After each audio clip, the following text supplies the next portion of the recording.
Welcome to part 2 of the conversation that Sam Portergage and I are having about the beginning of World of Warcraft's 11th expansion, Midnight. Last time, we discussed the pre-patch, intro scenario, our complaints about Arator the Redeemer, and some of the leveling zones, including Eversong Woods, Harandar, and Zulaman. I will put a link to part 1 in the video here and also in the description. I recommend listening to that video first. This time, we are going to finish discussing Arator's main story quest, wrap up the leveling zones with Voidstorm, and talk about some of the side quests. Did we want to kind of dive into finishing up our discussion about Arator's journey and the parts that weren't necessarily about Arator? We spent a lot of time complaining about him last time, so but there is more to that quest. Admittedly, some of this will still be about Arator's interactions with this, but less so about his overall character and more implications from my rant about it. I'm sure we will complain a little more about him too along the way, because I don't think any of us enjoyed him. I also will praise things. I do like some things in this. True. Yeah. I think our general overall impression was that we think that the themes and the general progression of the story and the use of going to different areas in Arator's story were very well implemented with that. Like I said, I just don't think Arator really sold it. We're not Arator fans after that. I'm just like, he's just another guy, basically. Kind of tying into it, kind of what we talked about is, it does feel like it's being written for Arator from TBC and not Arator from Midnight, where this Arator is not only a very well-worn veteran and someone who is a very prominent member of the Paladin Order Hall, he is 40 years old. And I hate to harp on that point, but a lot of the things mentioned here, of even the things I think are well told, if bluntly told, feel like they should be told to someone with fresher eyes. Like, I just jumping into the part 1 of it, of when you journey to Light's Hope Chapel and you start seeing all those different artifacts from Paladins. I do think the point they're making there is really good and interesting for WoW's story, where WoW is a setting so defined by conflict. Especially the younger characters wouldn't really know a world without that conflict, wouldn't have as many opportunities to really find those peaceful moments.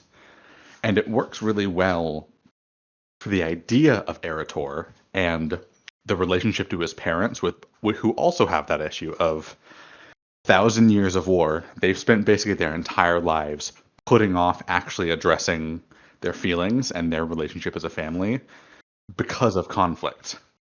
I think showing that with the Paladins was a really good idea of, this group was created specifically for the purpose of war.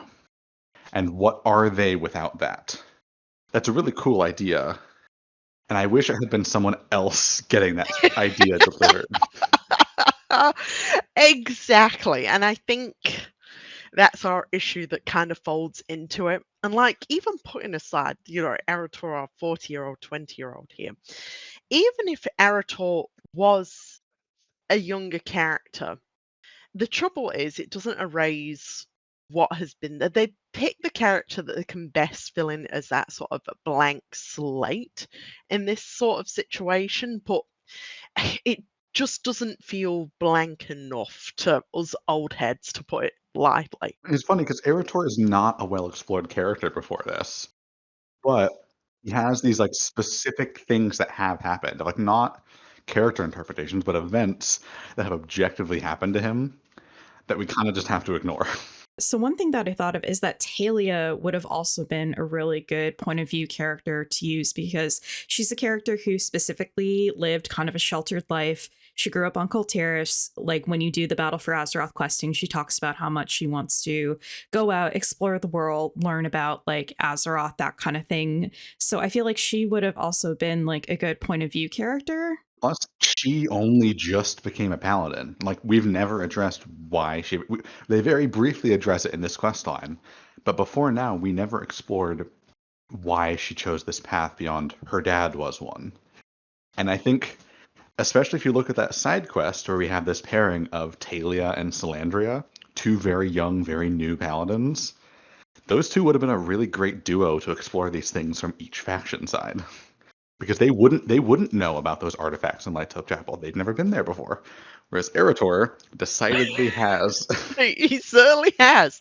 I think what we're saying here, and I think all the characters that we're bringing up who would better suit Arator's journey, 100, and I'm going to say this with no bias, they 100% would.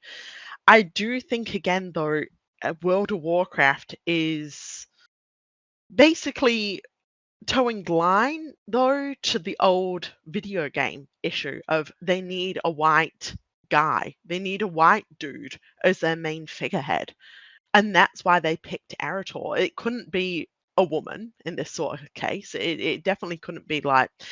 The thing is, bringing up my worries about basically, in this case, Faerun becoming an orbit character and stuff like that. To not naming names, but we know who an orbit character to. The thing is that despite everything and despite like a lot of what Blizzard has said and what World of Warcraft devs have said and things like that, they will still toe the line to wanting that straight white male audience, cis audience as well. Which is funny with how much they complain about how, oh, this game doesn't have straight white men anymore. They're all sidelined for the women. You have to understand, Paul, if it ain't 99% of the people in the game being straight white dudes, there's just too much representation, if you know what I mean. It's too woke. World of Warcraft here. But that's the thing, like, as ironic as like detractors in that sort of point of view go, World of Warcraft's gone woke now. World of Warcraft is still very, and I think me and Sil talked about this in our, queer issues and WoW. Yeah, it's still very old school in a way. Yeah, the thing is, like, again, like, I mean, we've seen this with like characters who are gaining a lot of love on social media at the moment, and even in the books, like, and again, there's no explicitly gay characters front and center. They have to be, off in the book or off in this, or at least be antagonistic. It's also, I think, the interesting thing of last week or last time we talked about kind of some of the changes in audience of how Arator is this weird middle ground of still wanting to market to that traditional audience, but also wanting to market to the more modern audience, which is kind of the still men, but men with a little bit more effeminate nature. Not too much, though, because you got to still keep them marketable. Like, if you look at Overwatch, for example, one of the new characters named Wu Yong, who got released. Jacked as shit, but he's got a cute face. He's got slightly longer hair. He's very clearly marketed to more of a girls and gays audience. And I think that ties kind of into, in recent expansions, in like, let's look at Dragonflight and the War Within. Even though the marketing for the War Within was Anduin and Thrall, the main character of the War Within was Ilaria. And similarly, in Dragonflight, the main character there was Alexstrasza. We're being a bit more progressive, or we have very conventionally attractive, hot, white elven women as our main characters. So we have baby steps, but... That was something that I literally just thought of, is that the main character of The War Within, when you look at like the questing, the main storyline, like that was Ilaria, and she didn't get like any marketing like about her. We didn't get a high def cinematic about her. We got one of the 2D ones at least, which was a very good cinematic. Yeah. But I do think you can definitely tell the more overt focus on her was definitely a result of the shift in story, where I don't think Ilaria would have continued her arc past the base story if they hadn't been writing for the World Soul Saga. Because, Yeah. I mean, I guess mini Ilaria thing before we get to the proper Voidstorm stuff. I think Ilaria is a really interesting character in terms of how they've been doing her the last two expansions, where the story she got in the base War Within has kind of been ignored, because when you look at her story there, it is really generic. It is kind of just ripping off elements and world building stuffs from her two sisters and slapping them onto her. Like, oh, the destruction of Dalaran. Which Windrunner sister is most important to Dalaran? I know, Illyria. And this whole idea of this person who curses their own failure and their own powers turning against them, then going on this quest of vengeance. Which Windrunner sister is most defined by their quest for vengeance? Sylvanas. Illyria. Illyria. No, Oh, we have no. no, it's Illyria. Uh, And so I think her story there was this like very basic thing of her pulling back from her quest for vengeance, and it felt a lot like almost they wanted to do what they wished they'd done for Sylvanas of going down a really dark path, but pulling out of it thanks to the help of her allies and her friends and her family. Still funny to me, just sorry as a total random aside, that when Illyria was thinking about all the people close to her, she thought about And Andrew just fucking- before Arator. Just thinking about that, just bringing that up so people remember that. So Sorry, Arator did not have a cinematic model yet, so we could not use it.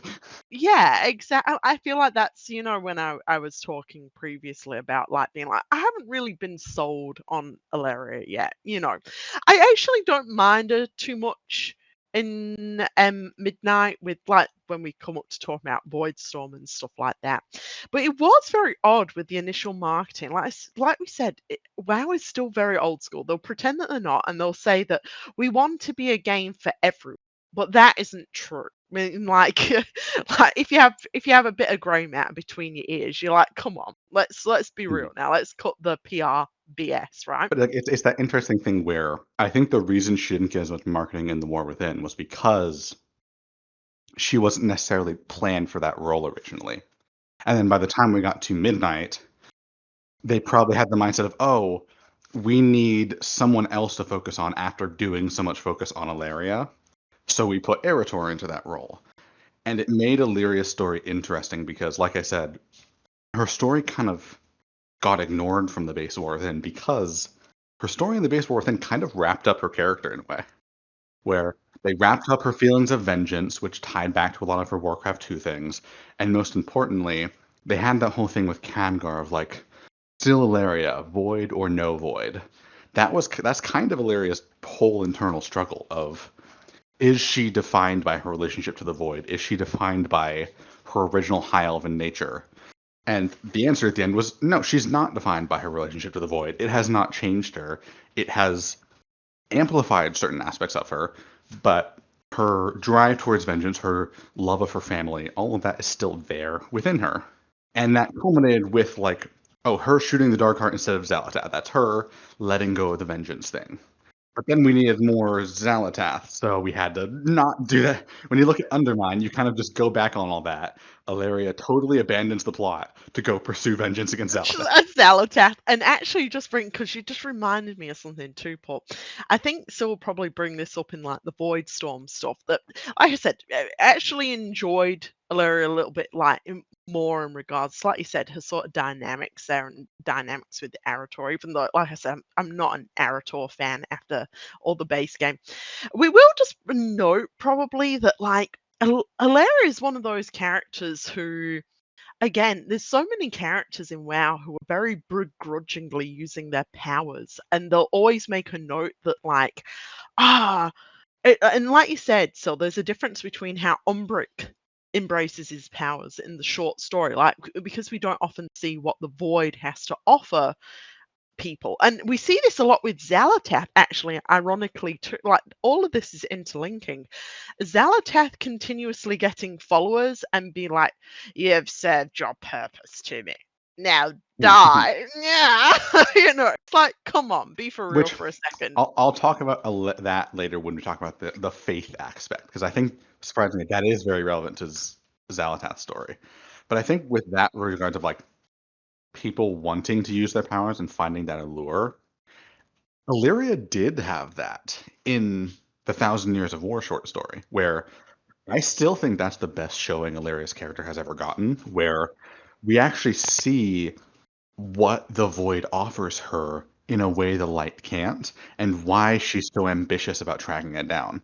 And even when she has her moments of like training with Locust Walker, seeing all those horrific visions, she's able to ground herself and able to find those unique perspectives and ultimately save Turalyon because of it. And those are such interesting moments of, okay, as an individual, she's doing something basically no one else on Azeroth ever has. And you can see why that's a unique perspective that's needed. And not to go on my usual rant, I do think that's why the Void Elves really fuck up her story, because you go from her being this very unique individual to there's a bunch of Alaria copies just as a permanent allied race. Yeah, that's the irritating thing. Well, and also with Voidstorm, we'll talk about this. How it's that kind of love-hate relationship with the Void Elves that, like, the whole premise, I'm still not really sold on, but you can write good stories about them, essentially. Which Voidstorm definitely shows that you can really engage with that. Yes. But the concept and conceptualization it's kind of a little bit whack, but we'll get to that. And Yeah. I think, yeah, just sort of like following on from that, Alaria is very much in this expansion. It's like, if I must use the void, rather than embracing that a little bit. I'm going to go on like a little rant. I haven't read that short story. I definitely will after this conversation, but I definitely don't think that like in the game they kind of like reinforce those attributes that Alaria found so appealing about the Void. Like just having like played the game and read like some of the novel Blood Ties and like the short story, it's just definitely something that isn't reinforced and doesn't like come up is like, why did Ilaria choose this path? Why is she so driven? That's what's frustrating is when you look at Koresh,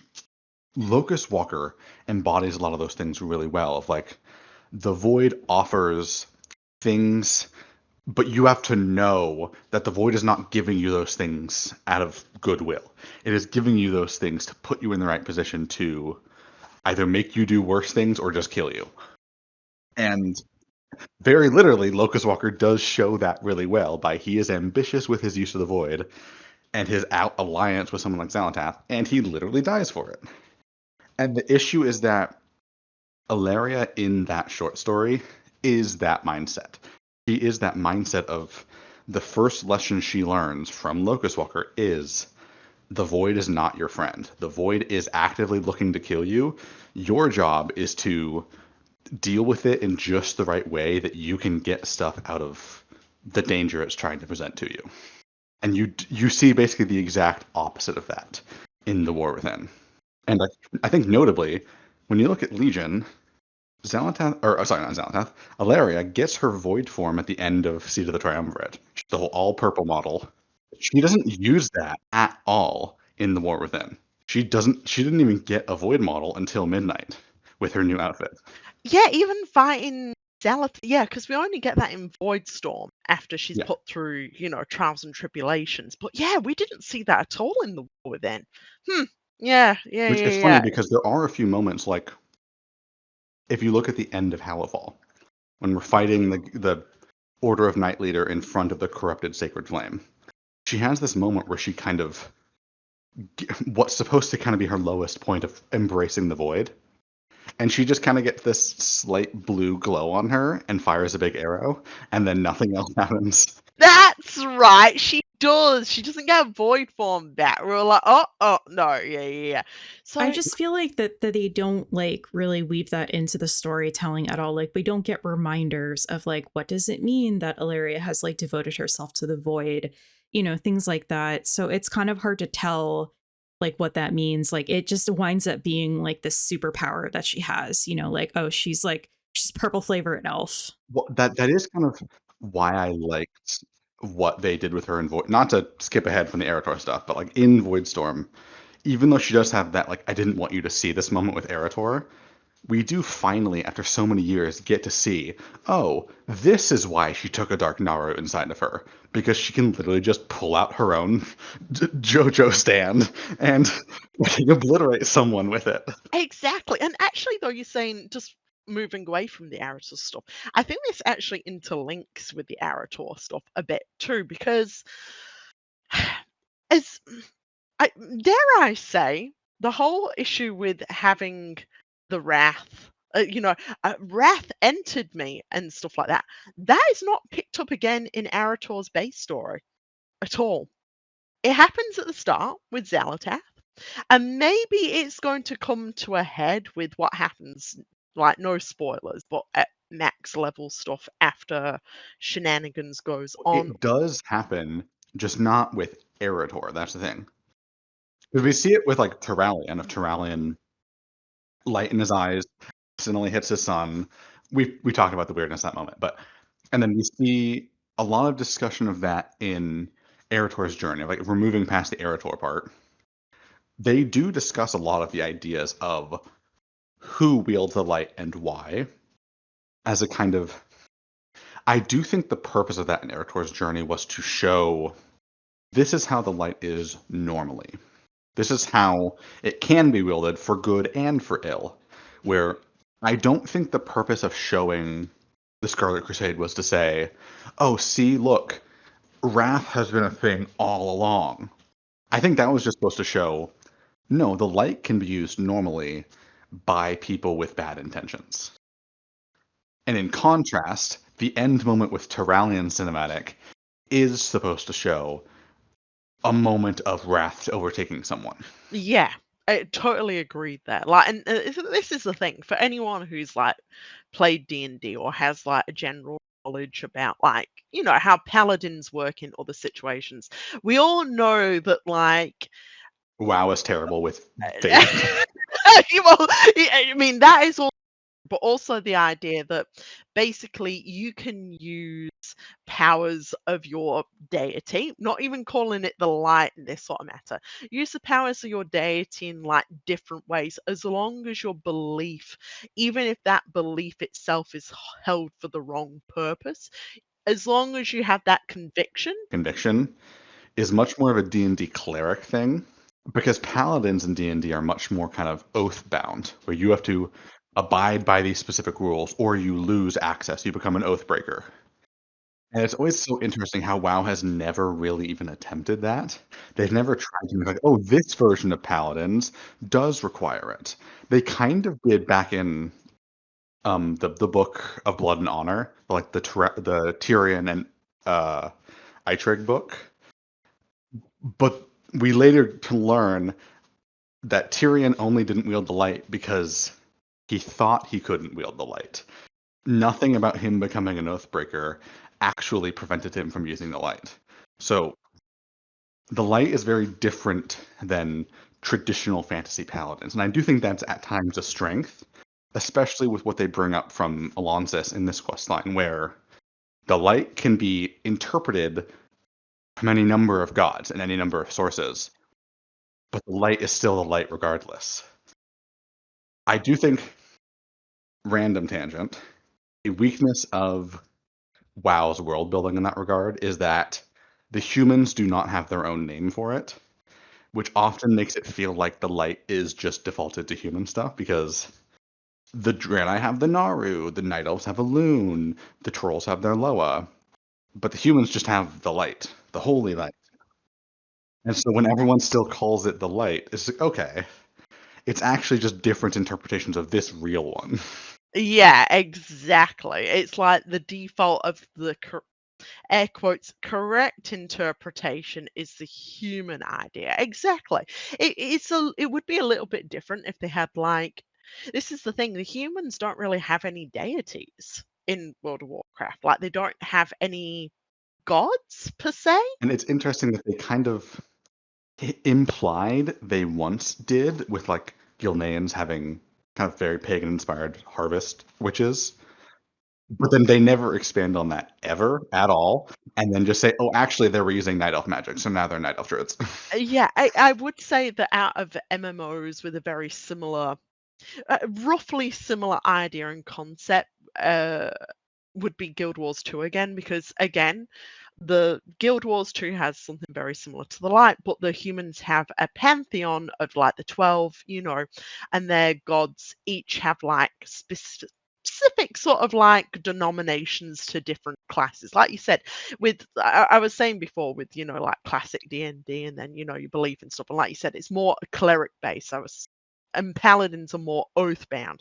It's very similar with Guild Wars 2, is if you're usually like a certain I was going to say occupation then. A certain role in society would have a certain patron deity, and it just feels more it feels natural in a world building sense.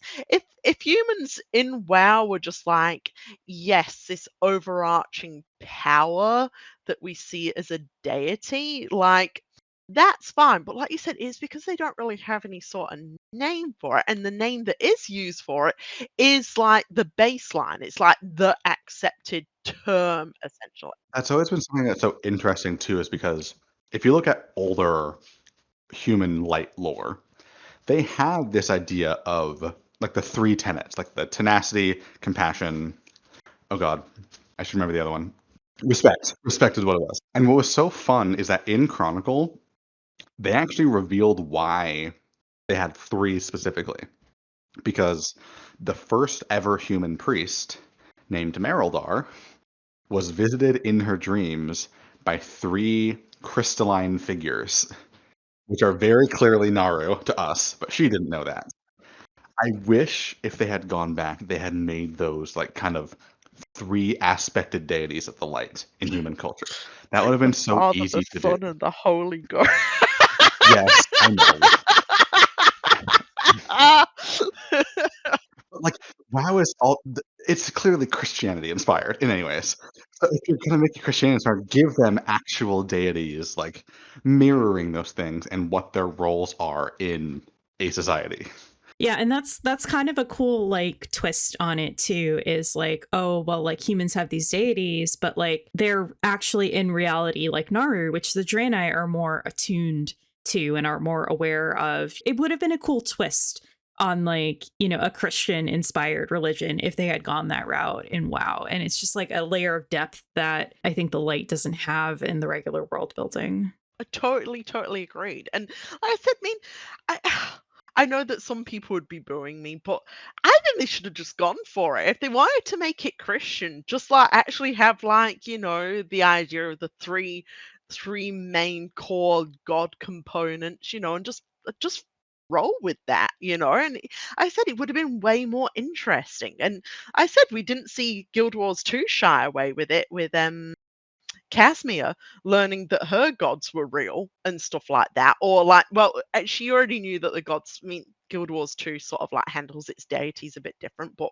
like the idea of like basically our religious character realizing that one of the gods is very much tangible and also not very nice had a very profound impact on her. Like she was like, I can't do this. I can't face what I considered like one of the gods that I used to pray to as a child as something that's like tangible and trying to kill my ass. I do think one of those things in that is WoW's writers are a lot more, perhaps understandably, anxious about community reception to certain things.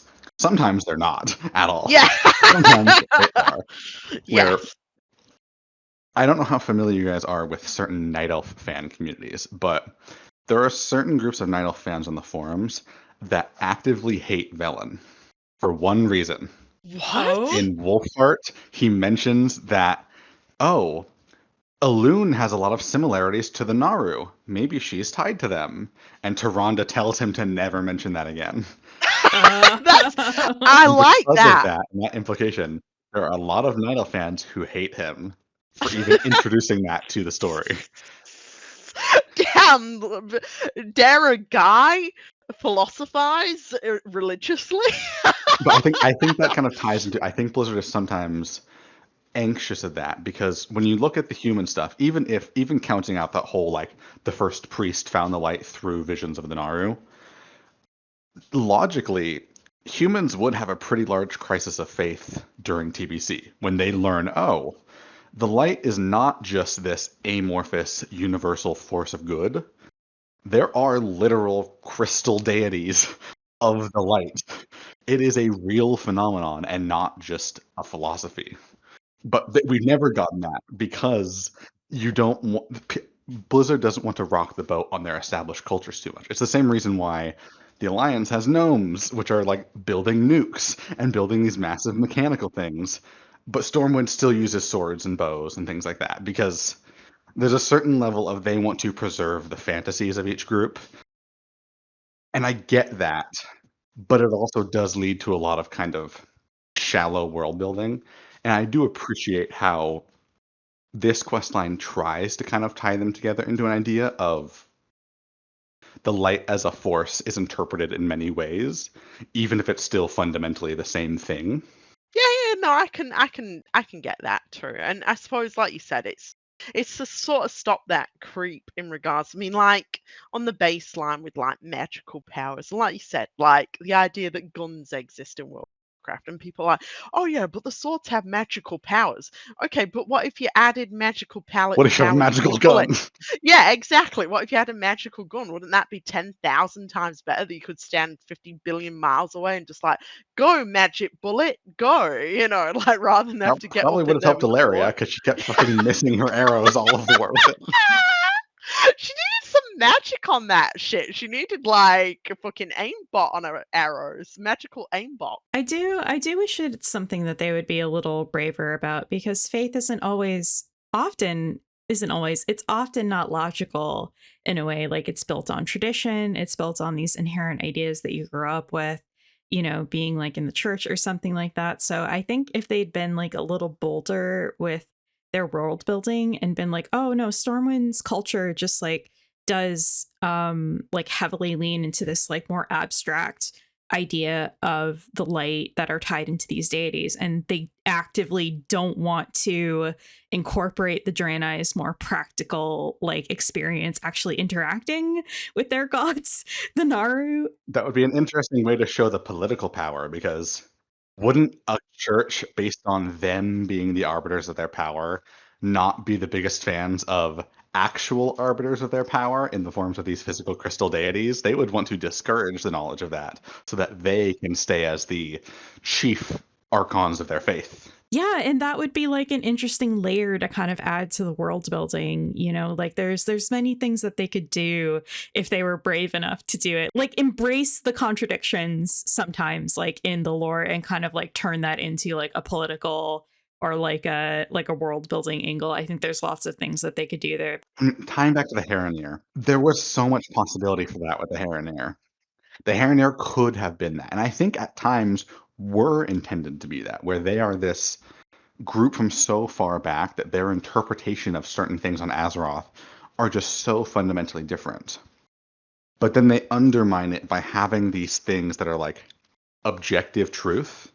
Like when you do the Legends of the Heronir things and they say that, oh, actually, all of their paints that they see, that we see the visions of, those are not biased history. Those are objective events that happened because their paint is infused with Azeroth's energies. So it actually shows us the visions of what happened. So this is like a thing about the Heronir that I didn't get a chance to say in our first video, is that I actually really do like the general idea of the Heronir. I think their lore is really interesting and creative, and that this idea of like a subterranean peoples who heard the Song of Azeroth like ages and ages before anyone else did, and kind of like have this symbiotic relationship with the world trees isn't like a bad thing. They just tried to make them too important. Like, they know a little too much. I'm just going to actually cut in there too. So you're saying that, and it would have been, like you said, an actual light peoples deeply in tune with Azeroth.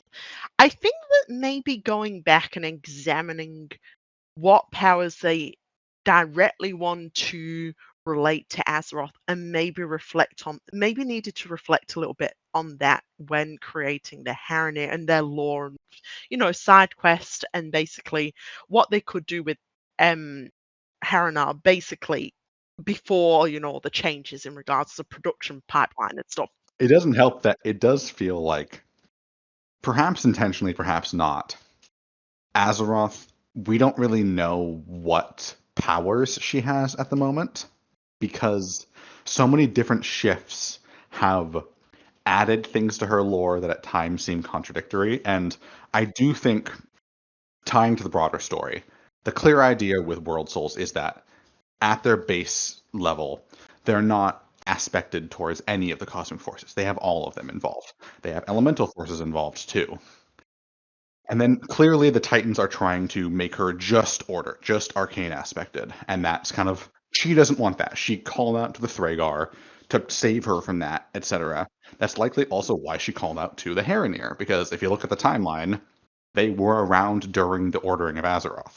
So she likely called out when she was being ripped from her cradle. Yeah. And this is the thing, like that, like we're just talking about that there.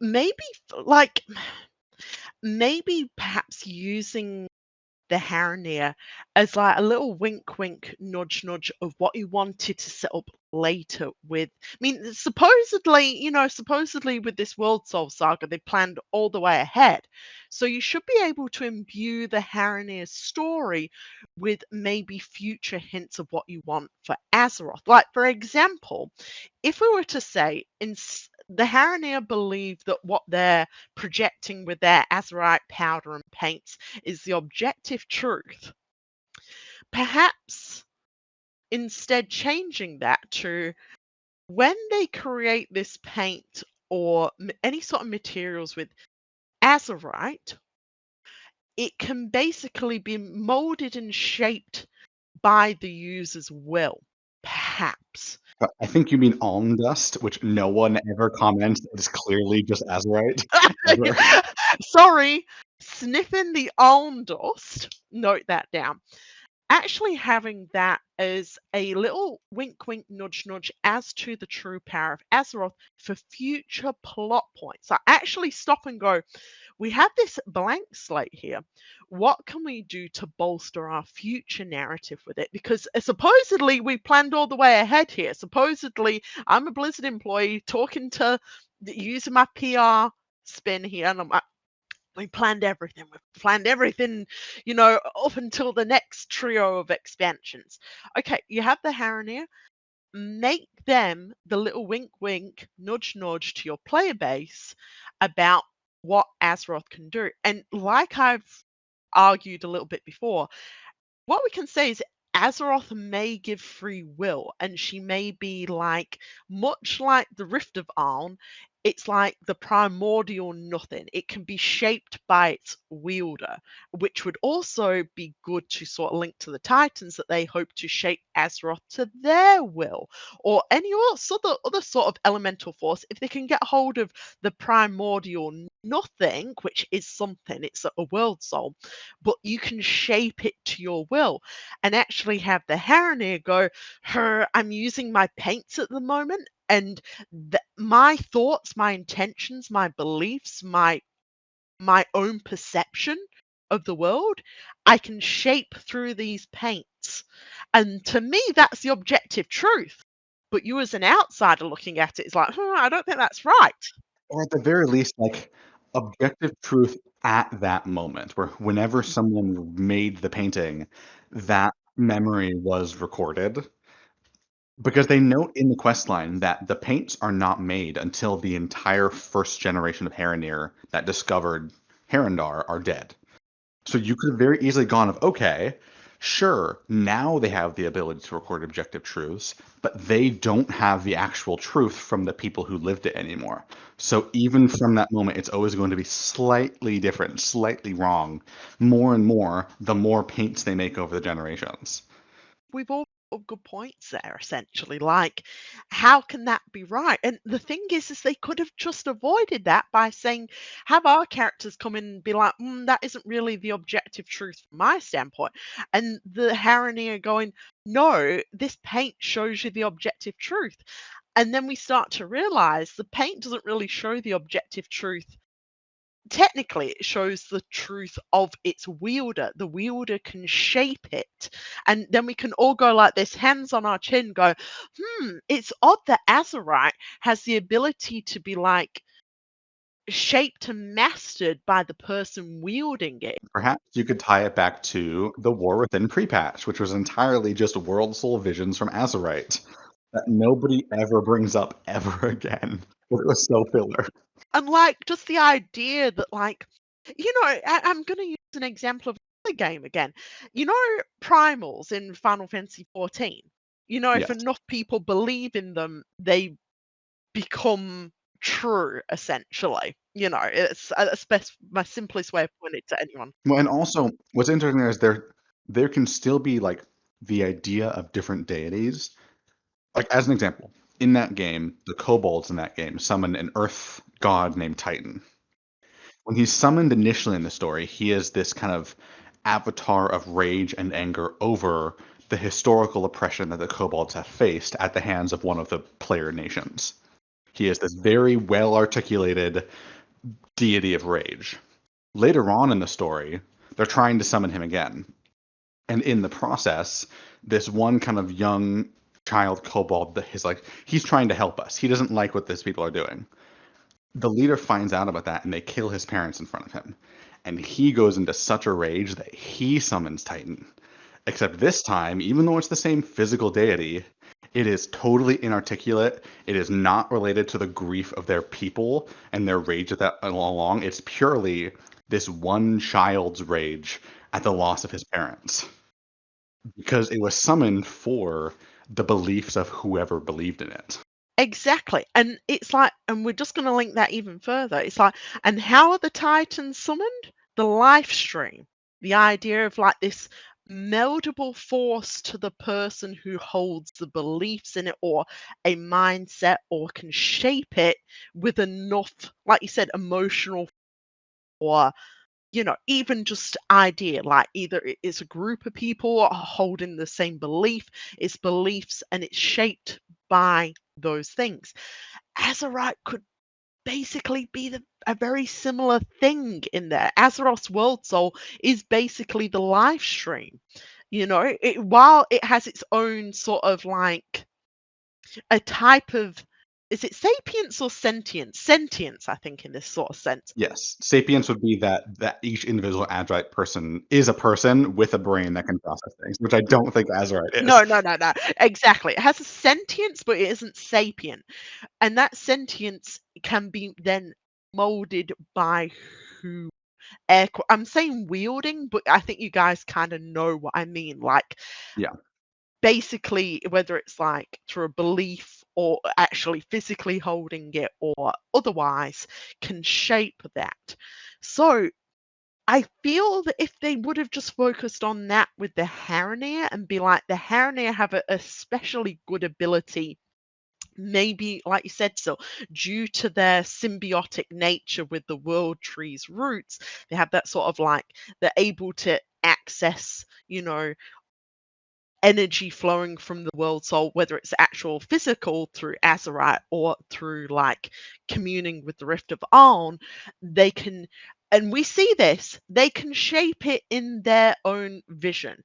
They can shape it how they like, and then some Haranir start believing that that is the objective truth. They start going, well, it took the shape of this, so this is correct, and it's them. I think that like is really kind of like the problem with the Haranir is they're too complicated. Like, don't make them history keepers, don't make them record keepers, don't try to elevate them to this position of like, oh, these people have like a unique insight into the history of Azeroth, what happened objectively, blah blah blah. Make it like more subtle. Like maybe they are in tune to like the voice that Azeroth is now like sending out to like the heroes above ground. So they're receptive to her pain.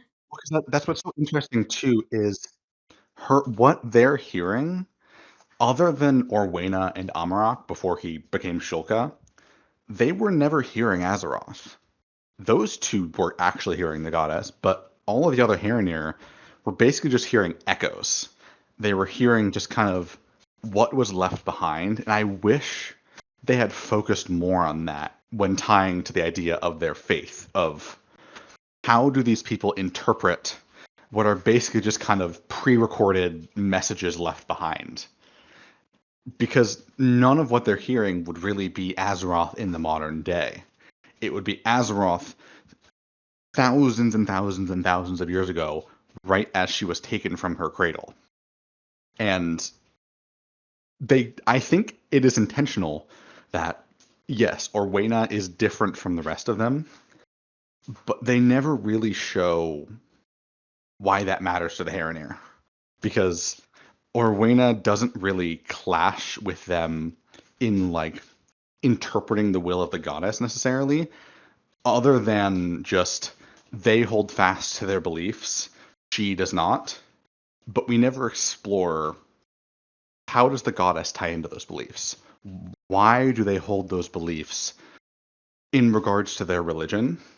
All we really know is they hold those beliefs in regards to the objective histories they know about Herondar and this made up, I don't want to say, like, the role they invented of, oh, we're the guardians of the roots.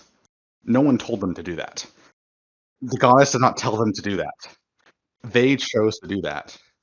And I think there could have been a really easy way of, if you tie back to the idea of, oh, this was where Azeroth World Soul originally was, if the messages of distress he left behind was like, protect this place, I want to stay in this place, you could very easily tie to the idea of, oh, they hear those messages of the goddess.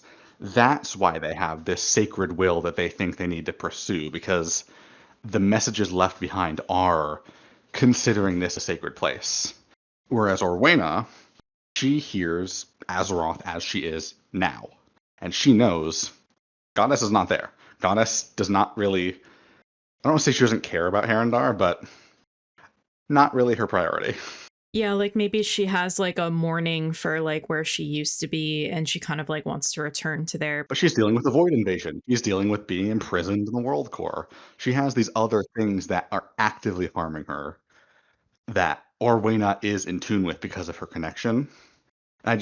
There were a lot of ways they could have addressed that idea of faith in Herondar. And like, as another example, if we want to tie back to some of the Arator and the light stuff, when I first saw Herondar revealed, I thought the whole idea was, oh, the whole zone is being kind of infected with the light.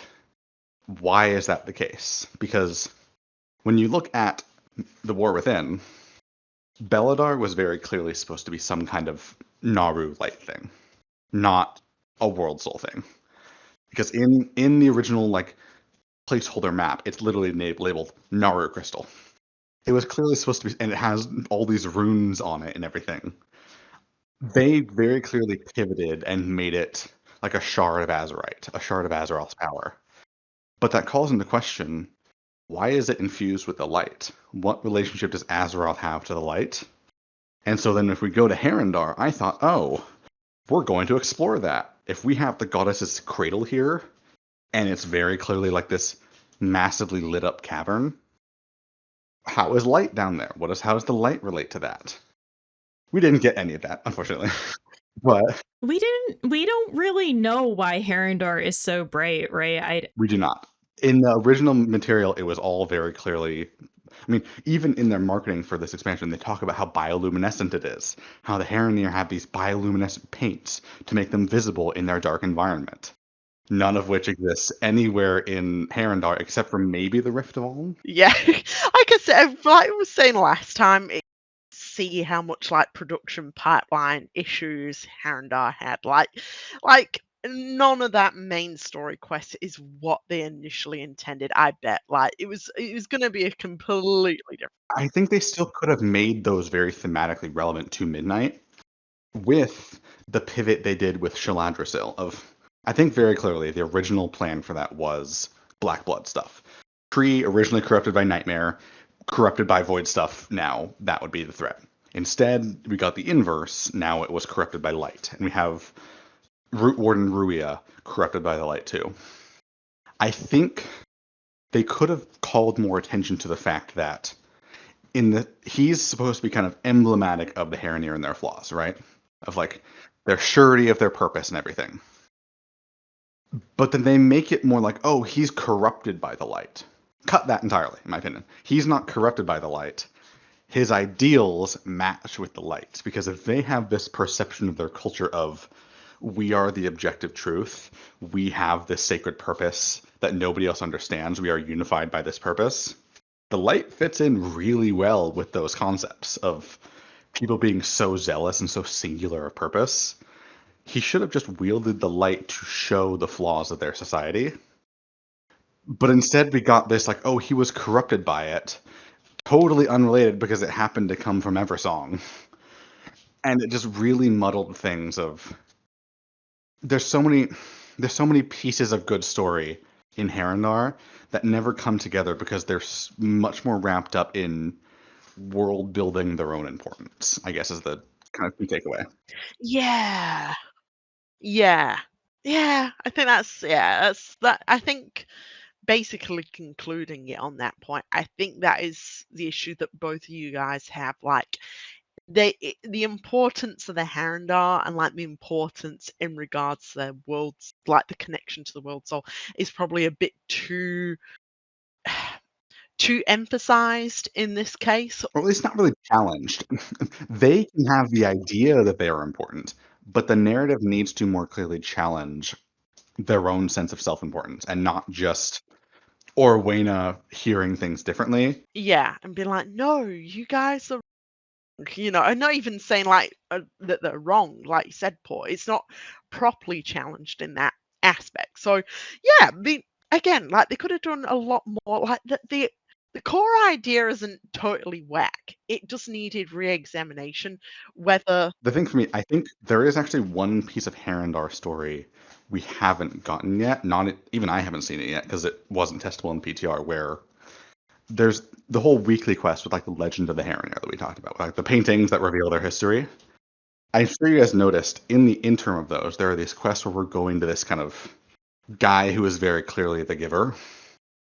And he's like teasing this idea that he's going to reveal this memory that was never preserved in paint. This idea that he's preserved. If they expand upon that, that can be really cool because it's an interesting contrast that the Heron are so subjective about their objective truth paintings, whereas this guy seems to be much more objective about an oral only tradition that would be subject to change over time. And I'm so interested in what they reveal there. I assume they're going to reveal like the proper, like, okay, speculation over, this was where Azeroth was. I think they're going to reveal that because despite us like talking about it so much, nobody has actually ever mentioned that in the zone. Nobody has made the connection of Aln'hara is Azeroth. Not at all. I do think that's going to be the big reveal is yes, Azeroth is their goddess. I love how the player character is that fucking thick. Our characters canonically dumb. It's so funny 'cause if you look at the zone, Haldoran talks about this thing of like when he learns about the Alndust, he's holding up, he's confused, like, oh wait, this is, and then Orwena cuts him off before he can say Azerite. And he doesn't get to actually make the connection. Smartest, actually, Haldron confirms smartest character in all of Azeroth. Think right about now, how like confused like players who started playing like after Battle for Azeroth would have no idea. They would just be like, "Oh, Aln'hara, yeah, like okay, cool." It's not helped by the fact that they kind of ignored all the Battle for Azeroth lore around Azerite because back then there was that whole idea of like Azerite was this unique phenomenon when the world is actively in pain. So like when Gallywix first discovered it, he didn't discover it in Battle for Azeroth. He discovered it in Cataclysm. And when they dug down, they found like an inert red vein of crystal because Azerite was not active because Azeroth was not in danger. You'd figure with how many times we've gotten the proclamation like Azeroth is saved, Azeroth is healed, that Azerite would have gone inert again. Because nothing has really been as threatening to Azeroth as Sargeras' sword. And ostensibly, we've been told we solved that problem. Because the ending of Battle for Azeroth is like, oh, Azeroth is healed. We saved her. The old gods are gone. Don't mention the sword. don't look at it, don't mention it. But we kept all the Azerite. That's what the weird thing is. Also, Azerite was supposed to have like this kind of like crazy effect on mortals, like on Azeroth. So like remember Anduin do a line? Yeah, they kind of the way they set it up, it kind of seemed like Sylvanas and Anduin were kind of being like possessed a little bit like by this type of mania that was like caused by their proximity to It Azerite. would have been so fun to do that. Yes, obviously Sylvanas villain that was involved there and planned at that point. But I really wish they'd gone into not an Anduin villain bat, but like the self-righteousness of Anduin at that point, because when he holds it, there's the whole idea of, oh, Sylvanas holds it, she sees herself as this goddess of destruction, whereas he holds it, he sees healing, he sees nice things. But there could have been so much interesting story there with, okay, he sees that and he reaffirms himself to himself, I am using it for good. The Alliance is using it for good. And then play with the whole, okay, but you're still waging a world war over it. And then, We're not going to go into Anduin today because I still have things to say with him here in Midnight, and I'm like, we'll see where they go with him. But yeah, exactly. I swear, did I just imagine that Anduin just did a line of Azerite like in one of the you books or something, definitely and he imagine was that. oh, was he just holding it? He was just holding He it, was just wasn't holding he? it goes in the cinematic too, where he's handed it by Matthias Shaw. That's I right. remember that moment very iconically because there's that one Tumblr edit where instead of handing him Azerite, Shaw hands him a condom and he says, Rathian's back.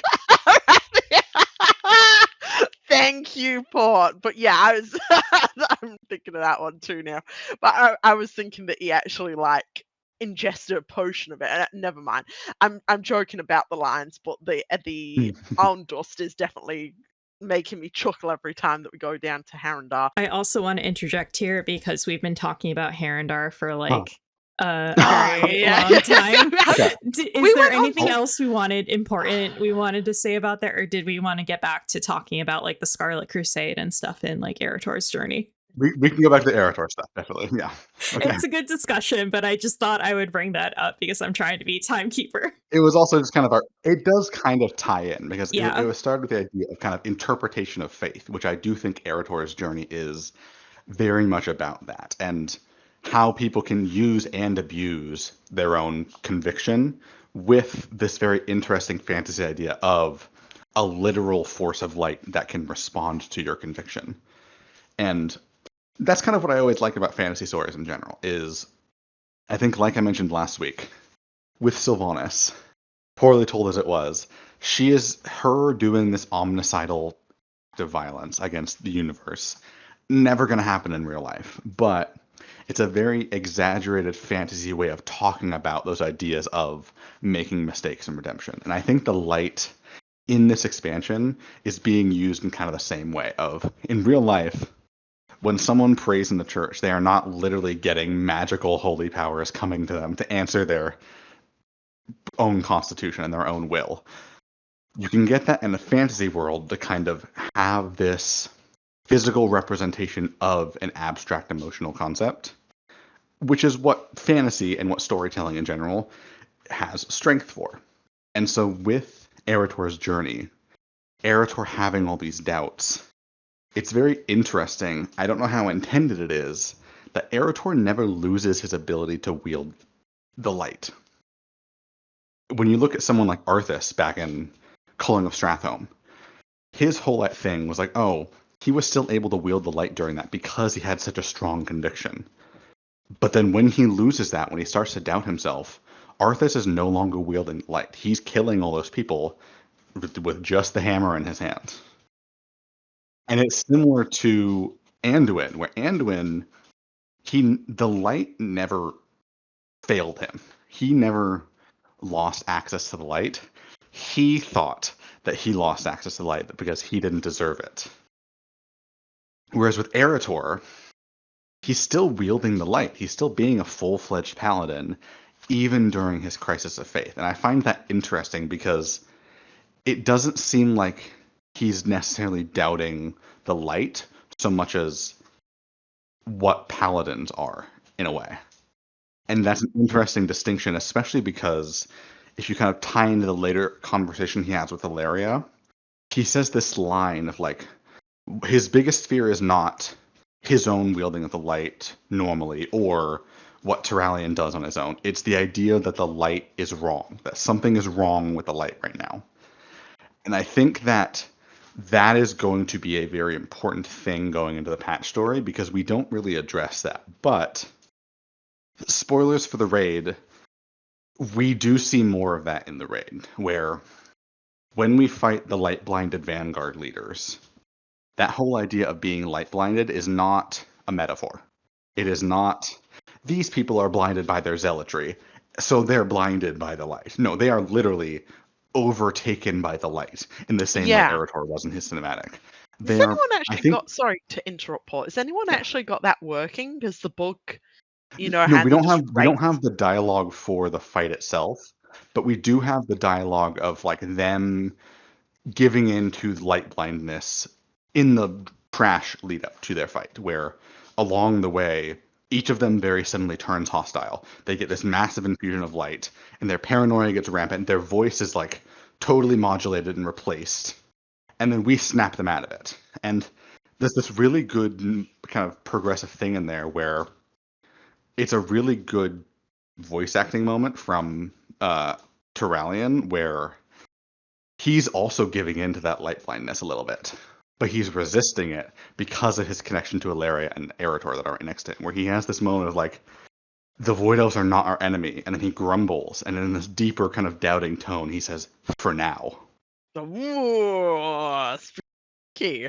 And notably, though, again, the focus. I will just say that, like, for a expansion that is like a lot of faith-based, again, the family stuff does take pride of place. Like, oh, if you have someone that you love or someone who's family, it does slightly pull out ahead of the belief system.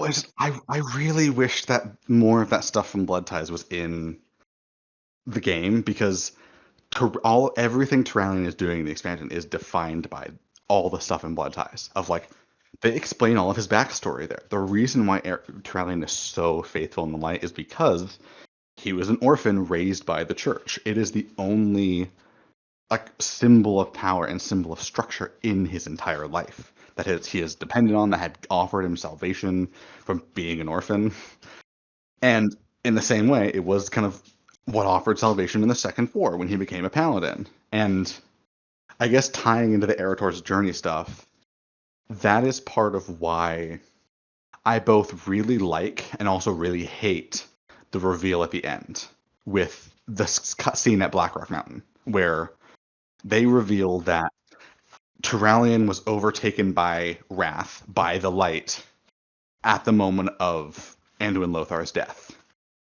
In a vacuum, if I'm just looking at the story, I think that's a great moment of that's really showing the flaws, like the origin of the flaws of Turalyon, of why he lost those more compassionate angles of being a paladin, why, in contrast to all those paladins we saw in Light's Hope Chapel and their kind of various knickknacks and doodads, ever since he became a paladin, Turalyon has been defined by war, defined by conflict. He never got a break point like the others did. That's a really good kind of moment there. Except that's not what happened. Please give us your thoughts on that. So, in the book Tides of Darkness, this is the book where we first really met Turalyon. Yes, Turalyon and Ilaria are in Warcraft 2. They're in the manual for it. But the books Tides of Darkness and Beyond the Dark Portal are the two books where we really meet them as characters, get their point of views. And for Turalyon, his whole arc through Tides of Darkness is he's not really a paladin yet. Yes, he was kind of inducted as one of the first of the Silver Hand, and even, kind of funnily, each of the 5 starting paladins got a Librum, kind of giving one of the tenets that Alonzo's Foul applied to the Silver Hand. The one that Turalyon got was the Librum of Compassion. He was supposed to be the compassionate character. And that's kind of a big core thing in the book, is because Turalyon was so compassionate, he struggled to find a way to wield the light against the orcs, because he couldn't understand, in a universe like this, how could a group like this exist? How could the light tolerate something like this? Which is a very interesting mirror of a lot of kind of real life arguments against religion of, if your god is almighty and all-knowing and all-prescient, why does he allow suffering to happen? That's a very common critique in real life. Yeah, the problem of evil or It's like something like it's that kind that. of paradox of, if your god is all powerful, evil shouldn't exist, but it does. So your god is either not all powerful or he is not good. That's kind of that real life paradox critique of religion, valid or not in your opinion. And Turalyon had a lot of those similar ideas. And in a story that I do think was good to remove and edit, at the Battle for Blackrock Mountain, when Orgrim Doomhammer kills Anduin Lothar, he basically taunts and says, "We will take your world for ourselves." And in that moment, Turalyon has this epiphany of, oh, he said, your world. They're not from Azeroth. Therefore, the light doesn't sanction them in all that is good. So he essentially gets his power in the light through racism.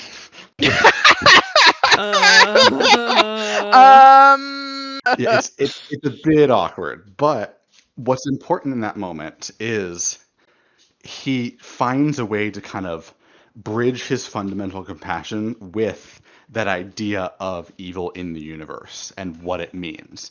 Obviously, in the modern context, they would need to edit that severely because we know the orcs are not from hell. They're not from this abstract idea like they were in Warcraft 1 and 2. But they are they are normal people. They were corrupted by something, so they would need to edit that with Turalyon.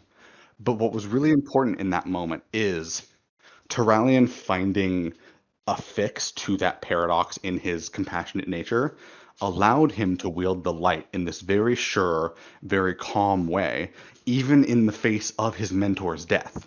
Of the guy who trained him in basically everything in those years, dead in front of him, but he found a way to like defeat Orgrim Doomhammer, not kill him, and force the orcs to stand down. It is kind of the moment of triumph for him. And then going into Beyond the Dark Portal, Turalyon is defined by his compassion in contrast to Ilaria. Because Ilaria is still on the I hate the orcs murdered my family. At the time, we didn't know it was her parents and her brother. It was just family. But it was this whole idea of she didn't consider them to be people.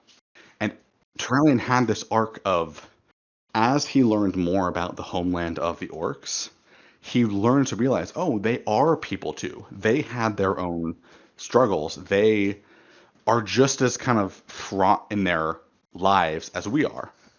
Whereas Ilaria was kind of, they are not people. They are just spawns of evil who took everything from me. I am going to take it from them in turn. And especially there's this big moment where they're fighting Deathwing, because Deathwing joins the Horde there at that point. He comes over to Outland, brings a bunch of his eggs.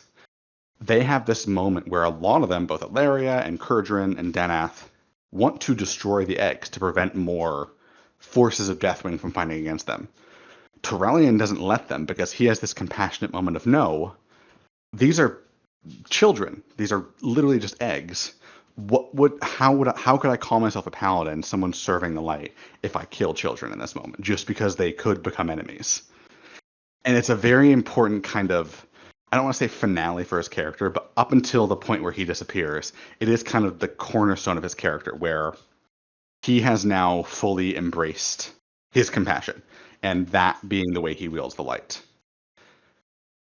The stuff we got in Midnight is basically the entire opposite of that, where they have now framed it as, prior to the death of Anduin Lothar, Turalyon was kind of the ideal paladin. He embraced his compassion, he embraced those softer sides of being a paladin, of protecting people, in a very literal symbolism of him wielding a shield and a hammer at that point. He was a defensive character back then. And Anduin Lothar's death breaks that in him. His shield is shattered as a shattering of that compassionate defensive side of him. He picks up Anduin Lothar's shattered sword and his hammer, and he just goes to town, and he is blinded by wrath. He murders the shit out of everyone around him. And they remark as like, that is the moment where Turalyon became broken, where Turalyon's relationship to the light became this very offensive-focused, fundamentally broken relationship. It's such a different story. Oh my god. So different. And like I said, in a vacuum, that's an interesting story. It's just not Turalyon's story. Right. It doesn't build upon what they established before. It kind of like reframes his character completely. It sucks because there's such an easy way to still have those ideas of like, why is modern Turalyon so different from the character we saw back then? Because he's been fighting for 1,000 years straight in an unending war. He, unlike the other paladins, like Tyrion, like Murad, like all these other characters we see in as statues there, Turalyon never got those quiet moments. He has always been defined by fighting the conflict, fighting the next war, fighting the next battle. That is over compared to the like 3 years where he was a paladin on Azeroth. He had 1,000 years where he was the general of the army of the light, and all that being a paladin meant for him was war.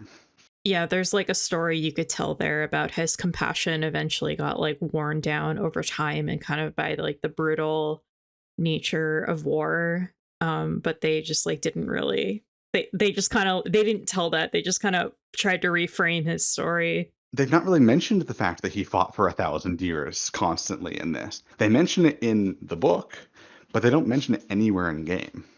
It doesn't even really factor into his character like in the game or in the book, because you would think that like a character, like a human whose life had been extended to like live for like thousands of years, that he would like be a very inhuman character, like that would have like an effect on him. Like humans weren't meant to live for thousands of years like fighting war. Like what would be the psychological toll on him? But he seems like a very well-adjusted character in Blood Ties. That's like actually my notes is like, why is Turalyon like joking so casually? Like why does he seem so normal? I do think part of that is just kind of character interpretations. I do actually really like how in isolation Turalyon is written in Blood Ties. I do also think that part of that is because previous books featuring Turalyon in recent years, such as Before the Storm, basically kneecapped all of those ideas that Turalyon might be not well adjusted. Because in that book, we have him meet Alonce's Foul for the first time, see that he is undead, almost go to smite him, but then realize it is his old mentor all along, and now he's fine with the idea of undead. So we kind of kneecap the idea that this man who not only was he gone for 1,000 years, but he's been gone for basically all of modern Warcraft. He never experienced the fall of his homeland, Lordaeron.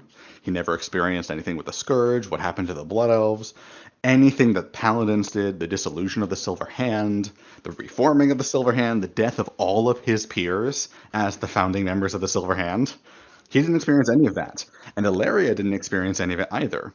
It would have been such an easy story post-Legion to have these two people out of time, of stuck in the mindset of the Second War, and how they address dealing with that in modern Azeroth. And unfortunately, we really just cut that off at the legs immediately after the end of Legion. Like, remember how Ilaria was defined by her racism towards orcs? Yeah. We can't be having They that. not mention that. Has she even been on screen with a single orc since she came back 10 years ago in the story? I don't think so. I like as often as like Lirath comes up, we don't really get into like her original vendetta, which is kind of strange. Yeah, but she's there with Thrall at the start. She is in a scene with Thrall. Does she interact with Thrall? No, she doesn't interact with Thrall. That's very low. I'm gonna say this just very quickly, and this is just a side. I do think World of Warcraft struggles a little bit with its like more mature like male characters in a little sense of like very smoothing down their rough edges, especially in more recent years. I mean, again. That's what's interesting, I think, is that's part of why I've really liked Ilaria, especially post 11.0 from Midnight, or from the War Within, because from like Koresh and in Midnight, Ilaria is really flawed. Ilaria is not a perfect character. Even in the base War Within, she messes up a lot, and characters call her out for messing up. And we don't fix that and put it in a perfect bow and make her a nice Breakfast Club ending where she loses all the emo stuff and now she's nice and perfect. No, she gets to be flawed and continue to be a very. She kind of gets. I'm not to literally say it, but she kind of gets to be a man. She gets to be someone who is abrasive. She gets to be someone who pisses other people off, and she can get called out for that. She can kind of people begrudgingly accept that about her. I had a total turnaround on Ilaria from the base War Within going into Midnight because of that. Because in contrast to a lot of previous female characters where those abrasive aspects were framed as cornerstones of their turn into villainy or their turn into an antagonist, even in stories that I like. Like, I really like Jaina's story in Miss Pandaria, but they unavoidably do frame a lot of those things as a turn into her being more of an antagonist within the Alliance. I mean, again, like, Jaina is definitely not a perfect character, but, like, No. you know what, their But they don't actions. want to highlight those things. Like, when you look at, for example, how they treat Aethys and Jaina, Aethys is, like, unavoidably, he's apologetic towards Jaina, even though she was the one who initiated the ethnic cleansing of his people from their home city. Exactly, Because exactly.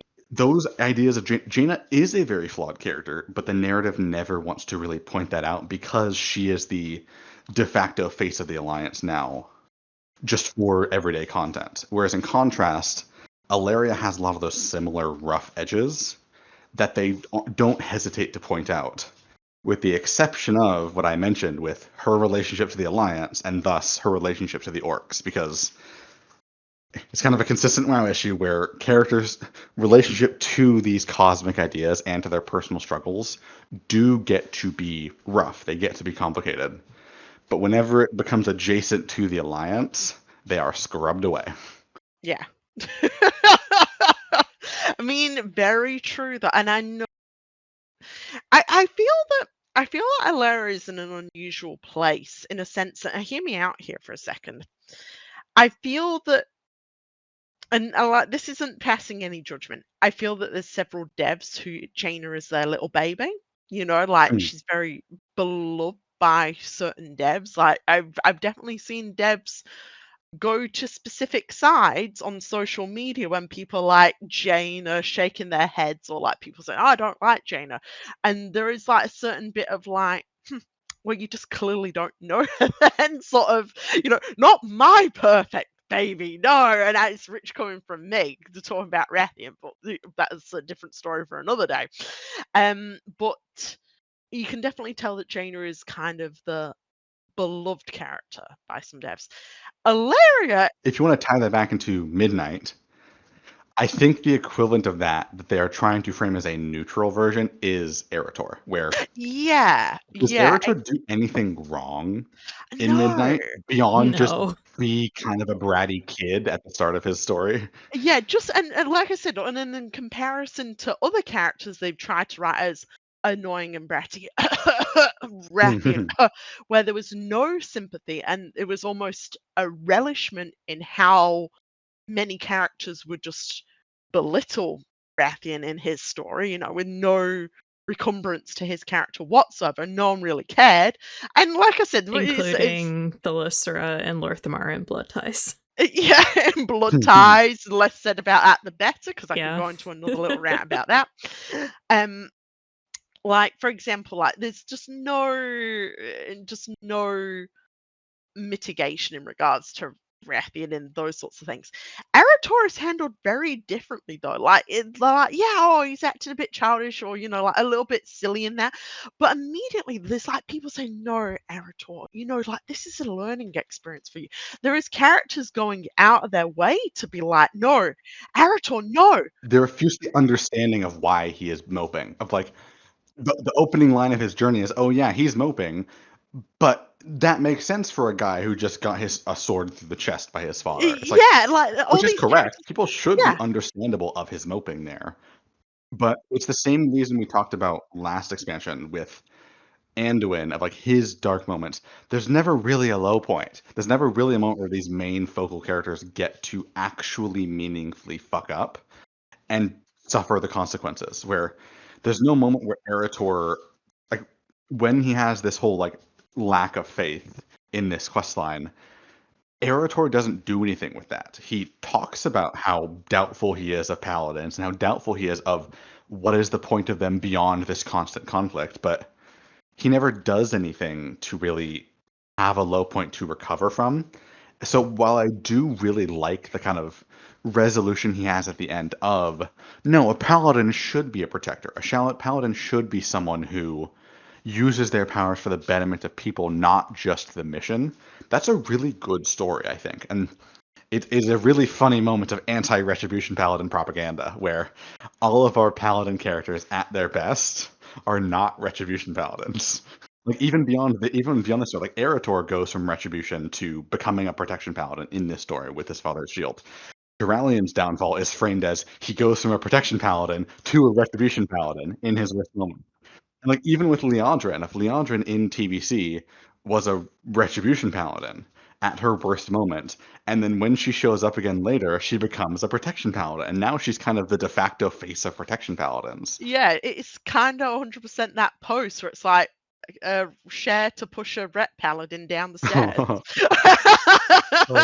But laughs aside, like exactly though. But again, I feel that is one thing that the WoW devs are still kind of, like I said, props for them doing that with Alaria. The more that I think about that with Alaria, the more I'm like, you know what, they do let her breathe a little bit. Like no one really takes it out on her. Like no one's really intensely judgmental of her, but she's allowed to fuck up, and she does fuck up, and then she does beat herself up about that, and like other characters say, "What the hell?"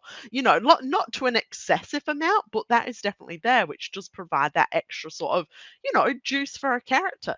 But on the flip side, yeah, Arator, Anduin, Jaina, there's certainly a trend of certain characters you can tell that the devs don't really want to go to those lows with them, and They don't especially want you to dislike this character, and I yeah, think yeah. that's what's so unique about Alaria. I would argue that even with like Alaria, we're kind of like playing it safe a little bit, because I think when you guys talk about that, about how we're allowed to dislike Alaria, I just think back to like the Blood Ties novel, and I think back to like the end of the novel where she's like, rejecting Turalyon and Arator, and she still has that moment where she turns around and she cradles Arator's face in her hands and stuff like that, and it's this really like long drawn out moment. And I think my chief complaint with Alaria is that they don't push it far enough with her. I feel like she does. The sympathy is still there. The sympathy is still there. Yeah, like I don't think that they really go hard enough into that. Well,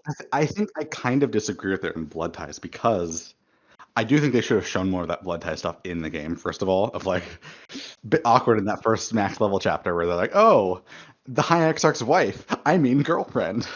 Nobody's gonna mention that, oh, he left her at the altar at a very public display with all of the political leaders of Azeroth attending. The word would get out about that. We need more just drama. We need drama here. But beyond that, I think that with the Blood Tie stuff, what's important about the ending of that book and how I don't think it portrays Alaria as totally sympathetic is that moment with Arator before she leaves is from her perspective. It is like her reasoning for leaving and her kind of what she sees of Arator in that moment and what she sees of Turalyon in that moment. But once she leaves, Alaria is gone from the book. And the final chapter is from the perspective of Arator and Turalyon. And there's that really, really good moment of how the book portrays their relationship as fundamentally toxic. And like they have this whole cycle of, oh, Alaria leaves, but she always comes back. And how that is not healthy for anyone in that situation, because Turalyon has built this coping mechanism of, my wife left me, but she'll be back. I agree with you, but I still think that like that was like partially unintentional. I don't think at all, because the ending of the book is very explicitly Arator looking at his father and seeing, oh, his father is trying his best to cling to that idea, but the crack has formed, and he can no longer believe that about her, because she has not only spurned him too many times with that, she has done it in such an egregious moment that he can no longer excuse, because she was so rash in that moment for something that is so understandable, of him basically doing the same thing she did, of their desperation to save Arator, that their powers were clashing against each other and not able to meaningfully fight the Arator Lord. I'm going to come to the middle of both of you here, because I agree with both standpoints in a way here. Because, first of all, I'm going to say this. I think Syl is correct that they never go far enough with stuff like this. Oh, I absolutely agree, because in the same way, Alaria never actually really hurts anyone in either expansion. Like, she has all these lashing out moments, and she does fuck up plans, but she mostly just fucks up her own plans. Of like in Ashkahet, when she fires that arrow egregiously at Xalatath, she doesn't hurt anyone there. She fucks up her own plan to kill Xalatath, and her and Anduin are forced to retreat in that moment. Exactly. And I'm going to say this, and that even though with all that stuff in Blood Ties at the end, as soon as Alaria is reintroduced in game, no one wants an apology from her. No one critiques her. No one punches her in the face. I mean, God forbid a woman gets punched in this game in the face. Let's just say that. No one wants to have that retribution against her. And I think that is a very telling point in regards to a character's like mistakes, that the WoW devs definitely put a high importance on retribution for your wrongs. So technically, when let's just say Alaria has done these things wrong, no one wants to severely punish her after she's done these things. It's just a bit of tension there. It's like, why did you do that? I don't think they view it as like a fundamentally toxic relationship. I think they just view it as like a temporary tragedy. I do think that's a difference as writers. I think Yeah. I'm praising Christy Golden on this. I do think she views it as a toxic relationship. I do think she, in the way she wrote it in the book, this is not just a single moment at their wedding. This is everything about them. Has been their entire relationship from the moment they fell in love, because they fell in love in the middle of war. They fell in love as Turalyon was essentially a comfort for her against the grief of her family. And Arator was, yes, a very big bonding moment for them, but they had to leave him behind and go off to fight this war. And they had 1,000 years of never getting to really figure out, what are we as a real couple? And that's what the book tries to address. Can they find that? And the answer is no. The answer is they cannot find that. Not even because Turalyon isn't able to find it. He tries. Illyria is the one who can't find that. And that is what leads into where Turalyon is in Midnight, where he is unable to really conceptualize anything outside of his faith in the light and the war to be fought. But I agree that the people in game do not view it that way. The people in game view it as, that's just a blip. That is, they have this cosmic star-crossed love that, were it not for these cosmic forces interfering, they would be able to find each other. My counterpoint to that is that Turalyon and Illyria's relationship, their marriage, their potential marriage, it was so romanticized in the book. Like Illyria and Turalyon get like the picture perfect wedding, apart from like that point where everything goes to shit when like the demons attack. You know, we get so many like superfluous scenes with them being like romantic and kind of like cutesy with each other all throughout the book. That's like 75% of the book. And I feel like if it was the book's intention to kind of portray that as like a fundamentally toxic relationship, we wouldn't have gotten so much like familial joking at the beginning, like, you know, where it does kind of seem like they're gonna be a family. I disagree, because every single one of those scenes is kind of end noted with Illyria leaving. It is, this could be what they had if Illyria wasn't who she was. Of both Turalyon and Arator try to make it work and try to keep them together, but it's always Illyria who leaves. It is always her who, in the face of even the tiniest bit of pressure, abandons her family and goes off to hunt alone, because that is who she is. And they very much emphasize that even in Midnight, of, she is this character committed to the hunt. She is someone who, even like, she literally goes to Voidstorm all on her own. She refuses to join them at Questline because she needs to be the one to do that. When the Army of the Light arrives, she still goes off on her own and hunts down people totally alone. They have this idea of kind of the contrast of singular unity, for better or worse, in the light versus the isolationism of the void with her. And Illyria represents that. And I think the key point being pulled from The War Within is that point of her characterization is not the fault of the void. That point of her characterization is why she meshes with the void. And it is a flaw of her character that, while I agree, they don't make it like have enough downsides, especially in game, it's not something that is healthy. It is not something they're portraying as, oh, she could be totally fine were it not for the void.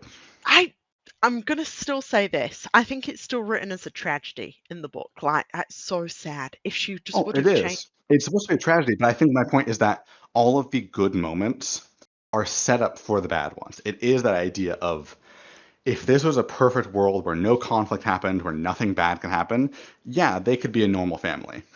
Azeroth is not that world. Alaria exists in a world where she cannot ignore that call, void or no void. She is someone who is just fundamentally defined by that. And the person she is could never really have those moments, because even in like the lead up to the wedding and all the romanticism, you have Turalyon's part of that chapter where he is so happy. He's got normal like husband to be jitters with all of his friends. And then you look at Alaria's part of that chapter, and she is like, "Hey, Verisa, should we leave? Can we get away?" Because she is so afraid of what that means. And you think, like, that's the thing. You think when that happens, oh, it's setting up for, oh, she's having these fears. She's having the usual bride to be jitters. But then it's all going to turn out perfectly. And then it doesn't. I think that's the intentional setup of all that romanticism, is to pull the rug out from under you of, it was never about really the light or void. It was about Alaria. So I agree with that, like, interpretation. Debate here. No, I'm sorry, I'm not getting that heated. I just like, no, go on, because this is good.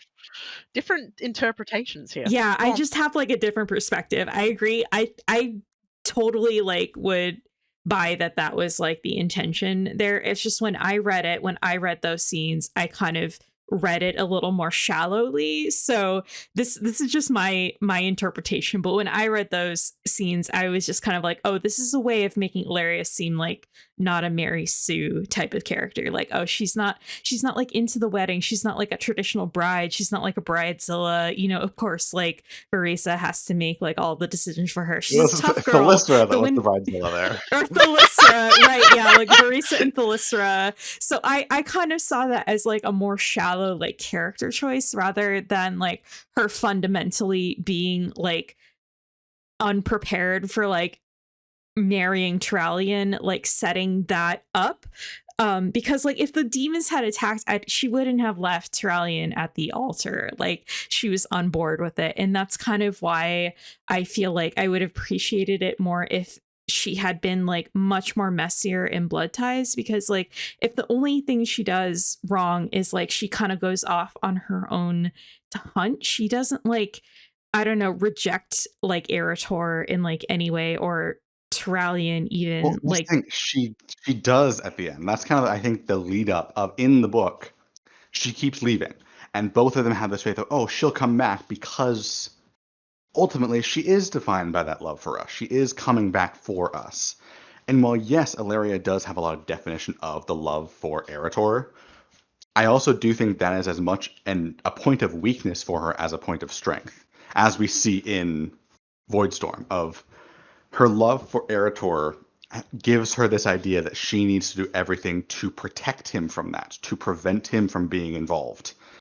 And that's part of why she never wants him to come along on her stuff. And she does have some resolution from that at the end of Voidstorm.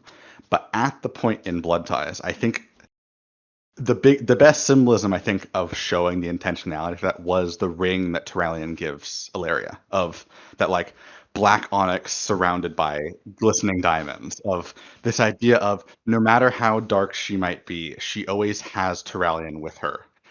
At the end of the book, she reframes it as Turalyon being this suffocating force for her, of no matter what happens with her, there will always be this kind of inextricable pressure of him being this person defined by the light and defined by that unity that she cannot accept as a person.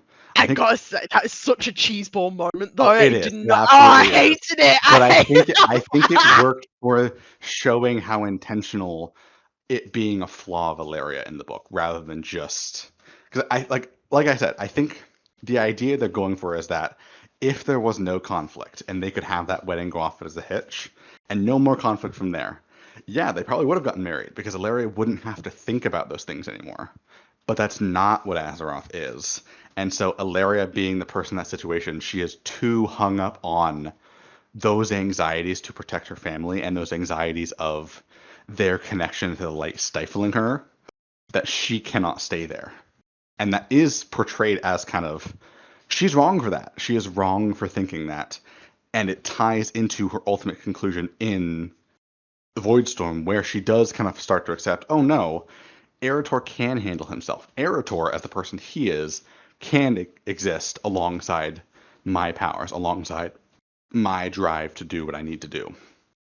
Whereas I don't think that's as much the case for Turalyon, and that's where I come to my critique of, in that kind of spat they have, where she's like confronting him over hurting Arator, I do wish he kind of retorted with what happened in Blood Ties of, like, now you care? Right. Yeah. And I'm like I said, I can't give proper analysis on this because I think both you know what I'm gonna say. Is that You haven't read the book, so. I haven't read the book. Well, I'm a conscientious objector. But also, I think I know what you're going to say is to counter what I know you're going to say before you say it. Well, okay, let's see. Person in the position you're thinking of in the book is Arator. And that same position is also what Arator is in Midnight. He is the arbiter of good. He is the arbiter of the moral message being delivered. And that's why at the end of the book, the person delivering the message on Ilaria is Arator. It is Arator who gives that moment of, no, my mother has gone too far. She has broken the kind of delusion in Turalyon's head that she was doing this for him, that she was doing this, but will always come back, because that's no longer a sure thing for either of them. And that's kind of reflected a bit, if indirectly, in Midnight, where we have this big void invasion, and Arator's wondering, where is my mother? Where is Ilaria amidst all of this, which is most relevant to her powers? And obviously, we know presciently that Ilaria is in Voidstorm. She can't get back to Azeroth. But I do think there is an intentional idea of what Ilaria does in the book leads into how isolated Turalyon is in the main expansion. And again, I wish they mentioned that more in the story, because it would make what ultimately happens to Ilaria in the raid much more poignant and much more relevant of all of these light characters doubting Ilaria. They would have more of a reason to do that. Of when you look at how they react in the raid, and even in the leveling stuff, it's really irrational at times, because most of them don't know her. They don't even know who the hell Ilaria is. Lothraxion does, but none of the Vanguard does. But if there are people serving Turalyon, and that's the perspective they have on Ilaria, it would make sense why they wouldn't trust her to stick alongside them. Because they might see her as an opportunist. They might see her as someone who, even if she thinks she's going about things the right way, she is this arrogant person dealing with the void and abandoning the unity that they associate with the light. Okay, now that wasn't what I was going to say. Uh-huh. I was just going to say, homie, I can't trust an author who's like, maybe Jaina and Arthas could work in another lifetime. That's my concluding point. I don't just on my face. I'm like, that colors everything I think about in regards to how someone writes romance between men and women. I'm just I think that is a different thing in the fact that while she didn't invent the characters, she did kind of codify the characters of Jaina and Arthas. The actual relationship there in Warcraft 3 has the implication in the human campaign, and it's not actually made explicit until the final Undead campaign, when Kael'thas snips at Arthas over Jaina and the lost love there. Warcraft 3 does not explore that a lot, so I think that relationship is kind of her baby. Whereas Ilaria and Turalyon are not. And in the same way, like, Anduin is kind of her baby, Arator was also not well defined prior to Blood Ties. So I think her getting to be involved in that, and this isn't a Christy Golden specific thing. This isn't like me ragging on her. This is, I think, a thing with the WoW narrative in general in Midnight is, I do think they kind of see Arator as their baby. Of Arator is someone they have more or less invented for this story, building on the basic blocks of backstory that he used to have, because Arator was not well defined. Arator was not explored really at all. And so the person they've made, that kind of ties back to our ideas of him being the 40-year-old, 20-year-old man. They are writing him as a character that they love and that they've made as the kind of moral arbiter of the messages of Midnight, which is at times at odds with what he actually has been. And I think in contrast, I don't see that as much with Ilaria and Turalyon, because it doesn't feel like they're trying to portray them as They're like, no one's babies, technically. in a They're way, no yeah. one's. Yes. And go on, Sil, what were you going to say? I think I just kind of respectfully disagree with that, is that I think Blood Ties tries to have its cake and eat it too, where it does kind of, like, the devil's in the details, like with that book, is that it does kind of try to have this like very romantic take on like Ilaria and Turalion's relationship, which kind of like Yeah. clashes with the tragedy that the book is ultimately trying to tell. And it kind of feels like the tragedy happens like despite itself. Like, I agree with your take on that book and their relationship and how it's definitely not like followed up like in the game. I just can't help but be like a little skeptical when I'm reading like page after page of like Ilaria getting her hair braided by Varisa and this big like all these like wedding details that are like very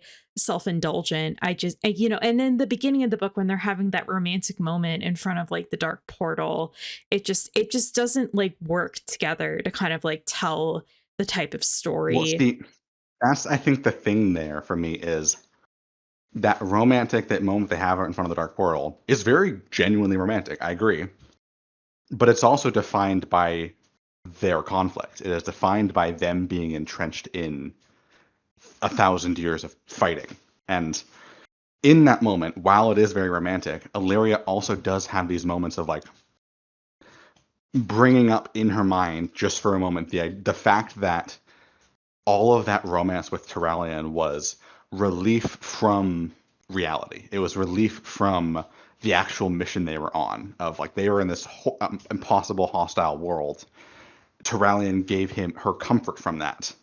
And I do agree that the book very much does build up that idea of that being genuinely romantic.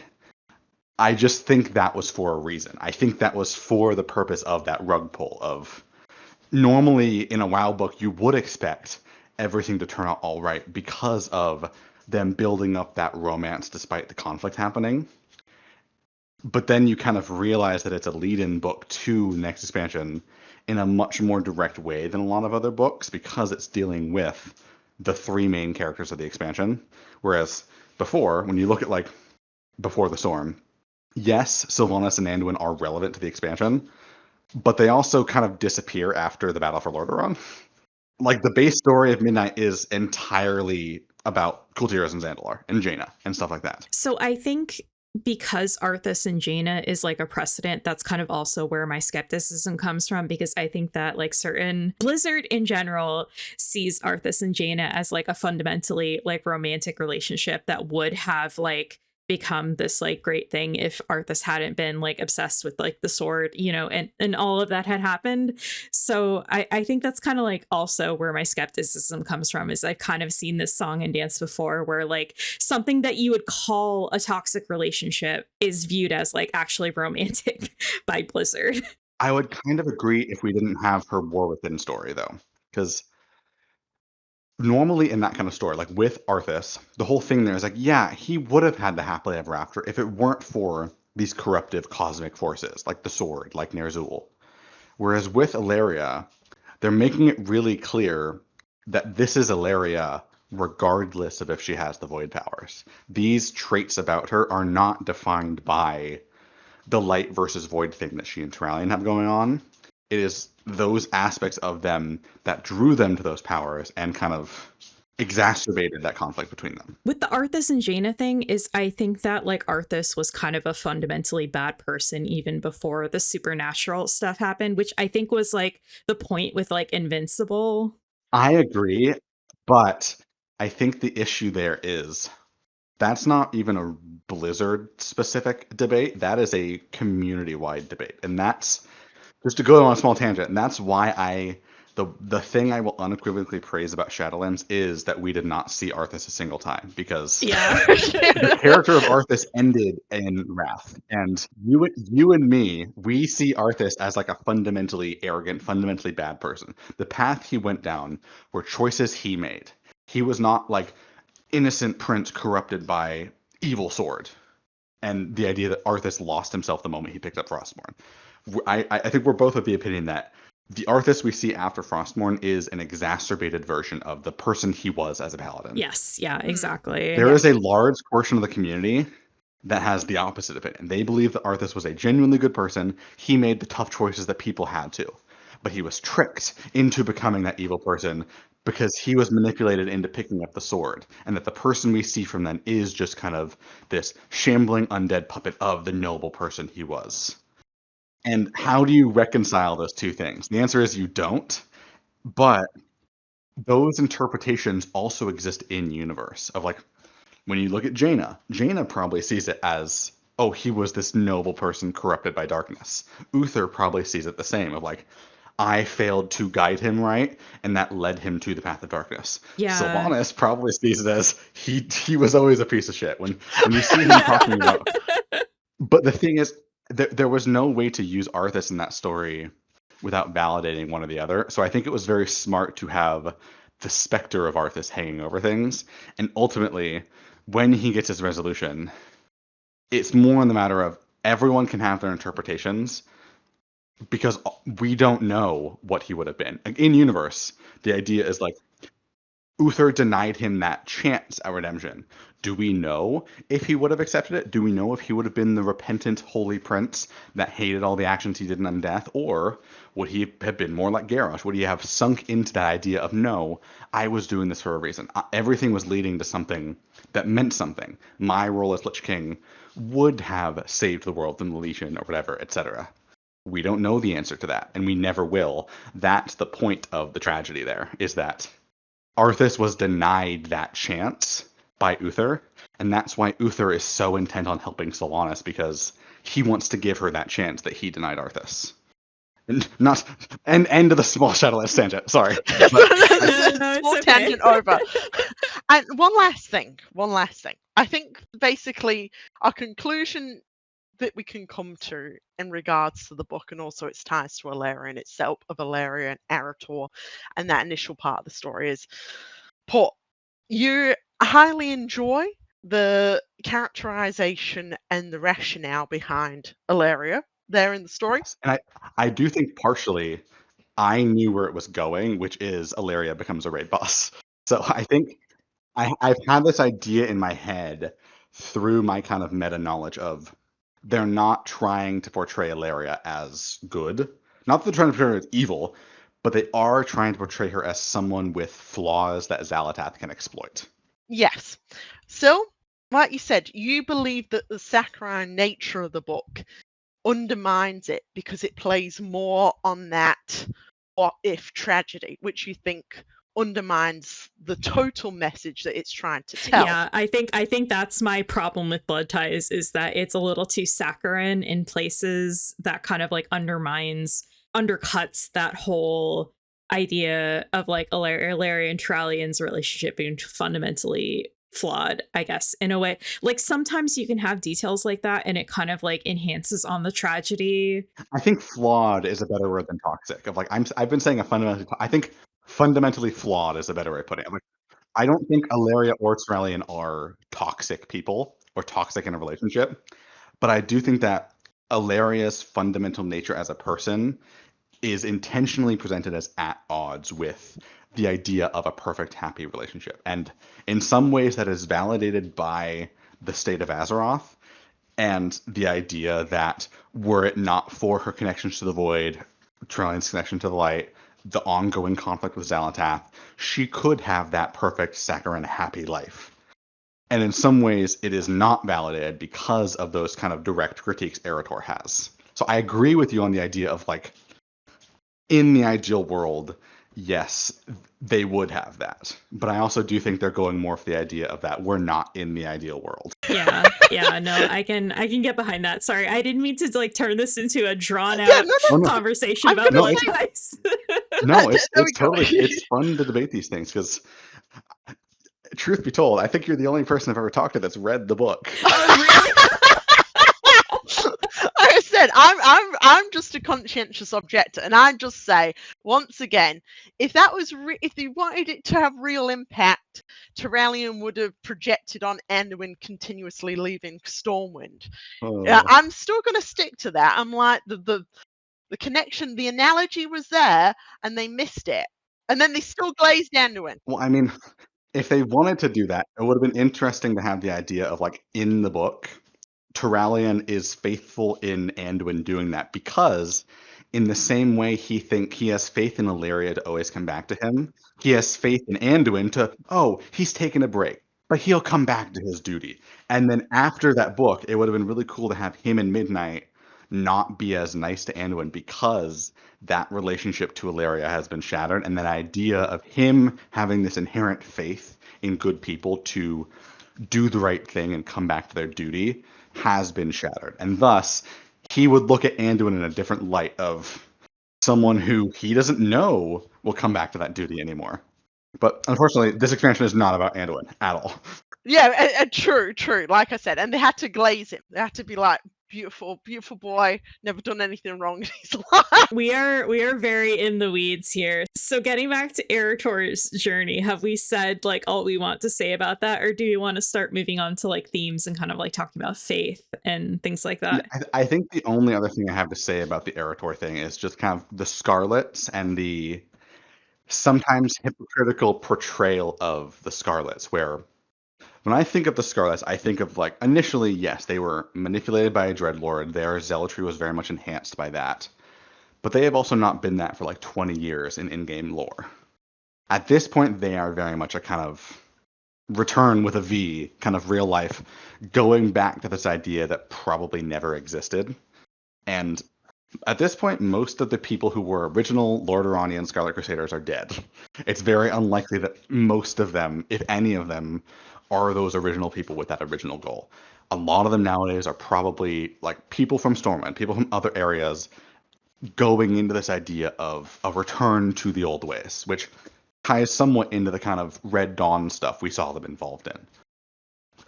That was something I actually really liked about the Warthen, is this portrayal of these old human conflicts that have more or less been settled. How do we reframe those villain groups in a modern day? And you reframe it as a kind of nationalist group of this idea, like you see in real life, of the return to glory, the return to the old ways that never really existed in the way they think it did. I like that framing. Yeah, it's a very fascist point of view. And I really think it's frustrating that not only do they not really touch on that in this expansion with the Arator stuff, they're also so much more immensely compassionate to the Scarlet Crusaders than they are to the Forsaken. We are not only like, Arator is so lamenting of, this cycle that they're caught in, of, someone else would just come in and repeat this creed and manipulate people. And we even have Alis, the one Scarlet Crusader, of like, I lost my belief in these years ago. I'm still here, though. Yeah, is that the one that we actually fight physically? We spare, and then we take her sword, and then she just gets to leave. That's the one that I said, that is, torture does not mean technically we're torturing her by beating her, fighting on I mean, she is fighting us with another sword, so not technically torture, but we're causing enough pain to be like, you can change someone's mind unwillingly with enough pain, essentially, in a lot of circumstances. So it rings very hollow. Like you said, Poise, you can't trust someone who's already in that situation where they'll just say anything you want to hear to avoid that continued suffering.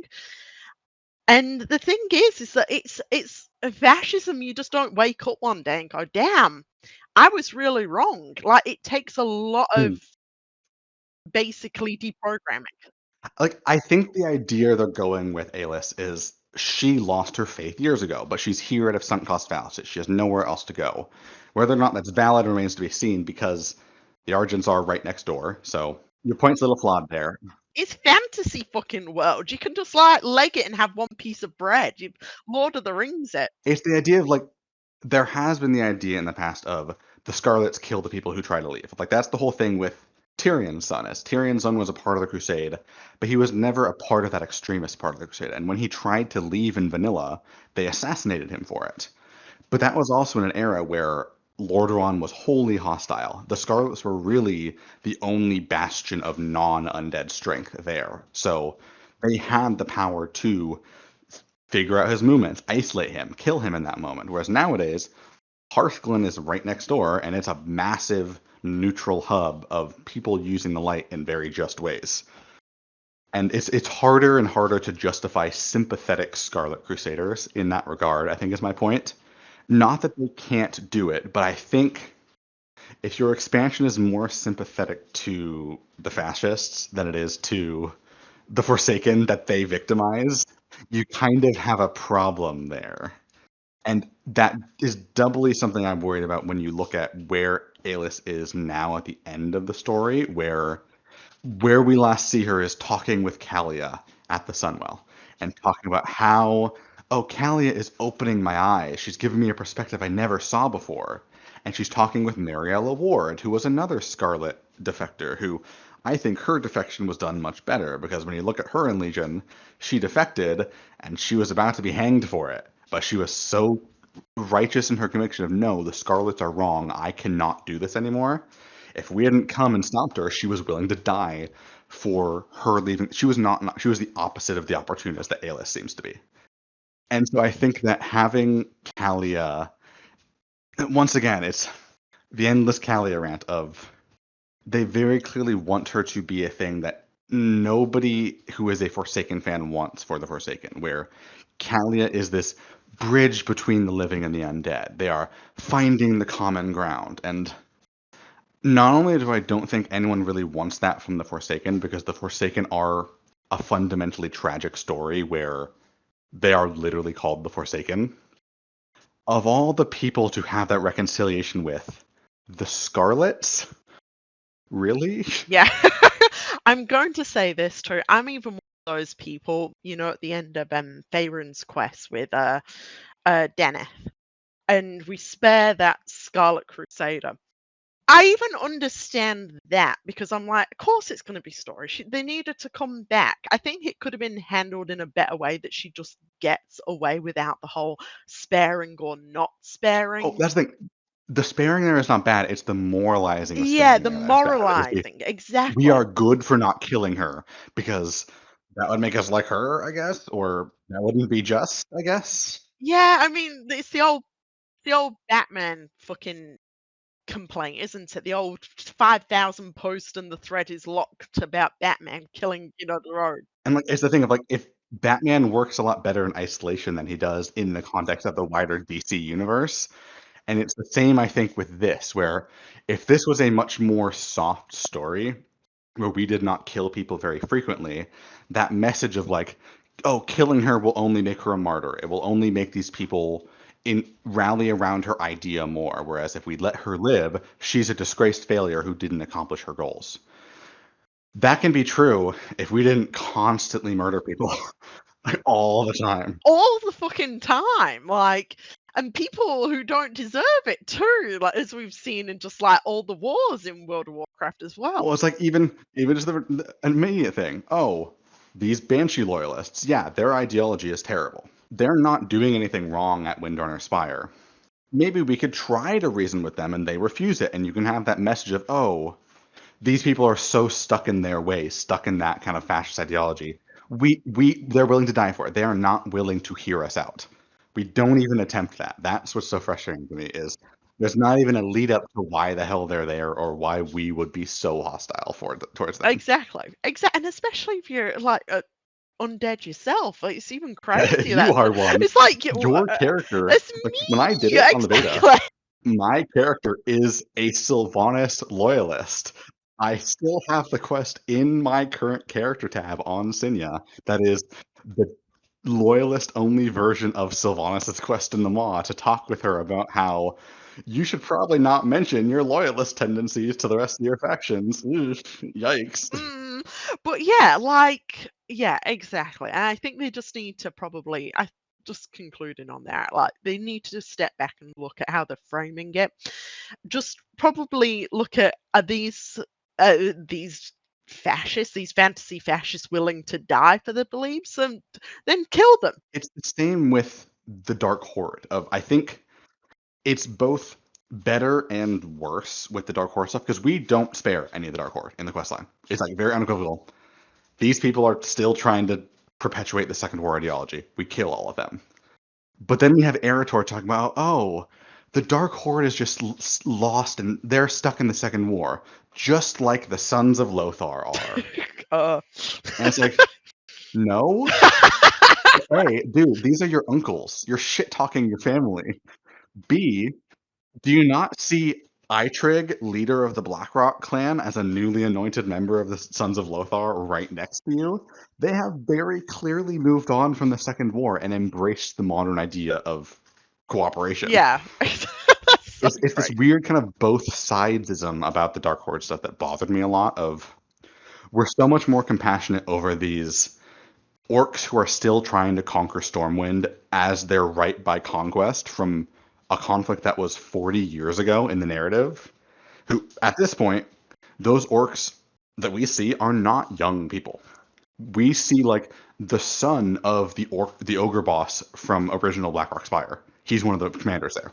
We see these very clearly young orcs who are present. Those had to have been modern orcs, people who were recruited into that ideology.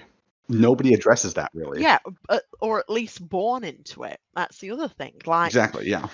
It's very, and maybe the WoW devs are very much in that mindset of like, if we just talk to them, they'll understand, which doesn't really hold. Like I said, deprogramming from fascism in real life takes a very long time, if it even works. And it goes back to the colonialism story about like, is WoW the place to kind of like tell that story about like an incredibly like bigoted group, like how to deprogram someone from that, maybe like one character, but it's like the Scarlet should be villains. We should have more empathy for the Forsaken. Well, that's also what's so weird is like, if you want to have a Scarlet that gets deprogrammed, why would you have it be a character who clearly does not believe in their stuff at all now? Anyways, like you meet Alis in this questline, and she's like, "Oh, the time has come to die for the Crusade," and she's like, "Oh, I haven't believed in them in years." If it were me, I would be like, "Okay, you're lying. You're an opportunist."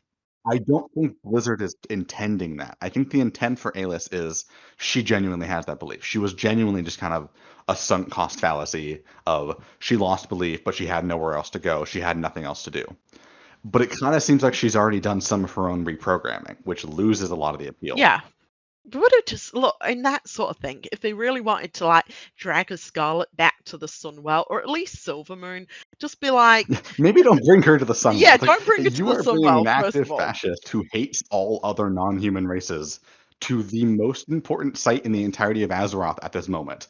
What if she came and she, oh fuck, there's a troll here, kill, and the people sustaining the Sunwell are forced to defend High Prelate Rata, and they lose concentration. And oops, Sunwell beam gone, world exploded because we just brought Scarlet Crusader here. It's so crazy how you just say, tie her hands and we'll take her back to Silvermoon for like, for like further questioning or something. Like if they wanted to like have more quest where you look into the Scarlet mindset, even though I don't think we fucking need that, but like if even if you were like you said, Sil, if we had one chance at a story at deprogramming, right? Just say, tie her hands up and we'll come back for it after we deal with this other guy, like just tied to this Which, fucking side thing. note, have you ever noticed how, other than Stormwind, none of these capital cities have prisons? Where do people get held for containment in Silvermoon? They get put in the fucking magical portal. Like they use Jaina's magical portals from Dalaran. When she was Dalaran had the violet holes. Yeah, like Jaina was like, Not there anymore. just put them in, just send them into my portal. I swear I'm not murdering them. That's what was happening. They're just putting them in the portal. Winky face. It's so weird how when you look at a lot of the older cities, they do have those kind of certain world building aspects. It is kind of weird that when you look at a modern city, like even Borealis had some of that. Like they had the area where they were hanging people. They had the prison area in Borealis. That was a really cool little subzone that you do a horde quest in. Did Zandalar? I don't think Zandalar had any of that because Zandalar was built as a raid, not a capital city. And then Oribos was Oribos. Dornegal was not. Dornegal's not. They're robots, so they don't need a prison. So Ouroboros, they just chuck in the Borgo. yeah. Just chuck him in the fucking portal. Just throw him in the hole.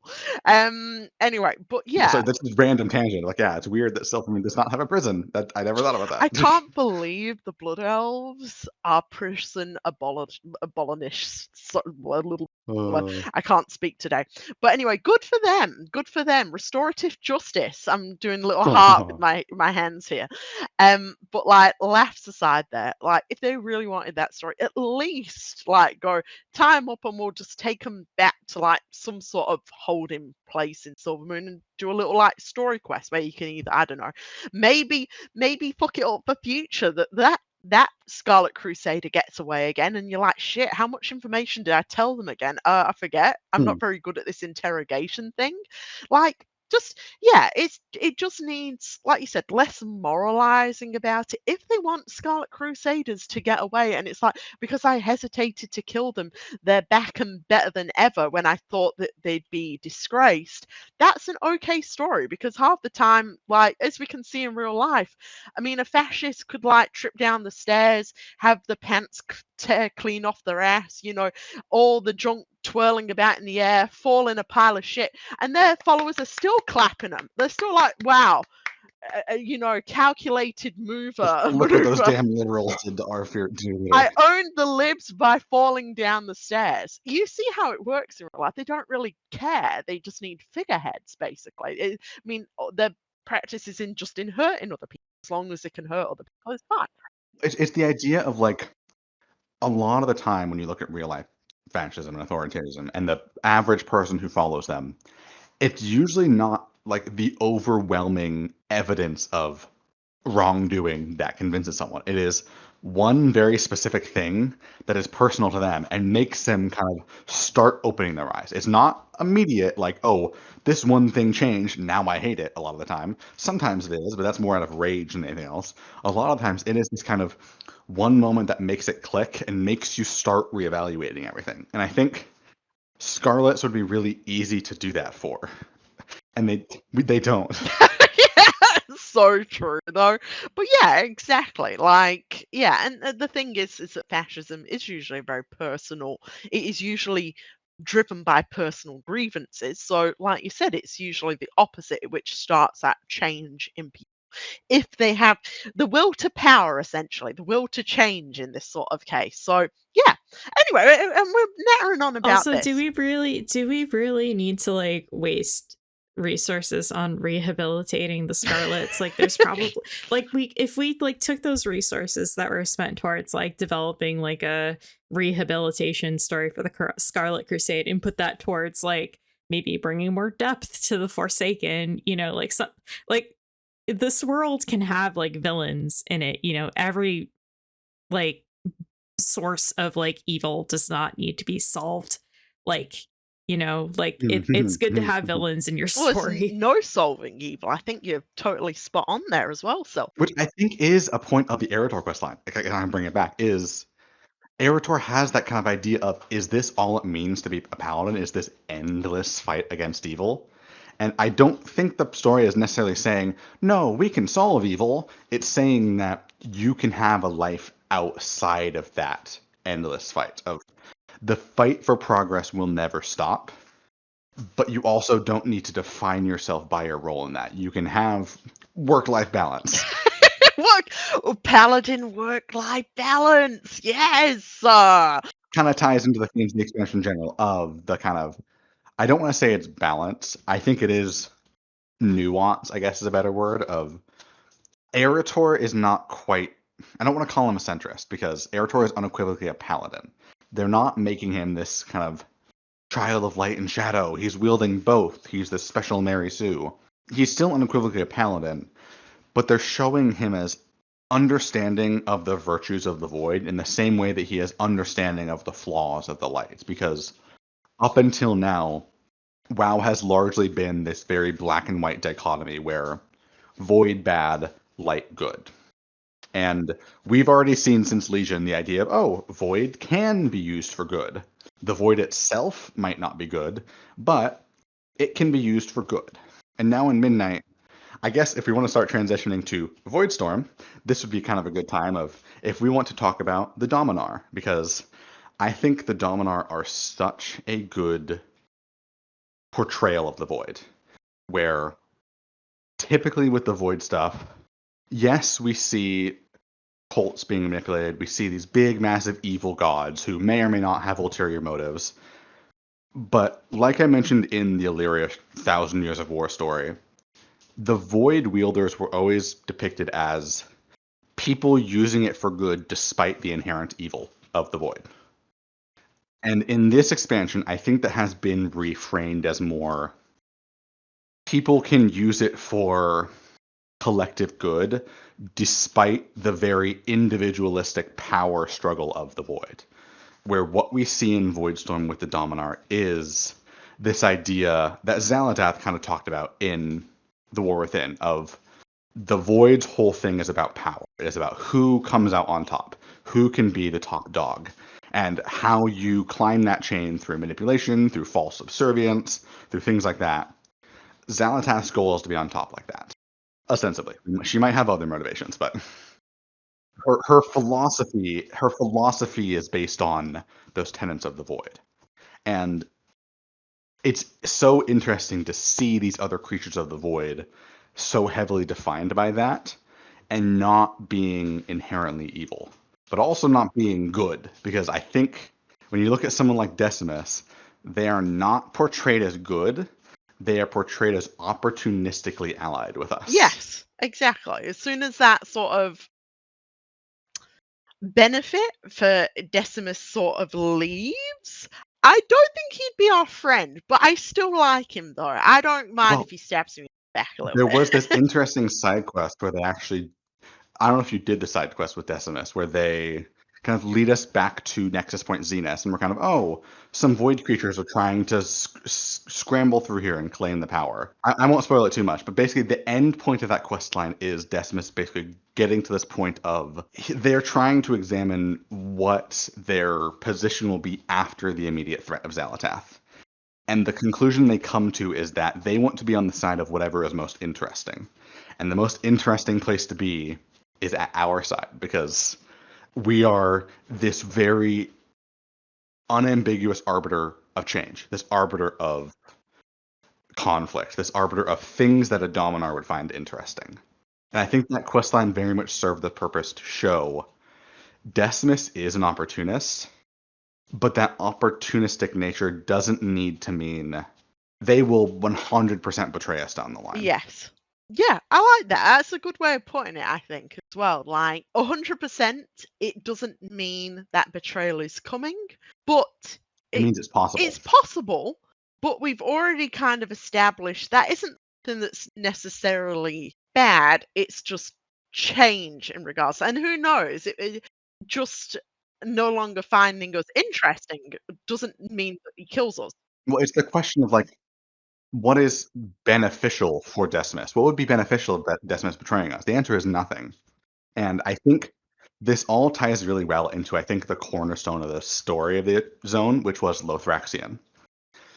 I think Lothraxion was so good in this zone, because we just spent the last 4 stories. We spent Eversong, we spent Zulamon, we spent Herondar, and we spent Arator's Journey going through these ideas of faith and critiques of faith, how people draw their faith together, what unifies people with these aspects of faith. And then we get to a zone that is wholly, entirely, 100% devoid of faith. It is devoid of the idea of communal nature, the idea of unity. This place is fundamentally a place of individuality. It is a place where Your goal is to get on top. You might make those temporary alliances. They are not for the purpose of helping anyone you're allied with. They are for the purpose of putting yourself in an advantageous position.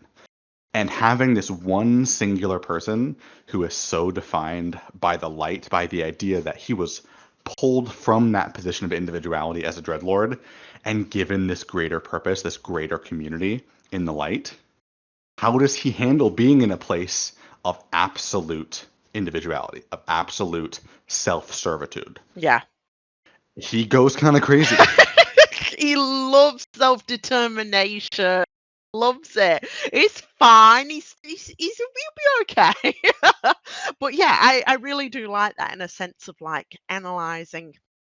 And so I think you said something that made me lose it, which was so right. Lothraxion really does feel like he's a later life convert to his religion. So I think that is 100% intentional. That he is Yeah. a Yeah. born again. Still begged it straight away.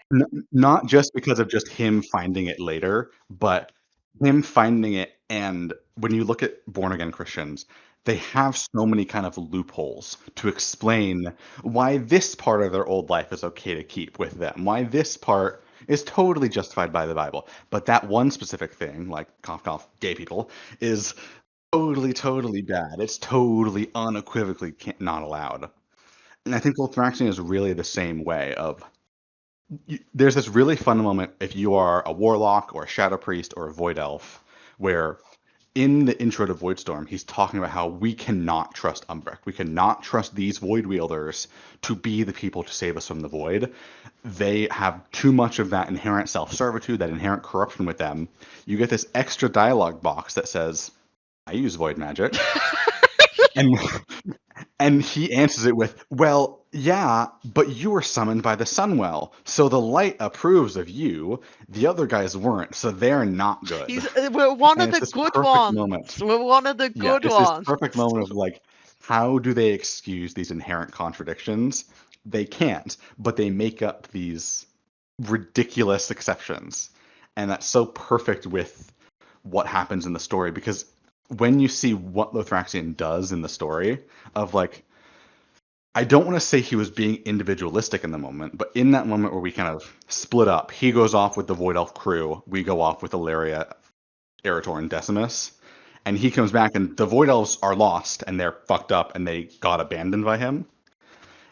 On its surface, yeah, that's a very individualistic moment. He does not care about the people he's working with. He only cares about his personal mission.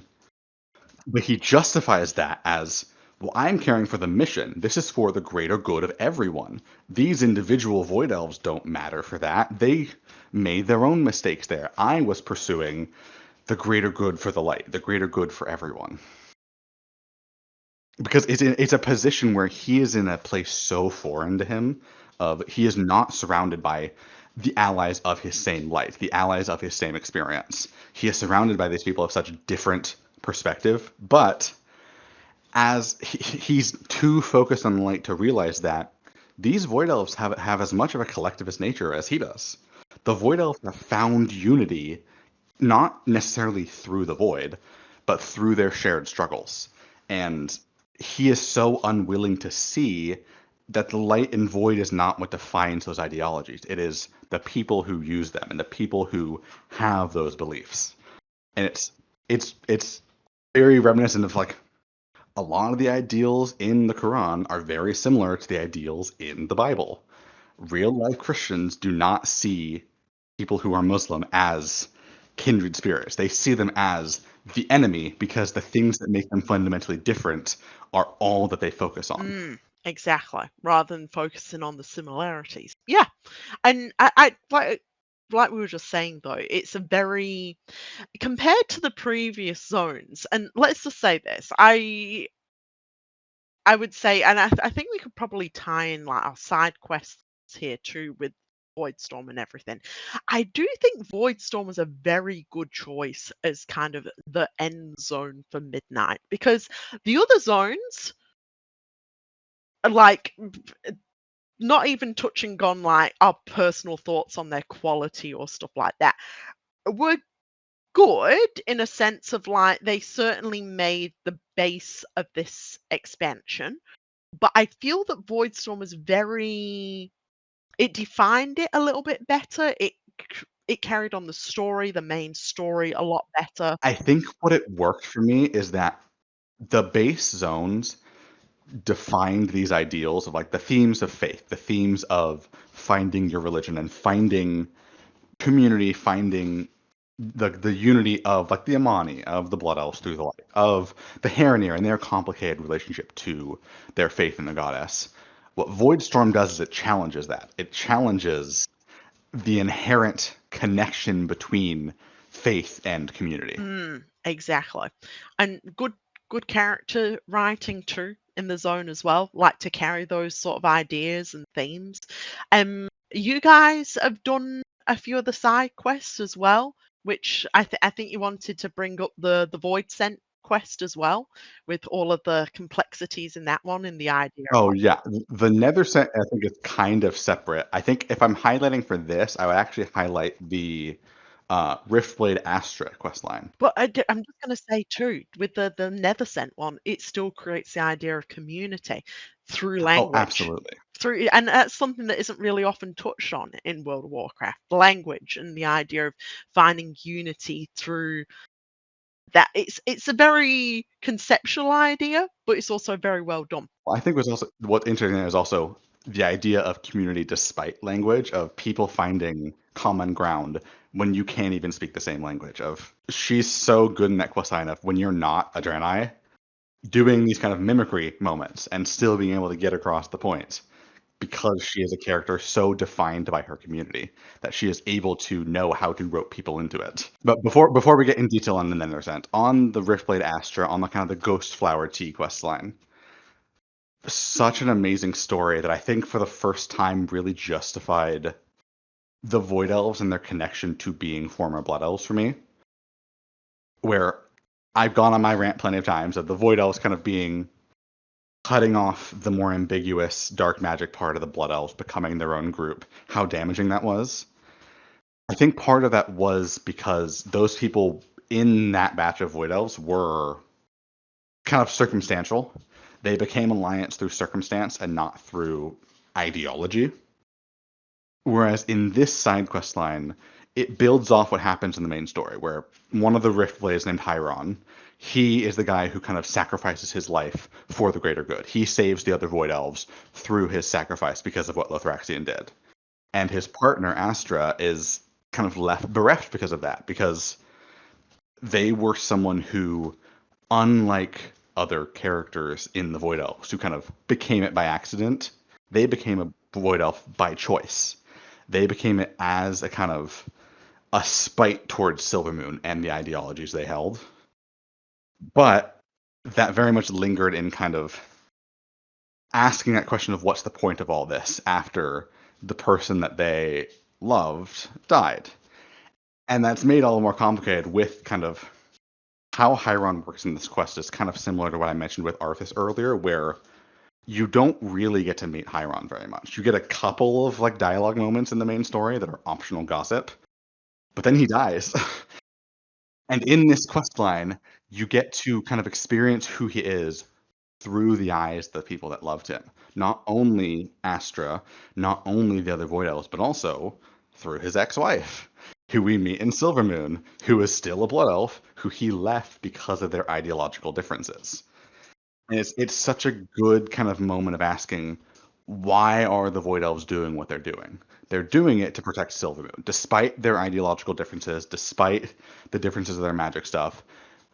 They're not what High Elves are. They are not people still defined by their the High Elves are defined by differences in ideology that led them away from Quel'Thalas. That's why there's so many in Dalaran, so many in Stormwind.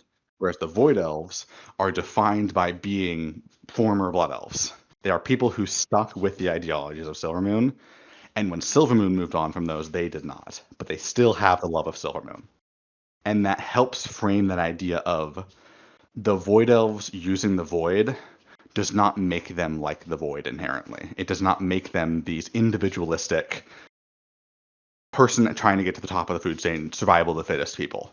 They are people trying to wield this fundamentally survival of the fittest power for the sake of community, for the sake of their greater good and the nation that they love. And that, I think, finally clicked in Voidstorm in a way it had never clicked prior, of actually portraying why the Void Elves care about using the Void and why their ideology is an interesting counter to their use of the Void. Sorry if it's just me rambling a lot on Voidstorm, because I really like Voidstorm. I definitely want to hear your guys' thoughts on like Lothraxion and about the character portrayals in this too. Yeah, I'd actually share a lot of the same points. I definitely felt like I was re-engaged by the story by then. Like you said, the other zones, like I said, I'm not going to mention my personal quibbles with them, but like if I was just taking in the main scenario quest, main story, and traveling through all these zones, I'd be like, okay.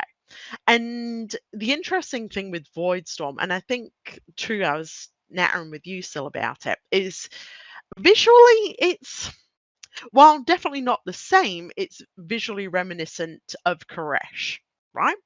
I was having initial thoughts that I was like, what's going on with Koresh and Voidstorm here? Was there any similarities? This is like a very minor quibble I had, but I had in my notes is that like, so the Voidstorm basically takes place in that like black hole. The faction name is like the Singularity.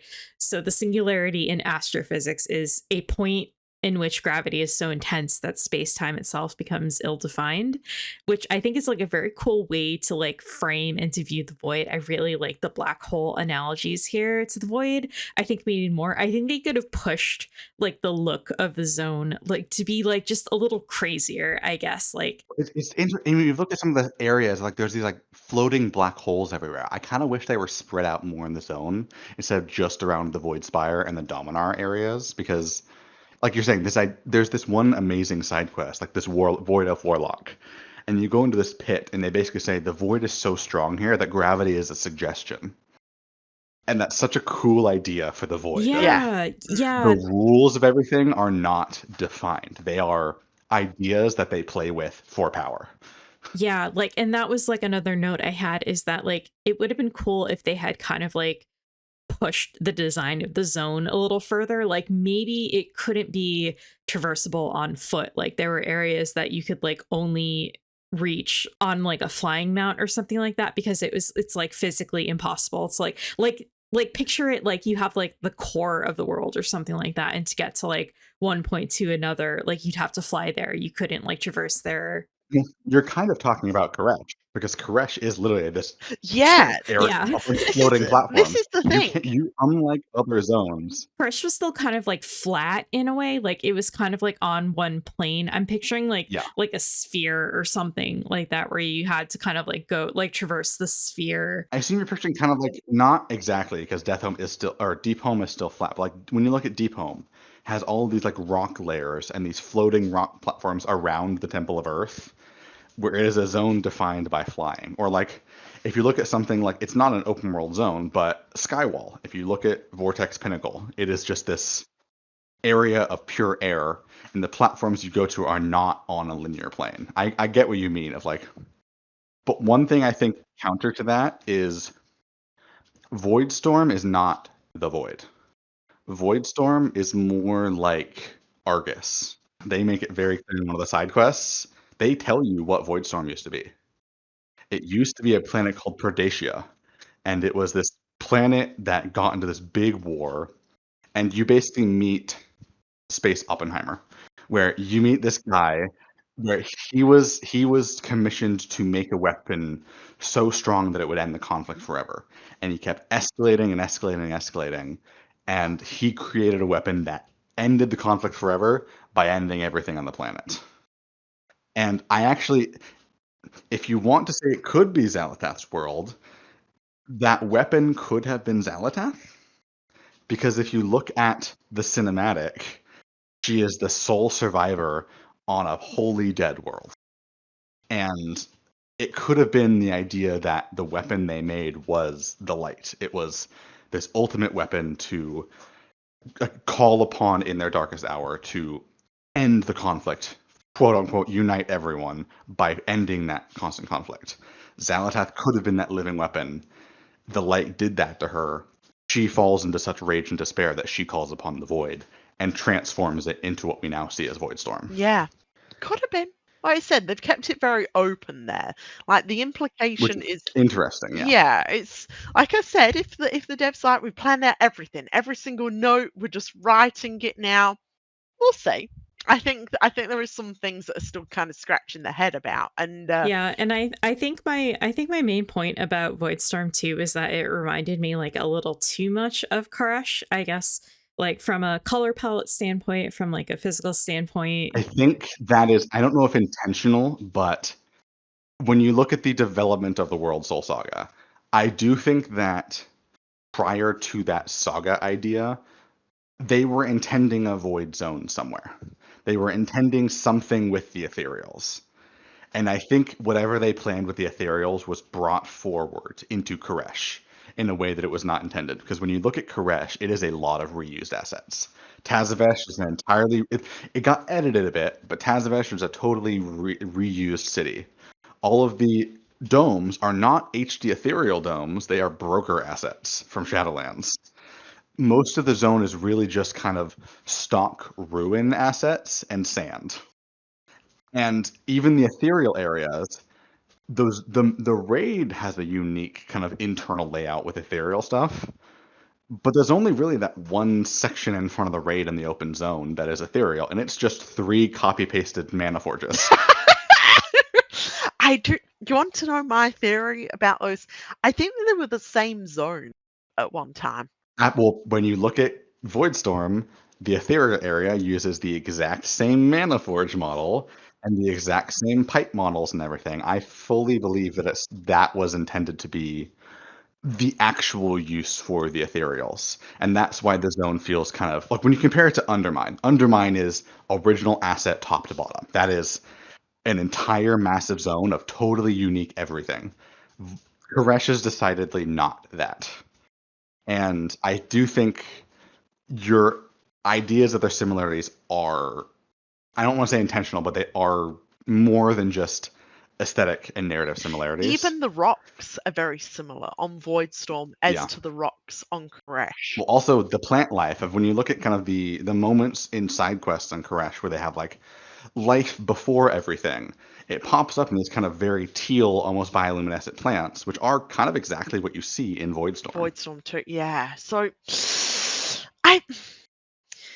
I'm gonna say because we know that they moved basically Koresh forward because they needed that. Like I said, I've talked about many times before, they needed that power up, air quotes, for Xal'atath. I think more than the power up, they also needed the explanation for Xal'atath, the kind of exploration of why she is a credible villain, because she got very generic, I don't want to say jailer-esque, but very generic Warcraft villain bluster up until that point, where everything in the basic expansion, she's manipulating things, she's doing these behind-the-scene things, but she just kind of spectacularly fails because she makes a blunder.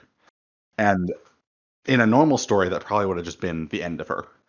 And I think people would not have taken her seriously if that's all we got of Xal'atath was. She blunders at the end with Beladar, and then she blunders in Undermine, and that's kind of our lead up to Midnight. Whereas in Koresh, we got this, not only the lead up of giving her all that power, but also showing why her manipulations work. Because in the same way you've mentioned, like, oh, she manipulates and discards all these evil people that we kill, she does that to us too, where she gives us this ultimatum of like an impossible choice in Koresh of none of us want to work with her, but she's really the only path we have to save the universe. And she very smartly put herself in that position.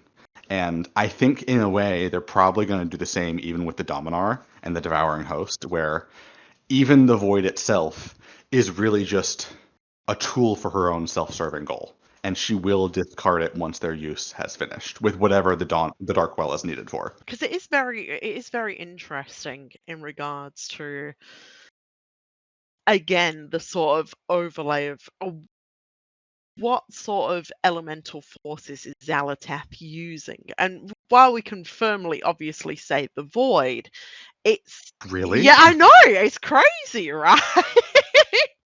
it definitely. I had like a small rant. I don't know if this is like an appropriate place to like bring it up, but like Go ahead. I've been kind of like a little disappointed so far, and like how obviously the void is kind of like a force for quote unquote bad or like evil based on like the moral standards that we like judge this universe by, which is like by the perspective of the main characters like Anduin, Ilaria, etc. Like I feel like I was really disappointed with how like point blank like a negative force the void was in the Voidstorm. Like one specific area that I was kind of like frustrated by was how the fact that like Ilaria and Lothraxion refer to Decimus, the character, as like an it, like a thing. Ilaria does not. That's the thing. Yeah, until we get the trust, they all refer to Decimus as it. And Haters. there's an interesting quibble where Decimus uses they them pronouns. Yeah. But Lothraxion in the cutscenes uses he him. I think he does use they him. That's the thing. In the side dialogue, Decimus uses they. In the cutscenes, Decimus or Lothraxion uses he him. And the developer for Decimus came out and said, "Oh yeah, Decimus uses he they," which I think is good. But if I had to speculate, I do think that got said because they recorded the dialogue for the cutscene earlier and couldn't re-record it to give Decimus the proper pronouns. Because every other place either has like Illyria and Lothraxion in the beginning referring to Decimus as it because they don't see Decimus as a person. But then once we kind of get familiarity, we use they them, except for that one cutscene with Lothraxion, and all the side quests also use they them for Decimus. It's really just that one cutscene. It's the old production pipeline. I agree. But I think that was just like one minor quibble I had, but it was just like one example of like an area where I felt like the narrative kind of failed in like making Illyria shine as like a character who is like void aligned. See, I kind of very strictly disagree because when we get there, yes, Ilaria is as distrustful of void creatures as we are. It's very much when we ally with Decimus, it's us using them for their position within Xalatath's army. But as the zone progresses, we get that moment of like Ilaria sees through their ruse of like, oh, Decimus is significantly more powerful than they are presenting themselves as. And that moment is where they really start to bond. And you get this stuff where Illyria trusts them to the point where when they do the fake betrayal at Terminus, Illyria is like, how could this have happened? I was looking out for this, but I thought we had a secure situation. And she turns out to be correct there. Of like, yes, Decimus was still working for the best interests of the alliance that we made. And that is really, I think, the key point. And I think it's slightly frustrating that it's only mentioned in the PvP zone quests, like those side quest stories for the dungeon. When you talk to the Horde and Alliance Dominar, respectively, they basically mention that the Dominar are not on board with Xalatath doing all this evil shit. They are helping Xalatath because the rules of the Void are that kind of fundamental might makes right, survival of the fittest thing. The most advantageous way for a Dominar to survive was for to serve Xalatath in her overwhelming power. They aren't doing it by choice, and the reason why the Horde and Alliance zone is allowed to continue is because Xalatath allows it to sow more chaos on Azeroth. I think the zone as a whole, when you take both the main story with Decimus and the side quests, makes it very clear that the actual creatures of the Void, not formal mortals like Xalatath or ones like the Void Elves, are not inherently evil. They are inherently individualistic. And that's in contrast to the light, which is inherently, not necessarily communal, but inherently homogenous. I'm going to bring up 2 points there. I think Sil is right in your initial idea, in a sense of like it's good that they do actually address this in Voidstorm, but it did take them a little while to provide that in regards to that. But I think they do, again, I think they do a very good job in Voidstorm. Well, I think it's the thing of like Still said, we're coming at it from our protagonist's perspective. Up until we set foot in Voidstorm, what character has any reason to think that the Void could be good, that the Void could be anything less than pure evil? or at best, an evil force used for good by mortal people. The characters have no reason to ever think that. I think it makes sense that it takes a while for us to really adjust the idea that that creatures of the void can be not necessarily evil, just self-serving. Yeah. But this is the thing though. The light being homogenous, now that ain't exactly true. Well, I think it's true in the sense of, I think the point being hammered in by Midnight is that the forces in isolation have these absolutist ideals. Pure creatures of the void are pure individualistic, pure self-serving. Pure creatures of the light are purely that kind of homogenous communal idea. When you look at the Naru, when you look at Zira, she leads a very homogenous army of the light. People who try and bend away from that, she will force into that. But when you look at mortal involvement with it, the mortal involvement is the Void Elves as contrast to the individualism of the Void, and the mortal cultures of the light and the diversity with which their different deities call upon the light I don't think that contradiction is a flaw. I think that contradiction is intended of the mortal aspect. That free will aspect brings in the idea that we can interpret these absolute forces as shades of gray. And I agree what you're going to say with the Naru not necessarily being that, but that's because the Naru are not creatures of pure light.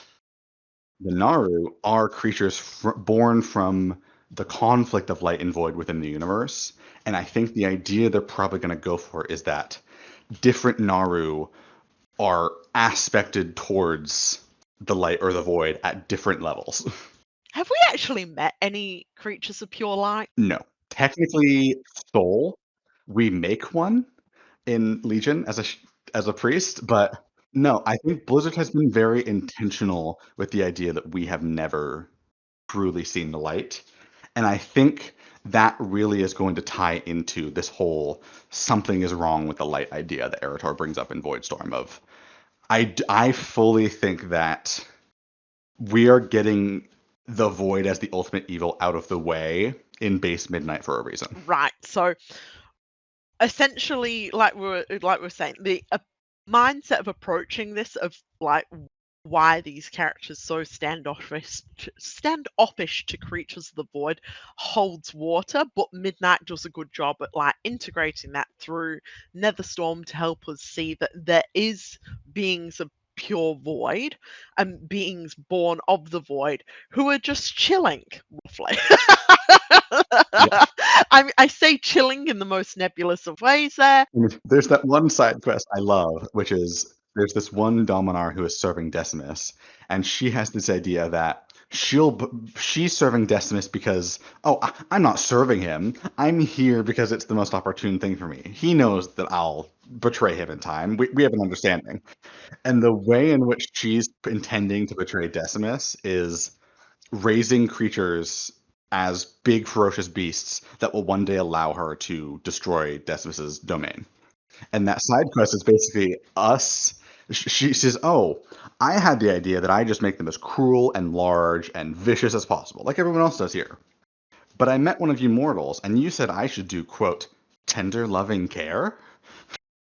And the quest line is basically just you helping her try to learn how to be a player beastmaster.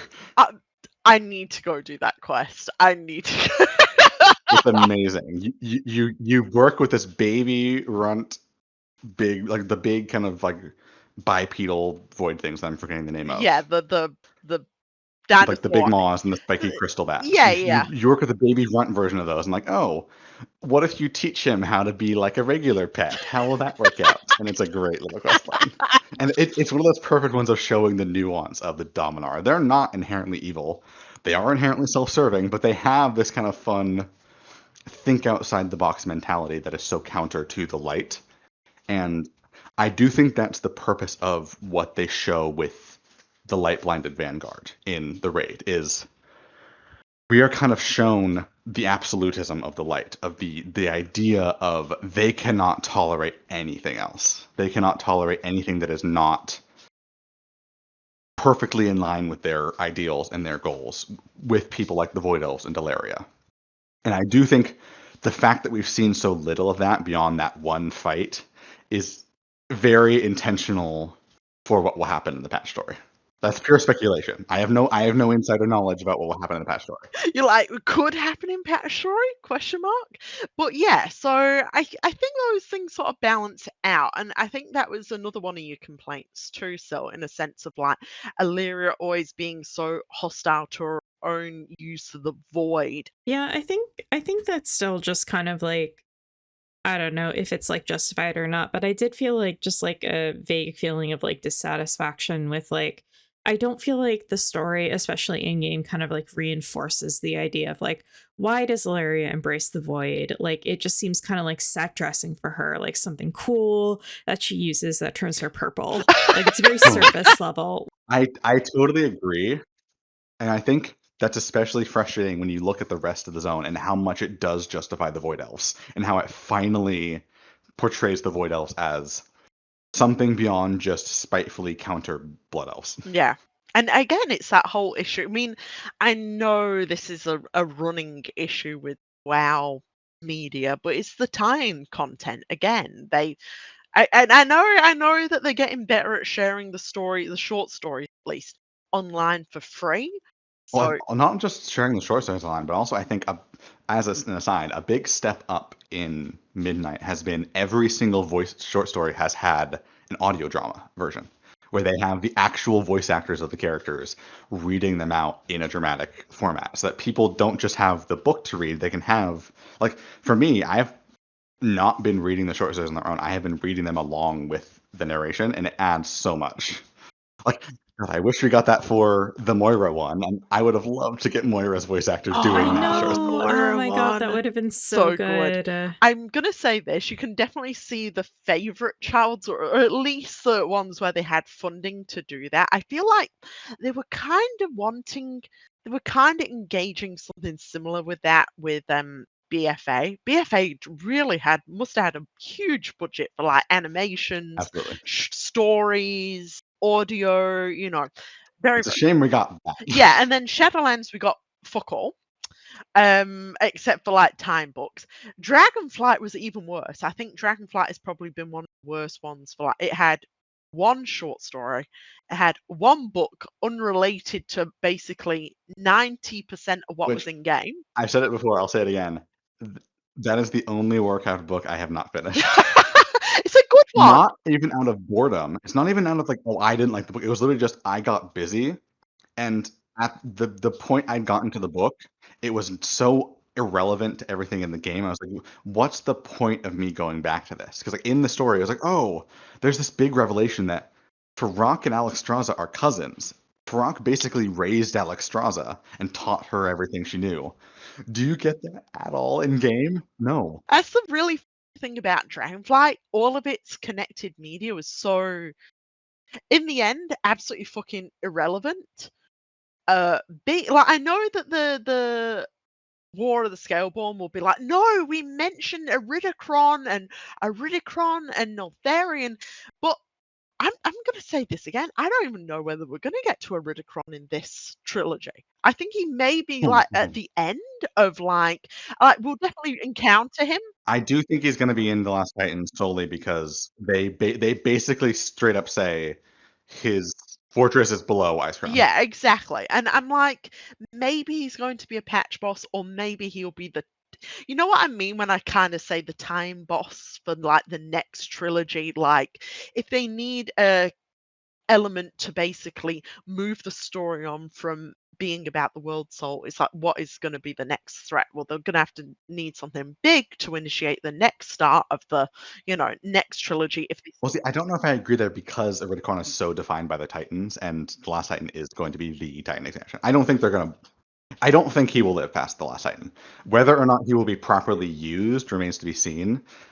But I 100% think whatever they're using it for will be in The Last Titan. It just might be a blip on the radar, and all of the setup for him doesn't matter. I'm gonna say this. I think it may be a fake out with the name. That's my crazy ass theory. I don't, because they've made it very clear that the Titans are returning. Like, that's not in the same way when they revealed Midnight. Like, oh, it's the expansion about uniting the elf tribes. That is unambiguously what Midnight is about. I think the last Titan will be the same. It is about the Titan showing up, which is the whole point of Eridikron's plot. I do think the last Titan is actually about Sargeras. That's my crack theory. It's not about Azeroth. It's not about the Pantheon. It's about Sargeras. I totally agree. Now this is my crazy ass theory. Like it is something along those lines, but I think it's either going to be Eridikron succeeds at the end of the last Titan, and it's either a massive reset for. I know this sounds absolutely, and it's like, why would you even do that? But World of Warcraft devs has sent us to like a fucking alternate universe on Draenor. But who knows if the next trilogy isn't just Eridikron does a soft, and you know how they love Marvel too, does a soft reset on our universe, and this gives them a chance to What? The bronze dragonflight stuff just being Loki didn't give it away. What? No. But yeah, like the thing is that we don't know whether he's going to succeed at the end. And like I said, I do think that the last Titan is a bit of a fake out in the name. Like you said, I think it is more to do with Sargeras than it is with Pantheon. I don't think it'll either be one or two things. I bet either the Pantheon is wiped out, which I think is a bad. I hope it has something to do with Azeroth. I'm going to be very Yeah. disappointed. It does have. Oh yeah. I think everything. It's a World Soul Saga. It's going to have something with Azeroth. But we're much far off talk. I do think that when I'm talking about all of this stuff in Voidstorm, of them setting up the ideal to the light and the void, I think the purpose of that is going to be light versus void over the fate of the World Soul. In Midnight, I do think they're going to have a Xal'atath is trying to get to the World Soul. Whatever she does with the Dark World gets her closer to the World Soul. My crack theory is that Xal'atath is almost going to reach the World Soul. She's gonna kind of crack the World Core open, like get that seal that Titans put on it broken, and that's gonna send out the oh shit signal. That's gonna sound like the wee woo wee woo wee woo. Well, that's actually World Soul in danger. That's kind of similar to my theory, but my theory was that she actually fails at something that she's doing, and she uses, and the sword basically triggers that sort of response that either gets the Titans back or. I think that's a bit idea. Like maybe Xal'atath's last stitch effort is just pull the sword a little bit closer in, pull it a little bit more into Azeroth. She just gets all of the Dominar to grab the base, and she's like, "Push, you fools! Push! We need to make it go deeper." That one SpongeBob clip of them pushing the town across. Going, push! That's the fucking Xal'atath's backup plan with the sword.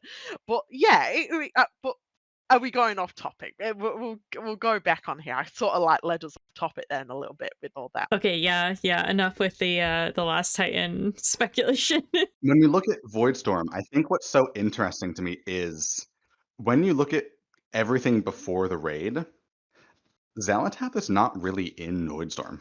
Because Voidstorm is not about Xal'atath. It's about the Void. And no spoilers, but she isn't there afterwards either. Yeah. Yeah, they're like, I don't know where Xal'atath is. She's just taken two characters. Well, spoilers. They publicly put it on the PTR. No matter what happens with the raid, which we don't know the exact details of, the end result of whatever happens at March of Quel'Thanos is Xal'atath achieves something and she leaves. She leaves the Voidstorm behind. She leaves the Dominar behind. And what's left in its place is kind of what the Void actually is. It is the Dominar seeing that vacuum of power, trying to be the one to fill it. We're just kind of additional pieces on that board because the Voidstorm happens to be connected to us. So, which I think is a good story of that is perfect, ripe opportunity to show that nuance of the Void in contrast to Xal'atath and her kind of objective evil, where we might be kind of collateral through some of the more evil ones, but we could also see ones more like Decimus, ones who think, well, maybe you guys beating every cosmic force ever means you guys might be the side we want to be on. Decimus, the only character with a huge fucking brain, may I just say. He's like, I ain't fighting you guys. I mean, look at you. I think that ties really interesting back into Lothraxion, because even though Shadowlands might have kind of muddled it a bit, the iconic philosophy and the iconic phrase of the Dreadlords is, I'm always on the winning side. The whole idea is that they are fundamental opportunists. And I think not only do the Dominar really exemplify that as well, I think Lothraxion is such an interesting contradiction with that, where in his mind, he has transcended that. He has left behind that opportunism, that individualistic nature of his people, the Dreadlords. He has become one with something greater. He has become part of this community that gives him a true purpose. But at the same time, isn't that kind of choosing what he sees as the winning side? He sees the winning side as the ones united in purpose, the ones united for something instead of themselves. But that's still him choosing a side. Yes. Also, question, just to put it to you guys. Now that Lothrexion's died, does he just go back to the Shadowlands and he's in Esrium again? Well, ain't that the question of the year with the Dreadlords? So, not to go on a short Dreadlord Shadowlands rant, but I dislike what they did with the Dreadlords and Shadowlands, specifically because they gave them a singular Big Daddy that they are all serving. What's so fun about the Dreadlords is that idea of I'm always on the winning side, not we're always on the winning side. It is, when you look at Warcraft 3, whether deceptive or not, the whole idea is that they were fighting over control of the Plague Lands. Very Mothras, in that moment, perhaps falsely, betrays his fellow Dreadlords, serves Sylvanas because that is the winning side. Ultimately, what the Dreadlords saw in their mind was, oh, Sargeras is the winning side. He's the one where we can work to spread chaos, work to stay alive, basically. Because Sargeras was this forced ordering of a fundamentally unordered force, which was Fel and chaos and demons. I'm going to just say this, and I may be correct or I may be completely wrong. The whole Dreadlords are an agent of death only came about in Shadowlands, wasn't it? There were demons before that, right? Correct. They were not only demons, they were one of only 2 demon races that were natural demons. The idea presented was that the Pit Lords and the Dreadlords are the only 2 real, genuine chaos entities. Like, not people who are mortals who got transformed like the Minari, but actual demons. That still confuses me. That's still an odd choice. Well, that kind of ties into what I'm saying, is like, I don't inherently dislike the idea of, oh, they're actually entities of death, because it can help explain some of, like, oh, hey, when you look at Warcraft 3, Dreadlords are much more about death and decay and carrion swarms and very necromantic things than they are about Fel. So that can be an interesting idea, but it fundamentally fails in not only making them all subservient to one guy's greater plan. That one guy isn't even Denathrius. That one guy is the jailer. And you could say, oh no, they're just serving the jailer because Denathrius was. Except no, because Denathrius dies. He's no longer a person who can communicate with them. Mal'Ganis and Contessa still serve the jailer in the Sepulchre, and they die for the jailer in the Sepulchre. And it's not a moment of like, oh, this is all a part of the plan for us to die here. It is, they are genuinely shocked that they die there. Yeah, and the other thing is that, like, okay, they're serving the jailer, but the jailer isn't real. He fake. They were all fake. So what was the point? My boss is a robot. My boss was a robot. It feels like one of those 90s cartoons where the head tears off. It's like a robot underneath and like, it's like, But, like, seriously, is it just because, again, is it because they're trying to slightly retcon the Shadowlands to be like, wow, that wasn't really the Shadowlands? I do think whenever the Dreadlords show up, they're definitely going to pretend that they were all serving Denathrius. They're going to pretend like Mal'Ganis and Contessa serving the jailer was actually them serving Denathrius somehow. It wasn't, to be clear, but they're definitely going to pretend that it wasn't Denathrius. This is the funniest thing. They have the Denathrius bot in Zeta Mortis. So was that He was also a robot. He was also a robot. Denathrius was a robot. Yeah, but it didn't show that. They were like, but he didn't really die. No, he did die. He went into the sword before he died. Yeah. Me when my robot Terminator skeleton gets sucked into the life-absorbing sword. Oh no! Anyway. It's one of those things of, when Denathrius shows up, they have 2 paths for Denathrius and the Dreadlords. They can either pretend that Denathrius was the real mastermind and that he actually does have his own master plan. That's not what was in Shadowlands. Shadowlands was presented as he was genuinely serving the jailer out of opportunism to get his way on top, and he was duped by the jailer. That Sylvanas specifically notes, "Oh, we should help Denathrius because he got defeated," and the jailer goes, "Nah." He was just a robot. Don't worry about it. Me Um, when the two AI are beefing.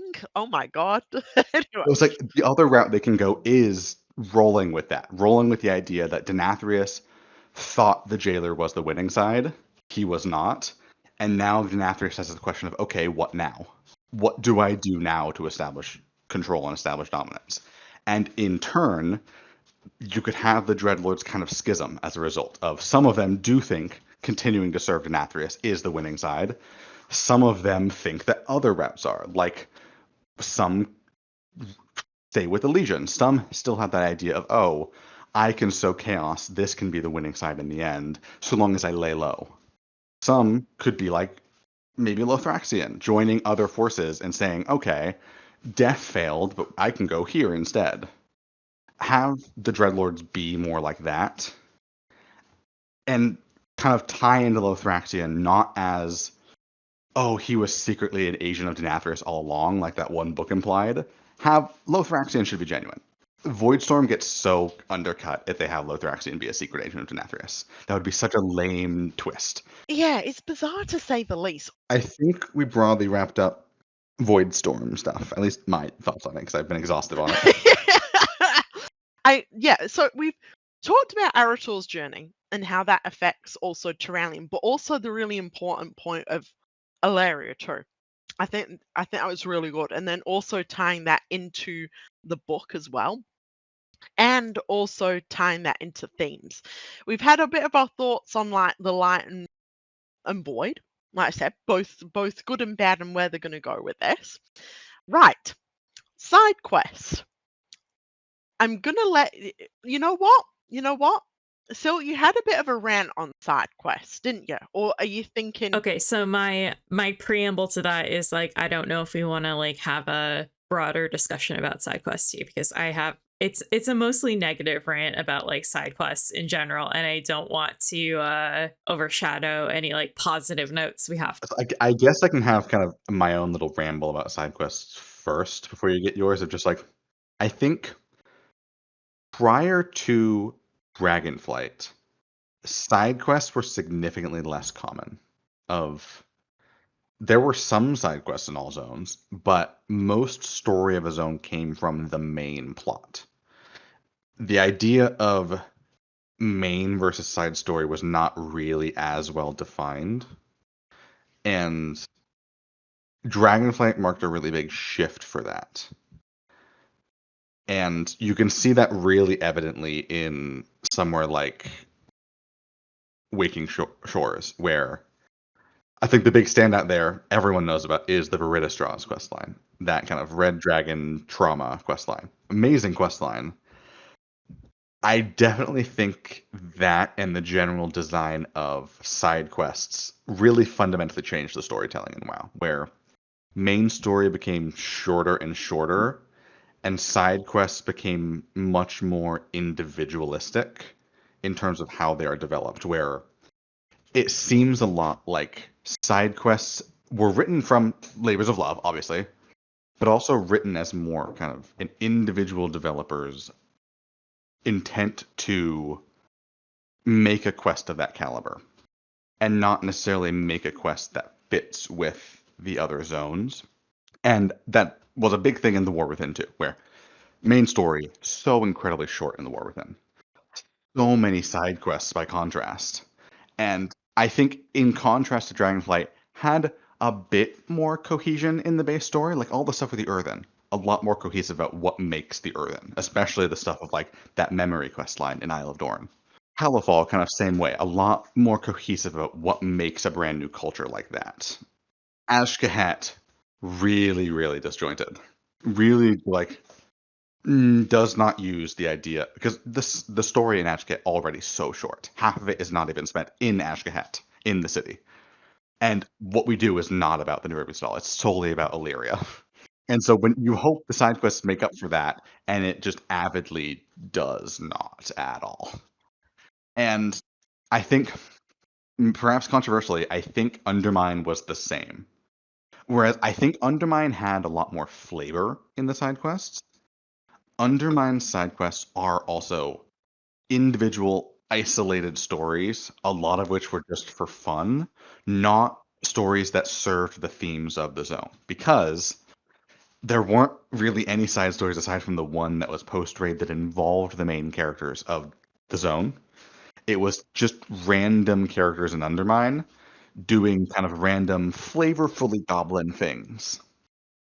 In contrast, I think Koresh is kind of where they started improving, where Koresh does still do random characters and random side quests, but I think a lot of those side quests were much more thematically relevant to what Koresh was trying to say.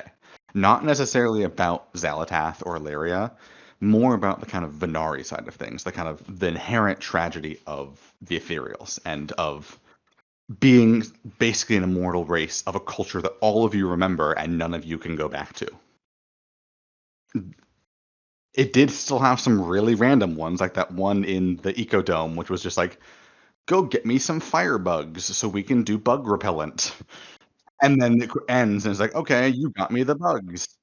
Bye. Do you like the bees? Did you enjoy the bees? That is a interesting one because I wouldn't actually consider that necessarily a side quest because that campaign was twice as long as the main story of Correct.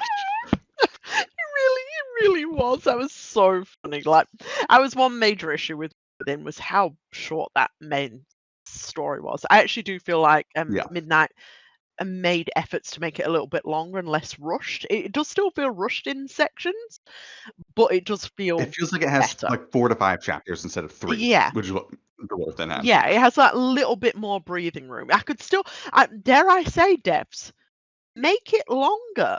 I don't mind Please. side quests, but I prefer it to be that main story quest. Like, I prefer to spend more time with the more culturally relevant characters. I do like a lot of side quest characters, but I do wish there was more in the main story again. But I think my point leading up to it was I think Midnight is a really interesting dichotomy between two zones that are the side quests are not only really flavorful to the zone, but also incredibly thematically relevant. Contrasted by at least one zone, I haven't played the second with Herondar, at least one zone that is so utterly devoid of not only flavor, but any sort of messaging whatsoever, which is Eversong. And I think that's a really good way to lead into Sill's ramble. Still, go ahead. Okay, so every expansion, like since Dragonflight at least, I go into side quests with an open mind. I like stories, I like reading, I like lore. I like lore in this game. I like learning about fantasy worlds and the characters in fantasy fiction. I love long, chunky books that have like character bibles and appendices in the back. It's something I enjoy a lot. So I try to make an effort to actually read the text that appears in this game. That being said, side questing in WoW, especially lately, tends to make me depressed. I don't know why, but when the quests are boring, when the characters are uninteresting or cringy, the storyline is silly with like no stakes, and I don't feel like I'm learning something worthwhile about the universe or the game world or the area of Azeroth that I'm exploring, it seriously turns me off from this game. I start thinking about the time I'm wasting reading this text and, doing these tasks, killing bugs or whatever.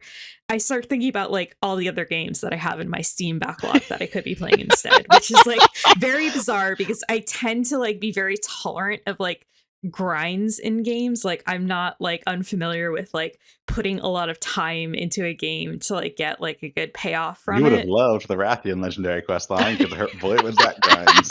Oh, I know. If only I was playing that instead. Yeah, she did Dark Fuse. I did the dark. I After did the the- dark fuse ret after in the the nerf. world, the war within. Yeah, after the nerf. So, I can do grinds in this game, but side questing, I really don't like it in this game, especially like since Dragonflight. I felt the same way about the war within side quests. I kind of got like very depressed and felt very deflated after I did the Sojourner achievements, I was just like, why did I waste my time like reading all of that and going through all of that with some exceptions, and this might be an unfair comparison, but what I was like thinking about while I was doing side quests, especially in Eversong, was like I was thinking of Disco Elysium, which I played recently. This might be an unfair comparison, but in Disco Elysium, I felt like the side quests were just so interesting in that game. It felt like every single minor character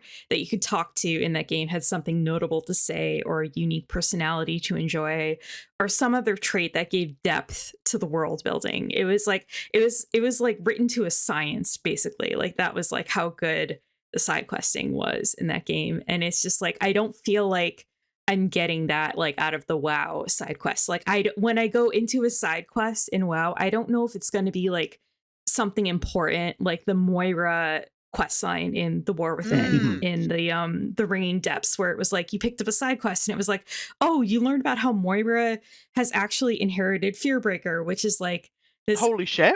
very significant weapon in the game that has this long storied history of like people who have wielded it, and it's like she is like wielding it now, and it's like, oh, that's actually kind of really important. This could have actually been part of the main quest line. Or if it's going to be like a very silly little quest line where it's kind of like a Pokemon parody and you're just kind of like raising like a bug and kind of like fighting it against like other bugs and stuff like that. So I don't know, that was just like something that kind of like hit me like while I was like so I went into this intending to do like all of the side questing before we had this conversation, but I got through all of Eversong, and that was just kind of like a huge slog. I feel like most of Eversong was like kind of wasted, with like a couple of like exceptions. I don't feel like it really built upon the Blood Elves lore in like the ways that it could have. I don't feel like it really fleshed out the Blood Elves as a people. Like it didn't remind you of kind of like who the Blood Elves were and like how they got to like this point, and it didn't really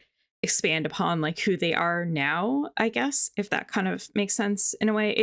There were just so many silly quest lines in Eversong, which I could get into more. And then I got halfway through the Herondar quest lines, which I felt like were like a little better in that I felt like they did kind of like help you learn more about the Heronir as like a people. What I've been told from people, there's a lot of like world building in the side quests in Herondar, but not necessarily a lot of engaging story because it's so focused on world building. A zone that is so bare bones. Yeah, it's. I feel like the main, just condensed in everyone's opinion, it's very dry in Herondar. Like it's because it's so desperate to go, shit, our world building on this is weak. We'll do the world building in the side quests, and that unfortunately makes them too dry. Like you said there, so from what Eversong side quest I've done too, it errs on the side of too much silly. There were so many cutesy little storylines in Eversong Woods where it was like, oh, help this blood elf. An important book got like stolen by a dog or something, and you have to chase the dog around this. The heckin' doggo ate my homework. God. The heckin' doggo ate my homework, and I was like, why am I doing this? Why am I wasting my time with this? That one, I think, frustrated me so much because I don't know if you did the breadcrumb quest for that, but the initial quest for that one is actually in Fairbreeze. And it's a character from TBC who, in the TBC leveling, that Magister was the one who sent you to punish his apprentices by polymorphing them indefinitely. Oh my god. Of like that was the guy showing the very arrogant nature of the Blood Elves, of how stringent they were with their magical training back then. I assume you didn't do that breadcrumb quest. Would you have gotten that impression that that was what the questline was about from just the questline? No, absolutely not. No, not at all. So you're like, what the fuck? Those two characters are also from TBC. There are two characters involved in that same questline, and there's no sense of these characters have progressed since that questline. This is where they are now. None of that at all. I remember ages ago, gang, when I said, please keep your comedy out of the main scenario quest, the Rathian complaints I had, and I said, how about try it in your side quest a bit more? Like, keep it to yourself. I'm actually taking that back. I think we should ban the WoW devs. If they don't, they should run it past a panel, and the panel can't be WoW streamers. You can't have any WoW streamers because they're easily amused. You could shake like a shaker toy in front of the No millennials allowed. a shaker toy in front of a lot of WoW streamers, and they just go, oh, oh, oh, oh, and you're like, enough. Let's do something. That's basically my whole rant, is that I feel like side questing in WoW is like kind of a waste of time, and that it, more than anything else in this game, really makes me contemplate like how much. So WoW is a game that just like takes a lot of time. Like it demands a lot of time of the players, and I just feel like that in the side quests now more than anything else, is that these quests were like put in to take up my time to get me playing the game more, like, you know, than they were to like communicate any ideas about the Blood Elves or Midnight or the Void or like any of the themes that we're talking about. Like I'm just chasing a dog around a zone, you know, just to like get reputation points. To use another one, which I'm sure you also have the similar thoughts on, when I think about like side quests of like trying to explore a race or explore a small zone or a character, I usually think that like by the final quest of a little series, it's either reinforced a point repeatedly or it has some big twist at the end. And when I was playing that one side quest down south with the fishing blood elf, in my mind, it's like, oh, this blood elf is really, really anal and really, really pristine about the fish we capture. This guy is really superfluous, really, really, he doesn't care about anything. And my expectation was, oh, there's going to be some kind of twist at the end where him being so unaware of his surroundings will show, like, have some twist of like, oh no, he actually totally is aware. He's doing this because he has the power to be able to do that. I was expecting that this guy was like this aloof fishing guy who just wanted to party and wasn't caring about the light bloom around him, because if something threatened his little party, he would have snapped his fingers and summoned a big arcane thing or summoned a demon and just blown shit up to show. The Blood Elves are very superficial, but they have the power to back that up. They take things seriously when those superficial things are threatened. That doesn't happen. The quest is just, oh, you keep fishing until you get the pristine fish. He cheers and does slash dance. You go kill one random light bloom monster, and then it's over. That's it. Yeah, that's it. He was just some hoity-toity guy who wanted like the best fish. Just some guy who's really pristine about fish. Yeah, and even one where I feel like they're trying to be like, see, this is setting up future plot points, like the one with the sailors. The sailors and the Naga and that. It just felt so like, wow, damn, we solved the case. I have that listed as like one of the quests that I hated the most in that zone because it was just so boring. It was just like, why do I care about these Naga? Well, it's also just like, what does that tell me about the Blood Elf relationship then? Because if you didn't play Warcraft 3, would you know that the Naga are the people who saved the Blood Elves and helped save their addiction to magic? They have such a close relationship to the Naga. Oh my god. No. Yeah, that's Bash. Yeah, Bash and I'm going to pronounce his name correctly, winking at the Kelthas.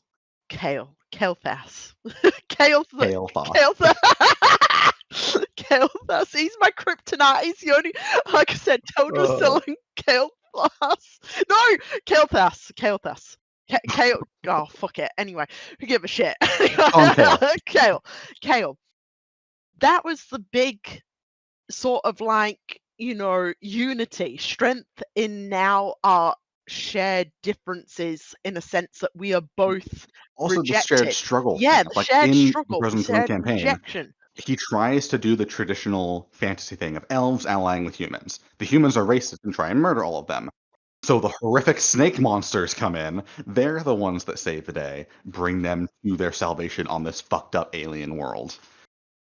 The Naga, it's kind of funny. In the Naga quest, they mention their addiction to magic very briefly, right? Of like, that's the motivation for a lot of their stuff. Do they mention that in relationship to the Blood Elves at all?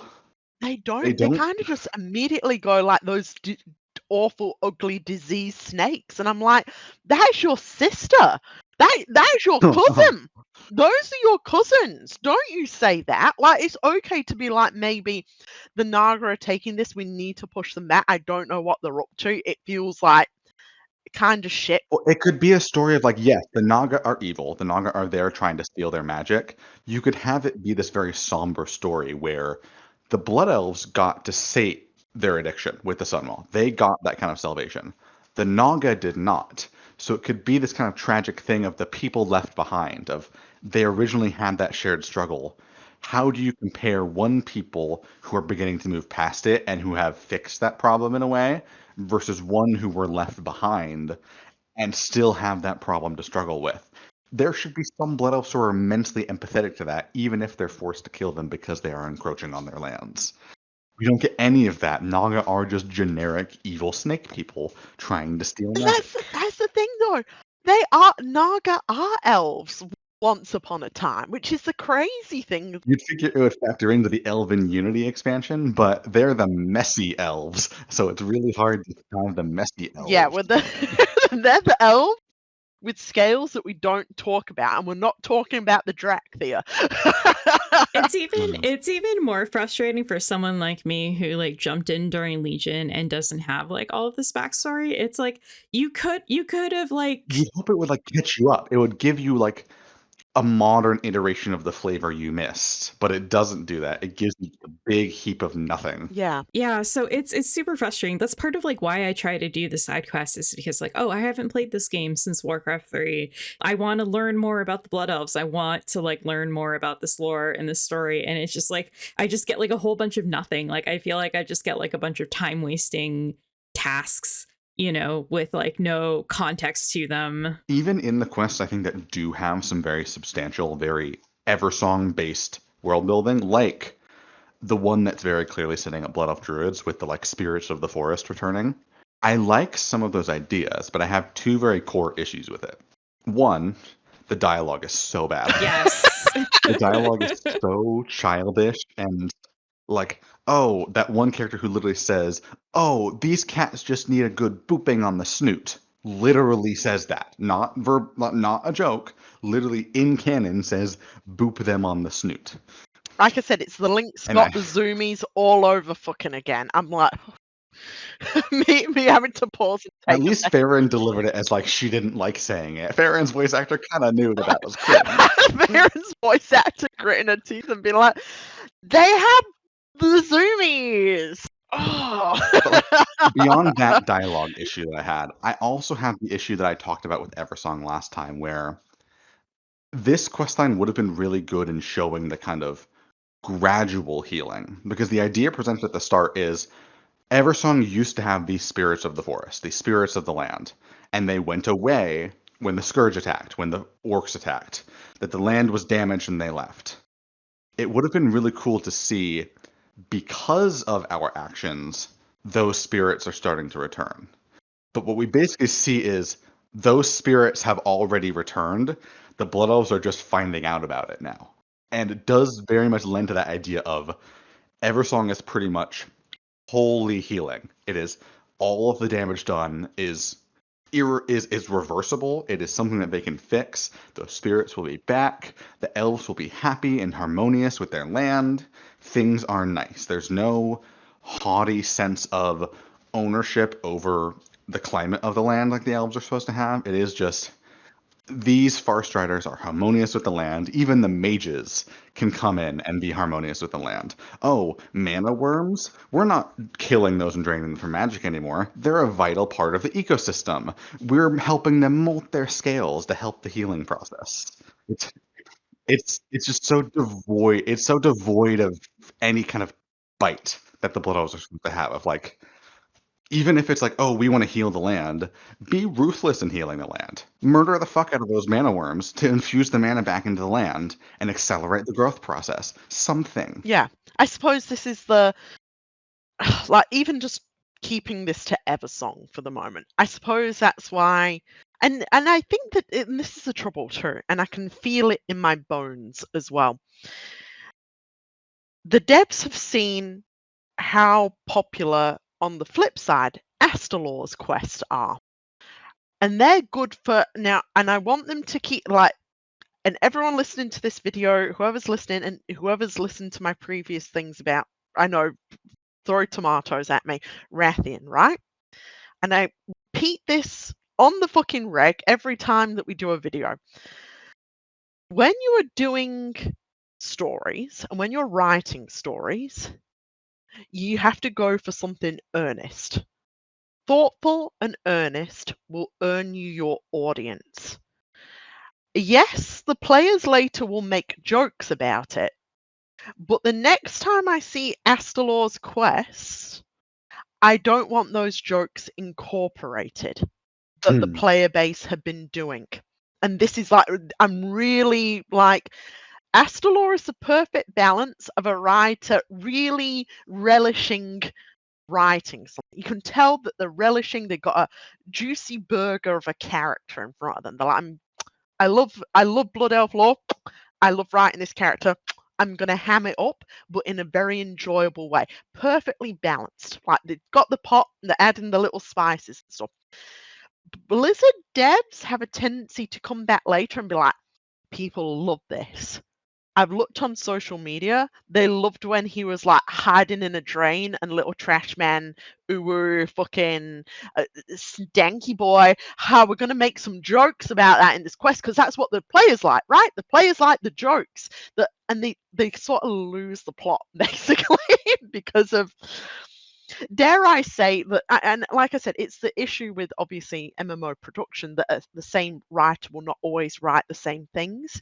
So that when a new writer comes in, they'll look at, like, they'll try and go to, and this is a thing that I know that they've done. They go to social media and see what were the jokes that people were writing about this. I should add jokes. And my first thing is, Blizzard writers, again, you're not comedians. Sometimes you do hit with jokes, sometimes you do hit, but I'd say the majority of jokes or air quotes funny stuff that they try to incorporate is deeply, deeply millennial core. Oh, absolutely. The jokes that they put in just don't hit. I have an example in my notes. So my side quest that I hated the most from the War Within was this parody of Princess Mononoke. So there was like a side quest in the Goblin area of the Ringing Deeps where I forget like what the preamble was to it, but at the climax of this quest, you kind of like go hunting down this like deer, and then you cut off its head, and then the deer like wreaks havoc on this like goblin town. And it was like the only thing that like the dev got from Princess Mononoke was that there was a freaky scene at the end of the movie where a deer god's head got chopped off, and it kind of like wreaked havoc on like the surrounding area without like absorbing like,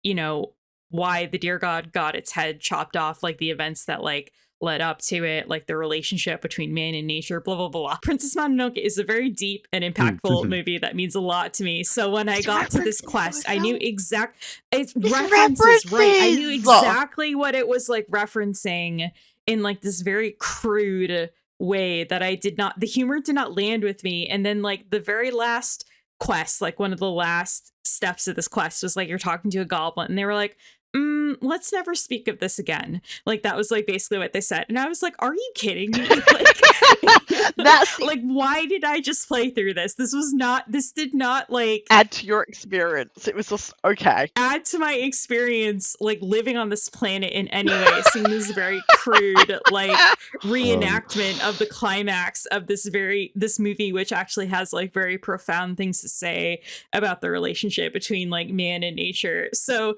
like, it's just stuff like that, like self-referential stuff, like, oh, you've heard of this, right? Like this would be like a good side quest. And an example of this, like in the current expansion Midnight, is there's a side quest in Herondar where you come across this like village of mushroom people that have been like infected by this parasite, and it's clearly like a zombie analogy, like the Last of Us. There's this like infection that infects all of like the mushrooms, so they're kind of like zombies now, and like all of the titles of the quests are references to like zombie stories. And there's one quest that's called I Am Legend, where you kind of like go out and you have to kill like a bunch of the mushroom people, and it made me so angry because I was like, I Am Legend is like a very profound story about a man who's like the last living human on Earth as far as he knows, and he basically comes to the realization that he has become legend to these zombies in the way that zombies were like legends to humans, and that the zombies have developed their own society.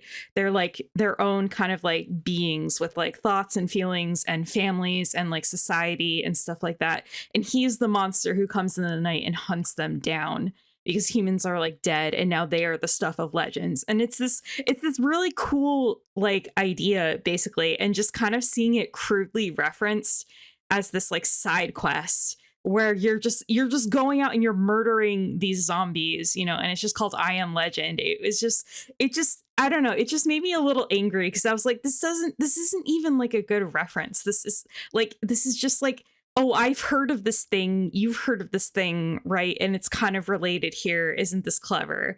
It just felt like a waste of time, and it just kind of made me angry, I guess. And this is the thing, I'm going to say something too, everything you said there. So it's not, I know that the devs would immediately counter with this.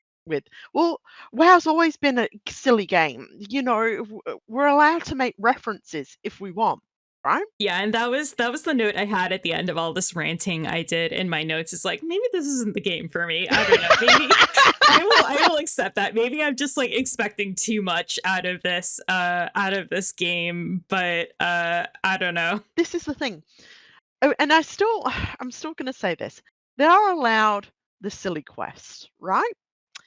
But we are running on a schedule here. Like the clock is ticking, essentially. They've turned to us and said, we're going to give you a trilogy of games here with such a earth-shattering story for WoW. We're turning WoW around. This is like such a big thing for WoW. So why spend so much time on just silly things too? And I know that a fair bit of it's for the streamer reactions. Like I said, I think that the WoW devs put a lot of importance on how their streamers react. Right? And I'm not a person who should be talking, because any streamers who may be listening to this, I don't like streamers. I'm too old, basically. I'm like, I see a stream and I'm like, oh god, no. Oh, great.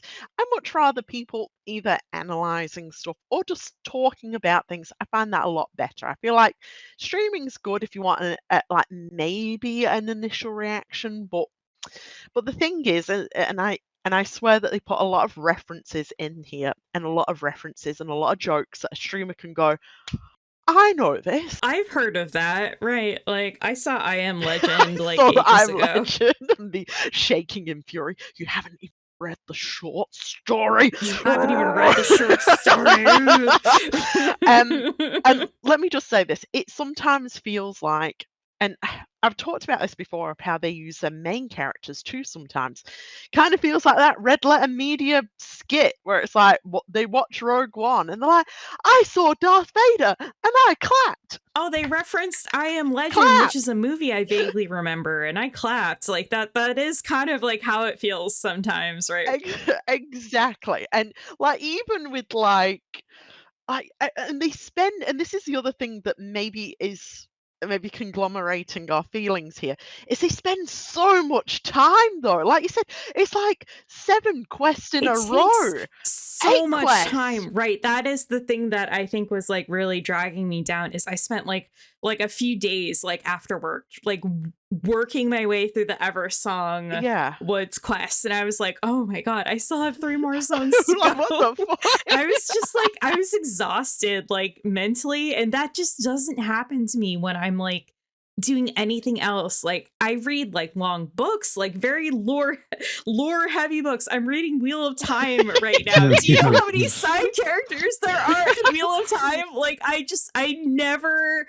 never have this reaction to like any other piece of media that I like interact with or like seek out. So it just baffles me that like WoW is like the one thing that like wears me down, is like doing the side questing in WoW for some reason. Just like breaks me in a way that like no other piece of fantasy fiction ever has. I'm gonna say it's because of the almost egregious amount of references and jokes. Like I said, I'd be okay more so if jokes were kept to either like short, maybe 3-part quests, that it could be related to something, or if they're dying, if they're like absolutely frothing at the mouth trying to make a reference to something, sure. But like, and even with that, like we can still say that even by the time that WoW makes a timely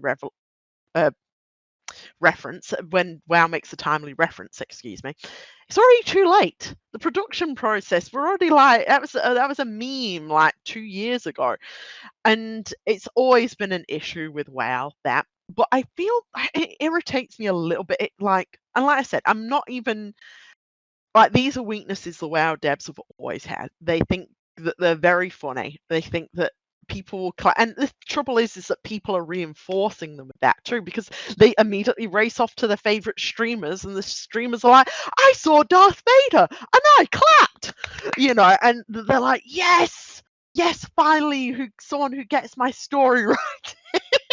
And I'm like, oh, honey, no, no, don't say that about a streamer. They're paid to like no very few people like you either get the two extremes of streamers. You have someone who's continuously praising you or someone who's continuously critiquing you. Like you gotta be like, am I listening maybe to feedback that's tailor made to like continue the streamer's career and or make me happy so that I hopefully share this streamer with my buddies and they get more popular within our circles. I'm just putting that out there. But the thing is that they can see and they've seen people's reaction. They see reaction lots like yours, Paul, who you do deep threads and you talk about what you enjoy about side quests. You're like, this adds to the world. This makes me interested in the characters. This has a theme that's relevant to the main story that possibly could not be touched. Tying it into established characters or history that they're trying to build upon. Yeah. Exactly. And they're If we want to use a good, I think maybe the one unequivocally good example of side quests in Eversong, or more accurately, Silvermoon, the not dungeon murder row quest line. Yeah, do you want to with talk about Jake that one? the Rogue. Yeah.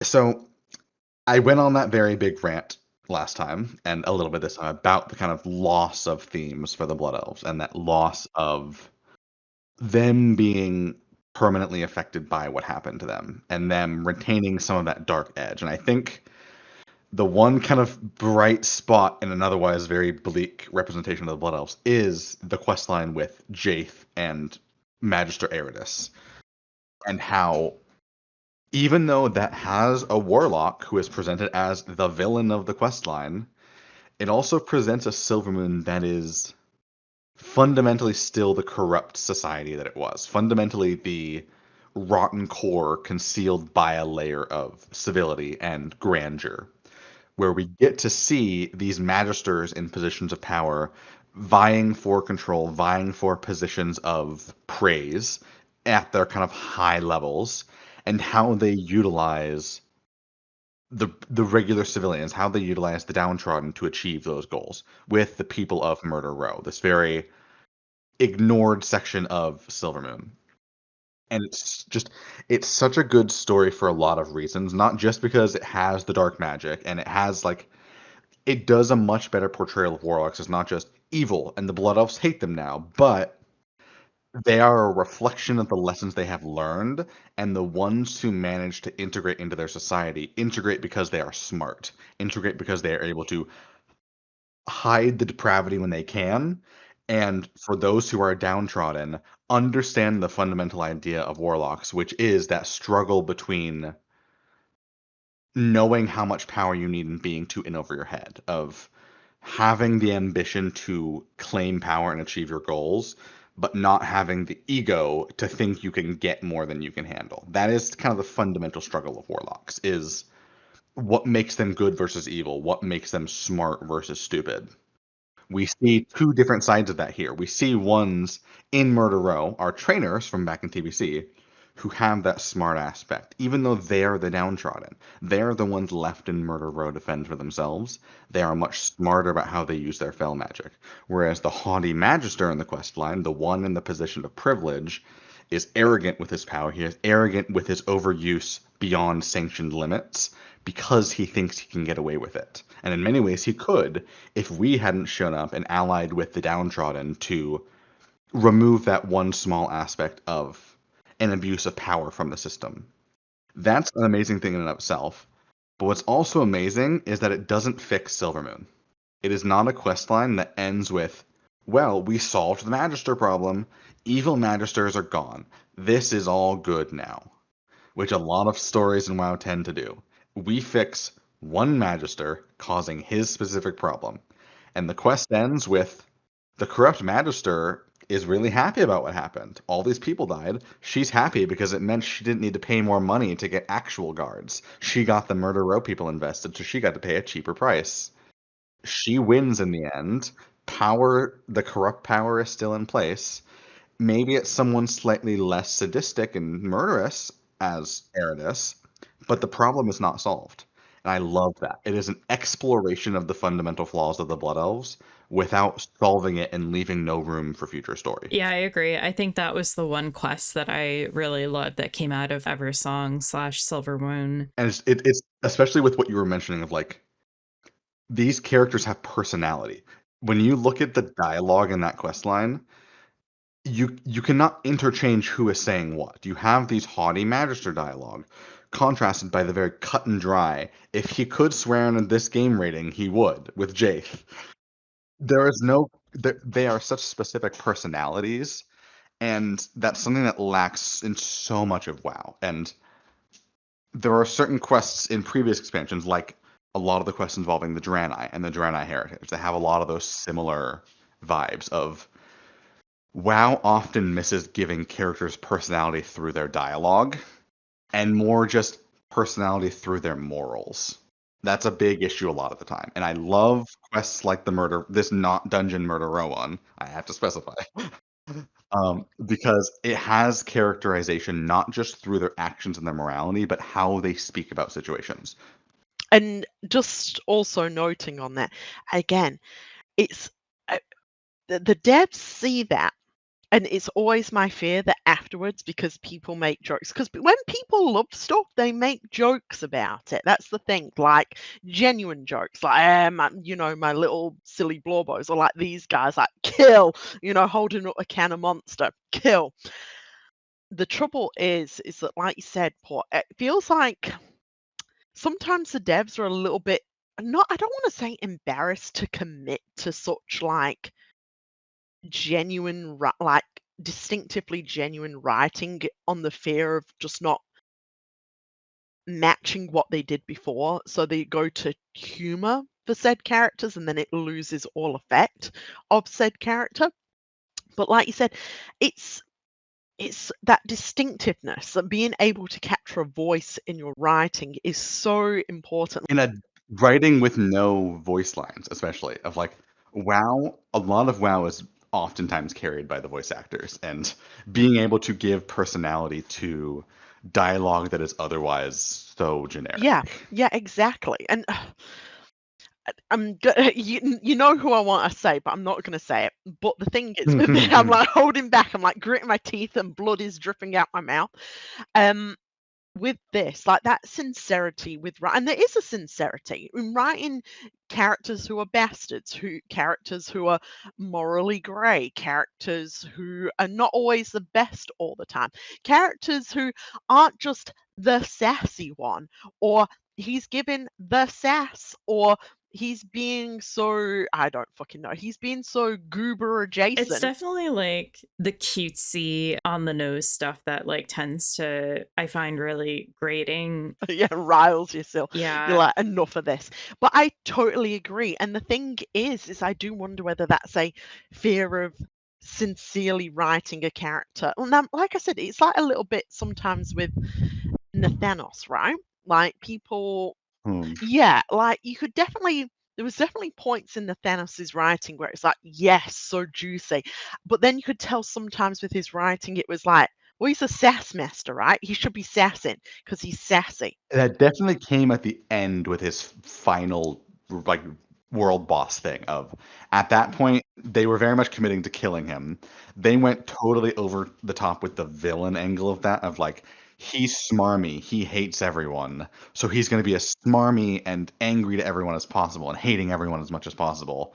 And like his last lines, while I love how juicy they are of mocking Tyrande, they are very much just like egregious over the top because that's our last moment with it. And it misses a lot of what made Nathano so fun, which was, yeah, he had those moments of like dry humor, dry snark, and it's supposed to be contrasted by how he interacts with Sylvanas. That he has a lot of moments of snark with her, but they are more kind of a subservient tone to her and come from a less mean place. I think is what's always fun about it is he's willing to match her freak, but he's also very reverent of her. Yeah, exactly. And it's understanding that balance too. And I think that's another thing that we've touched on before. I think that's like another like point to like side quests is I think that like the fact that like WoW expansions like don't have like a unified vision behind them, it becomes really apparent when the side quests don't like align with like the themes of the zones, or if characters are like wildly inconsistent, you know, between like how they're written in like the main. That's why I really loved Voidstorm, because the side quests in Voidstorm, even though I know they were made by different people, it feels like internally those people working on Voidstorm were a team, that they were making different aspects of the zone to fit the core themes of Voidstorm and the themes of the Void. Whereas in the same way you feel a lot of that in Zul'Aman, of a lot of those themes of faith with Aloa and the themes of kind of familial regrets, familial burdens, how people in the modern age, the people who are still alive, live with those things. There is this one side quest in Zul'Aman that I actually had to take a couple days to actually play it because it hit really hard home for me and really was emotional for me, of these two siblings who were basically dealing with the burial rites for their mother, where the older sister kind of took the blame for what was in secret an abusive mother. She had an abusive household. She punished her kids for their failures with their combat training.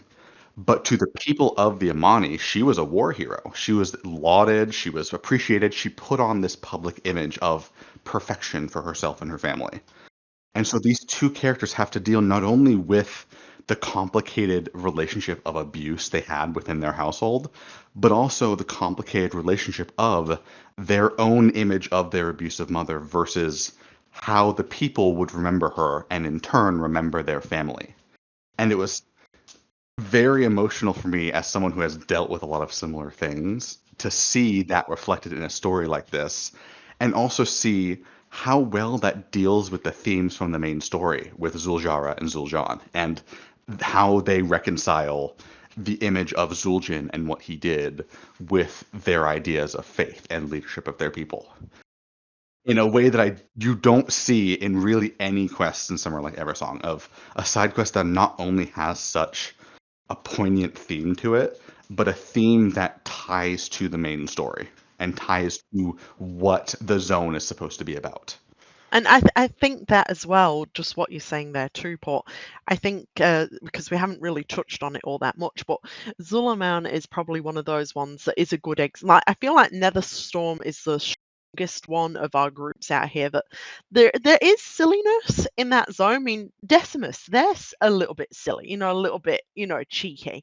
But One of the side quests is literally they ask us to describe things about ourselves, and then they put them in a row to taunt us and make us as mad as possible against them. Like, oh, you said that your favorite food was a cake? Here's this nice cake that blows up on you just to rage bait you. But that questline is silly, and it also has a purpose with the message. That questline is, I would argue, as vital for Decimus's character as their role in the main story, because it shows how they operate in a low stakes environment. What is their character like in relation to us? And it shows they are much the same as in the high stakes environment. And they are in this for what they find most interesting to themselves. Not necessarily for good or for evil. It just comes to the conclusion that we are the most interesting person to be alongside. Yeah. We can't help it if we're perfect. Let me just say that. But yeah, Zulaman though is definitely another one. Like not every quest, but a good majority of the quests do match that elements and themes that are touched on in the main story. Yeah, and I think that's why the disappointment of like Eversong's quest hits so hard is because this is the Blood Elf expansion. This should be the highlight, of like all of the questing zones, is like learning more about the Blood Elves and kind of like how they've evolved since we last saw them. Look, it's an existing player race and an existing zone reimagined in modern graphics, in modern questing sensibilities. Much more budget for quest lines than they had back then. It's the perfect place to actually do meaningful storytelling. And it's wasted on so much just fluff nonsense.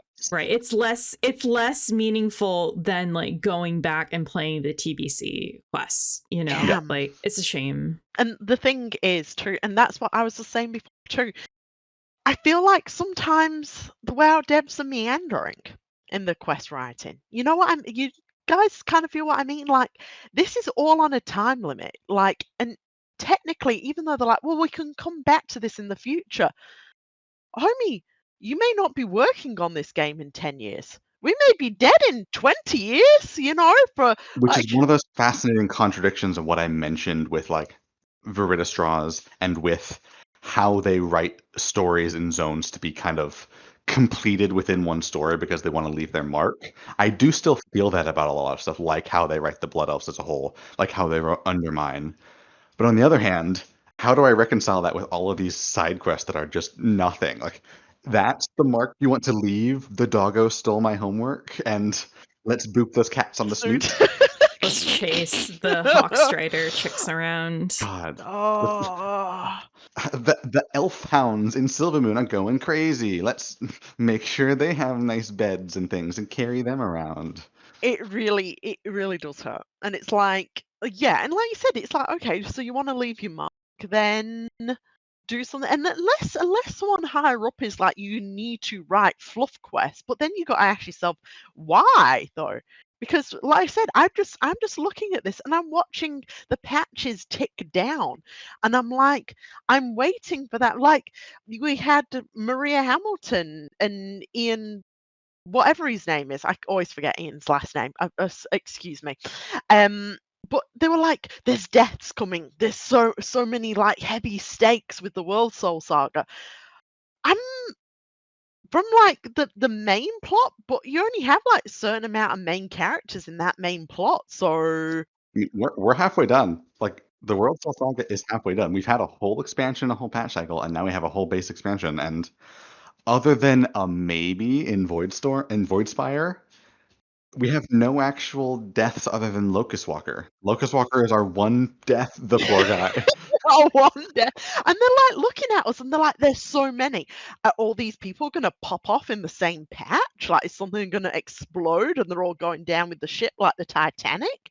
Like, what's going on here? Or is it a joke? Is it like I joked about it being a reset at the end of Last Titan and technically every player character died? Monkey Saw Curls, start of the Last Titan, Thrall gets obliterated. Thrall gets obliterated.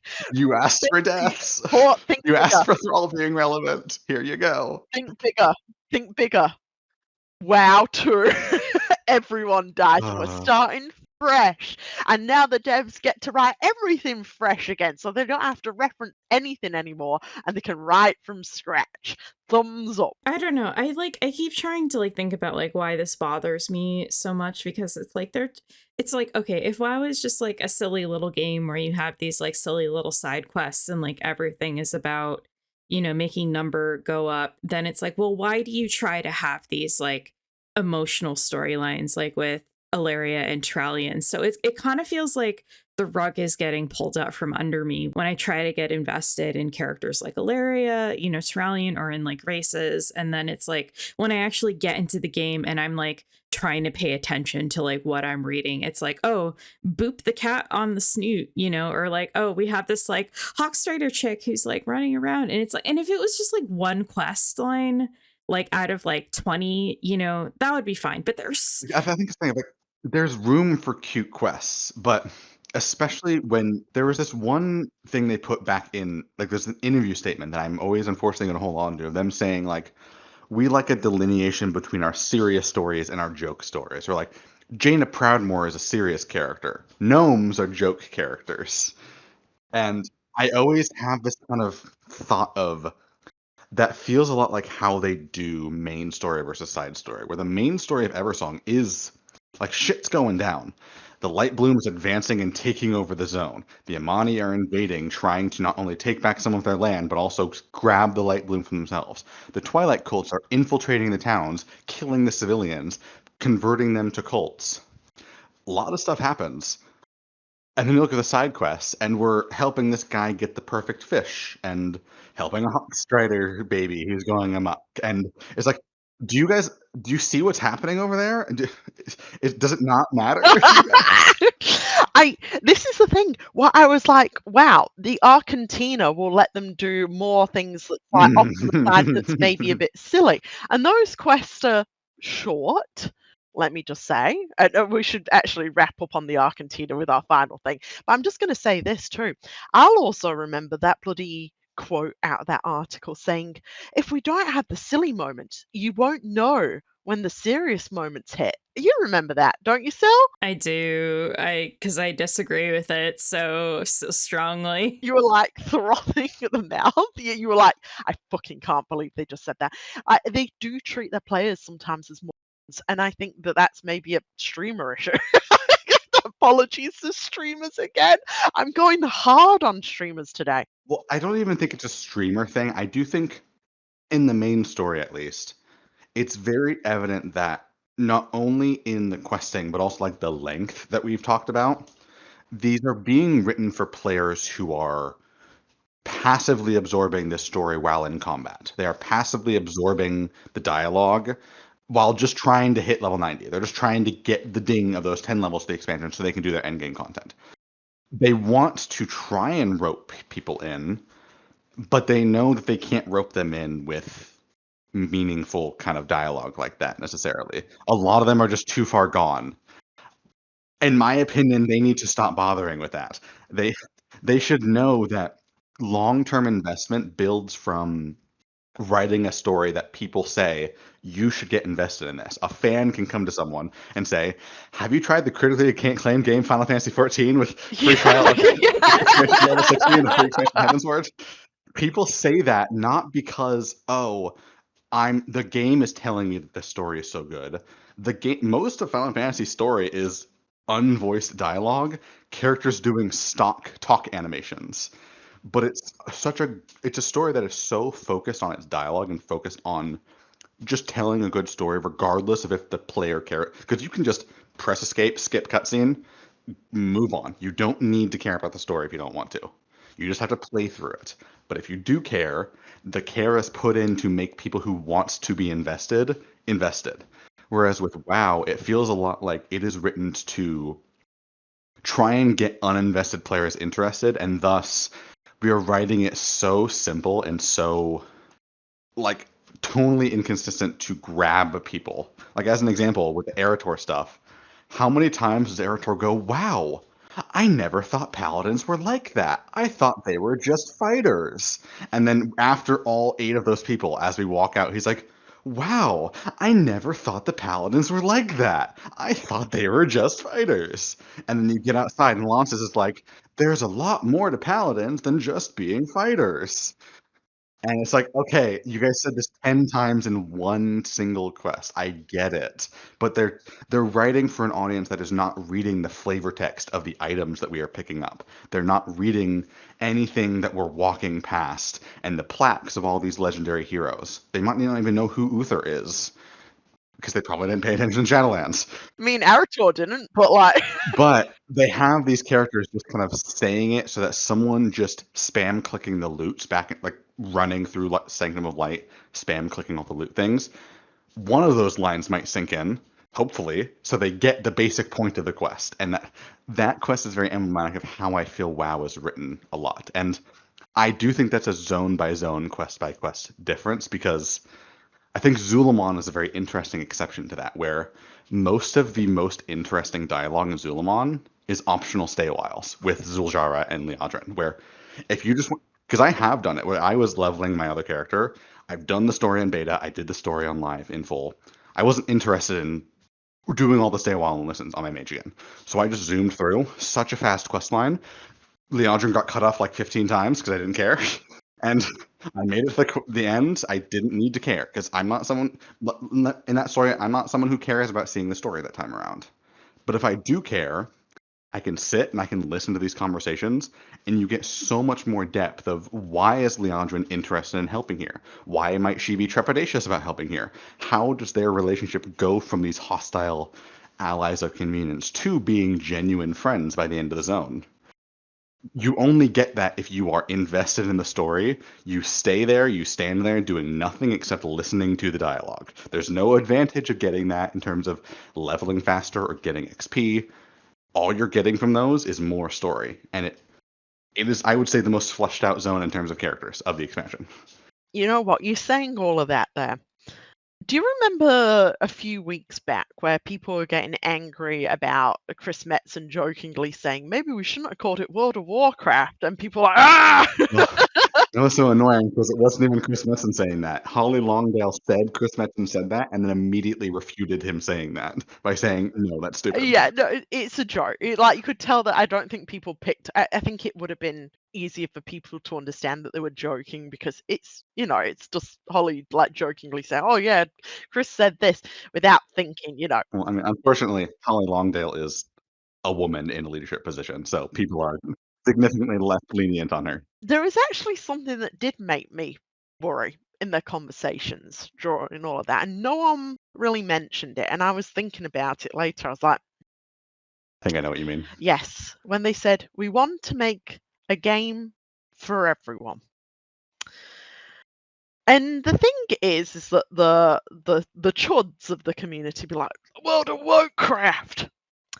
But the trouble is, it isn't World of Warcraft. What that makes me worry about is the idea that in their pursuit of pleasing everyone, and I think that World of Warcraft is always fell victim to this, they do try to please everyone, which isn't a good standpoint. You're not going to sell something if it is made for everyone. And what they should have maybe rephrased that as is we want to create a game with the options for people to play in their own way. I feel like that would have been a better sort of way of maybe framing that if I am hoping that they're considering this carefully. But saying that you want to make a game for everyone, first of all, that isn't true, right? Because there is people that it won't be for. Please see mine and Sill's queer issues in World of Warcraft video for reasons on that. But the idea that maybe they're like, we want everyone to play these quests. We want everyone to do this. We want, and it's like, yes, they're certainly giving players more choices these days, but I don't think thinking that everyone is going to play, like, you can't make a story in a sense for everyone because you already know the player base of your game. Some people just do not give two fucks about WoW story. And there's no way of really convincing that, like, even if you're like, no, we really need to draw those people into story, then it's like, why would you want to? Because clearly they've had no interest before, and like trying to dumb down your stories or just make it more, bite-sized, relatable or memeable isn't usually a very good option. I know that there's like a lot of people who don't like WoW's story, but like when Final Fantasy XIV Mania was kind of like eating WoW's lunch, I do think that there were a bunch of gamers who had kind of either through complicity or just like who weren't interested in WoW's story did become interested in Final Fantasy 14's. Like, not everyone, but like you can kind of like create that kind of interest by like telling a good story. Like I said, it's your vision created into a story, and that isn't going to be for everyone. And like I said, we've seen the devs like going, we don't care about the chuds. We don't care about those, the too many women in this story. We don't care about that. But they still play to that, though. Like we were talking about, I've circled around right back to the beginning with Arator in this. They're still appealing to that demographic of like white straight dudes, like we need Arator in the main role. We can't have anyone else. We need Arator to be kind of our face. Oh, War Within, we need Thrall and Anu in there. Oh yeah, it's about Ilaria, but we can't have her as the face. We need Thrall and Anu in there. So it's really creating this contradiction in what like leadership at Warcraft, Warcraft's leadership are saying like, this is for everyone. But they're technically not delivering that, while also not reflecting on why that is a bad idea, and like for things like story. Instead reframe it as, we want a game that has a lot to do for people with very different play styles, and like people would be drawn in by that, like, oh well, I'm more of a RPer, well, we have these functions for RP, that's cool. But like trying to, like you said, you got to write a story that raises the person engaging with it to meet your level. Also people will meet you halfway if you're like telling a story that you're passionate about and that you have like conviction for. You will like draw that audience, like you don't necessarily have to be like the best writer telling a story to meet your audience. Yeah, like if WoW had like a vision for its like story and its characters and its themes like in every zone, and all the side quests were kind of like aligned with that vision, I think people would like respond to that. Maybe not everyone, like you would still have your people who are just like, I'm just trying to get to high level content, I'm like a high-end raider, blah blah blah. But you do have people in Final Fantasy 14 who are also high-end raiders who still appreciate the story, like that is the thing that Final Fantasy 14 is like known for and defined by, is like its incredible story and it's like characters. So like I think that's like possible for WoW. It just needs like that kind of cohesive vision in its storytelling, which it doesn't quite have right now. Yeah. Also, I will say this, Final Fantasy 14 does champion its characters. That sounds, I'm using a bit of PR speech here, but it does really, it's like, these are our main characters and you will really like them, basically. And it doesn't really care whether, like for example, take Wuklamart in the most recent expansion. They were like, Wuklamart! And some players were like, yay! And other players were like, hate this character. And the devs were like, don't care, you're getting more story with her. Because that's our view, and we want to tell you about this character. Well, I think that's interesting because in the initial interview reception, they did say, oh, we understand the complaints. We're going to show more of her so you guys can understand the sides of her better.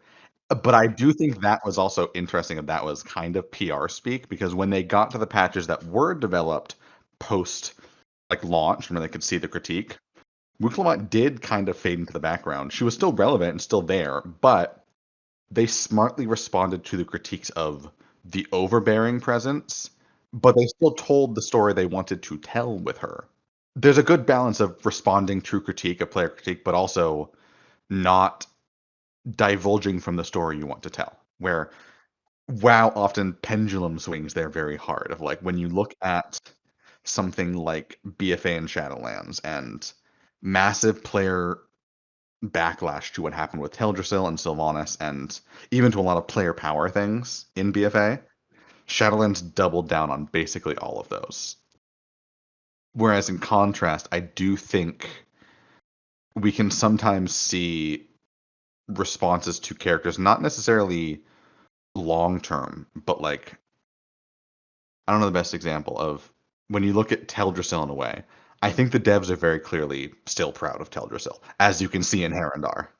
But there was such a backlash from Night Elf fans in the long term that the narrative basically bent its way around trying desperately to please Night Elf fans. Like, oh hey, we killed Nathanos for you. Oh hey, you guys are basically defined by your connection to the cosmic force of death and Ardenweald now. You guys get this whole patch about defending your world tree. You get all this stuff, and we're going to put a cutscene where we promise we're going to go back to Teldrassil and rebuild it soon. I don't think that pleased many Night Elf fans, but a lot of that was very clearly not the plan from the beginning, and I think that got really heavily emphasized to try and appease people for the backlash.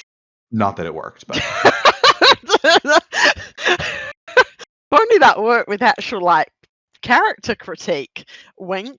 Anyway, speaking of character critique, do we want to just? I feel like that's a very good place to sort of end that on. But I think the major input that we got there is basically devs really need to balance the writing. They need to. I know that they're tempted because the thing is that writing silly stuff is easy, and I know that they'll probably go, "No, it isn't." It is. It is a lot easier than writing something, very like for example, off the top of my head, right? I'm in Silvermoon, right? And I had to pick one little side quest, right? Or I could like, spruik a side quest to whoever my boss is that I want to write. You know what I'd write? The responses to Mr. Kale still left over in this city. Mhm. But have like a whole bunch of like blood elves like get together, whether it's like people who still believe that maybe Kale was ill treated, or maybe people who hate his guts, or at least have a little bit of Well, like discussion.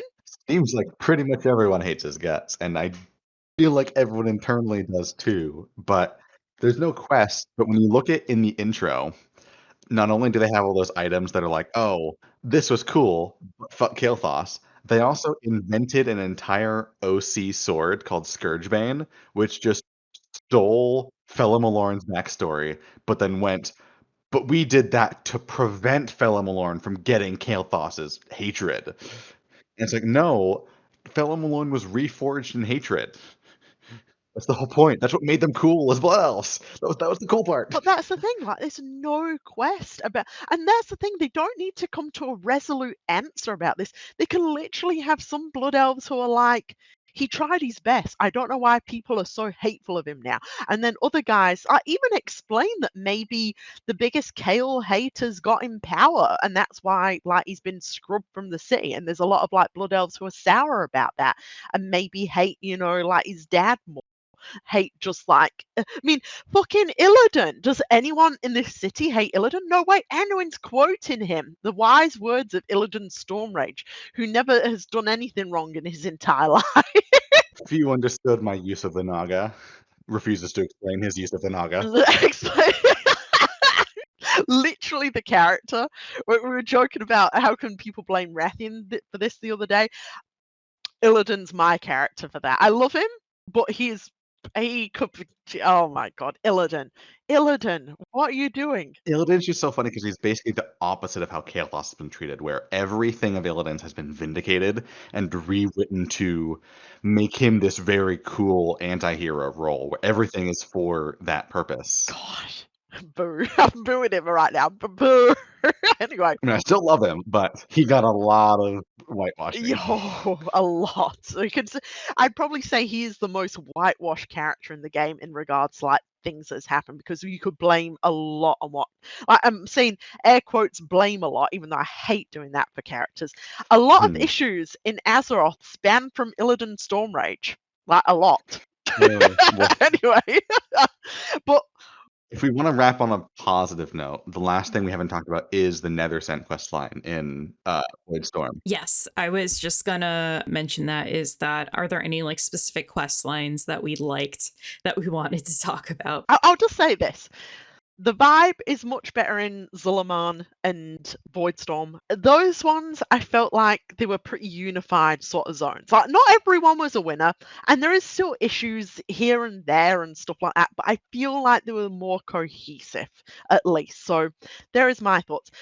Silvermoon and Eversong, they needed a lot more of a blood elf focus, and they needed to take that shit like not like, oh my god, time to get serious, guys, but think about its peoples. If I want to kind of say something to relate it to some of my real life stuff, I do very different stuff in my real life than all the nerdy narrative video game critique I do now. I am a molecular cellular biologist in real life. That's what I'm doing my PhD in.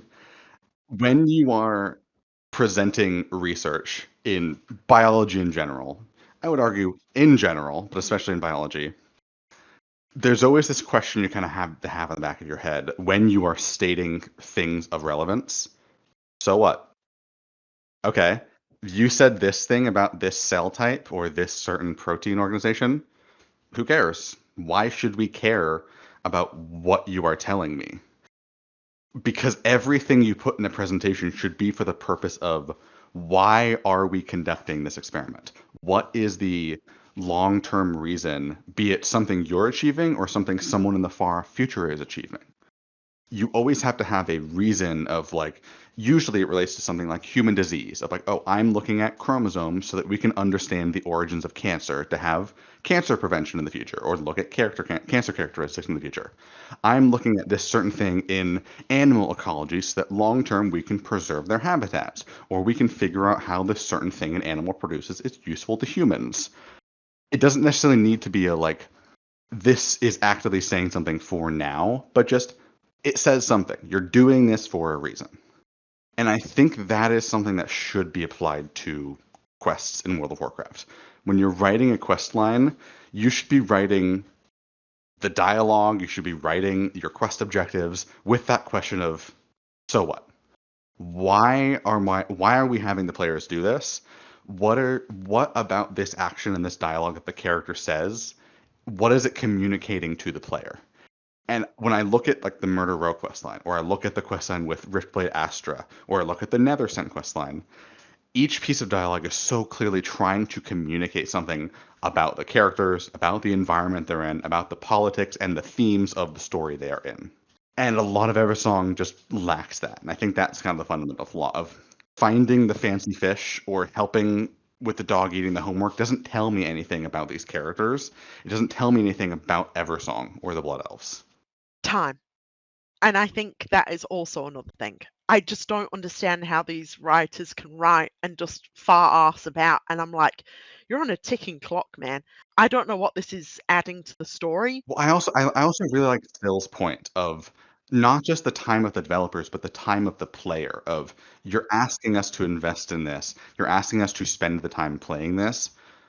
Most side quests are not being played for experience points. They are being played for the questing, or at absolute worst for the Sojourner achievement. But those aren't required for anything anymore. So you don't even. Those are purely just love of the game for getting story. People are not playing the side stories to fill time to get experience. They're playing side stories because they want to see the story in those side quests. Right. They want to learn more about the world. They want to learn more about whatever race we're questing with in the main story quest line. If you're asking us to invest our personal time in that, at the end of that 30 minutes for me to play a quest line or however long, I want to come out having at least like one thing. Oh, I learned this about the Blood Elves. Oh, this explored this theme of the Blood Elves really well. And I just maybe two quest lines other than the Murder Row one had like I learned a new thing about the Blood Elves. Like I really like that one Necromancer quest line where you have that necromancer down in Windrunner Spire where she's like she obfuscates her purpose, but as you go through Golden Mist Village, they're like, she's dealing in dark shit. You should not be trusting her. But when you get there and like they're warning you not to strike her down because she's not raising people from the dead necessarily. She's using necromantic powers to help the undead who are here.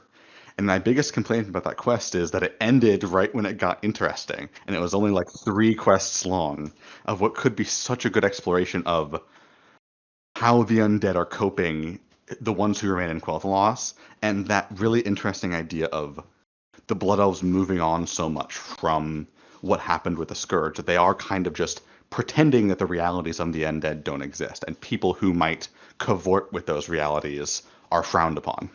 That was such an interesting little quest line and such an interesting idea.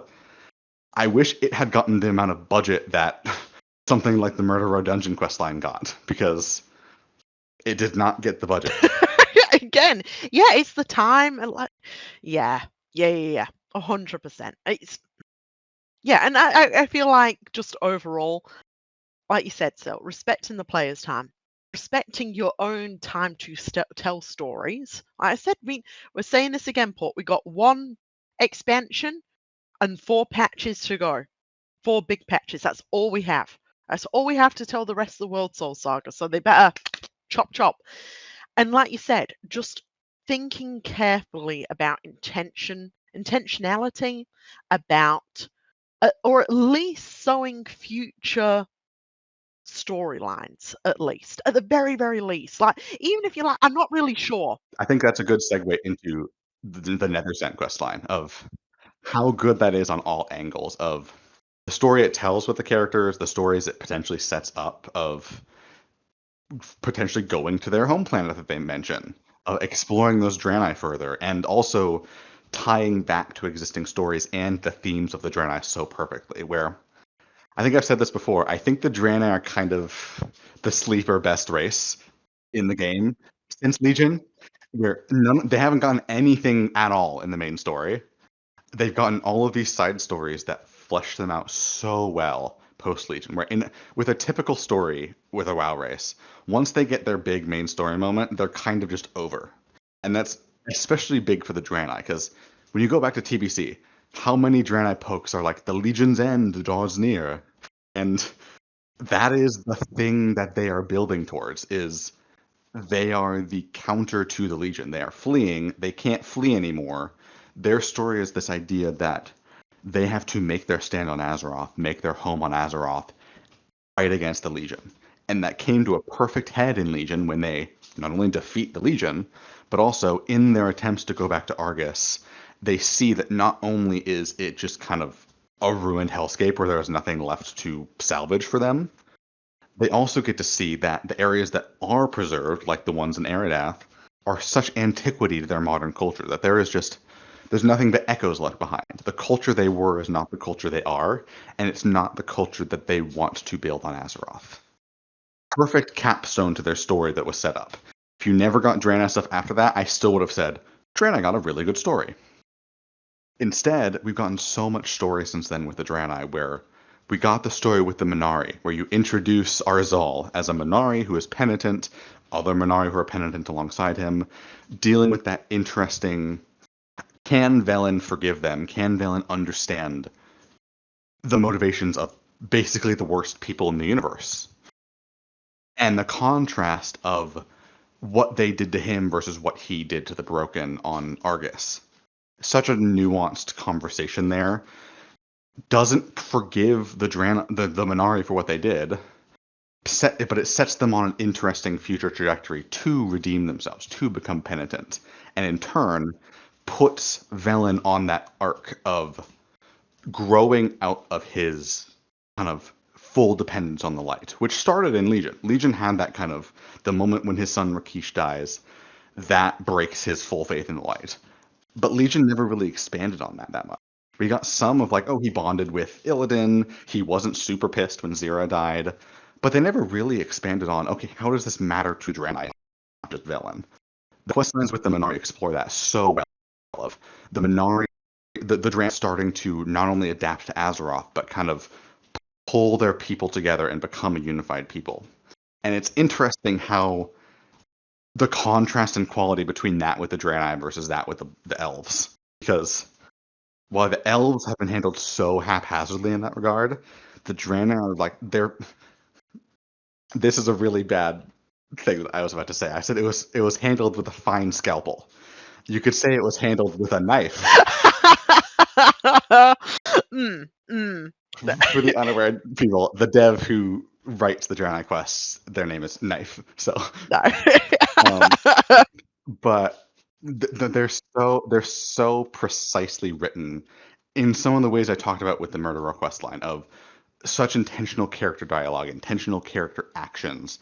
Everything that is said by a character in not only the Minari questline but the Draenei heritage means something. It is telling me something about the character and about the themes of the Draenei, about their kind of their settlement on Azeroth, their them not having the Exodus anymore, them reconciling their faith in the light with the whole ideas of forgiveness of the Minari. Right. It's not just filler, it's actually communicating ideas and themes like about this race and their history. Yeah, and for a heritage questline that had literally like 300 characters, I want to say, show up for the Bishamot. Like, if you guys haven't done the Draenei Heritage, go do the Draenei Heritage. Oh, we did it.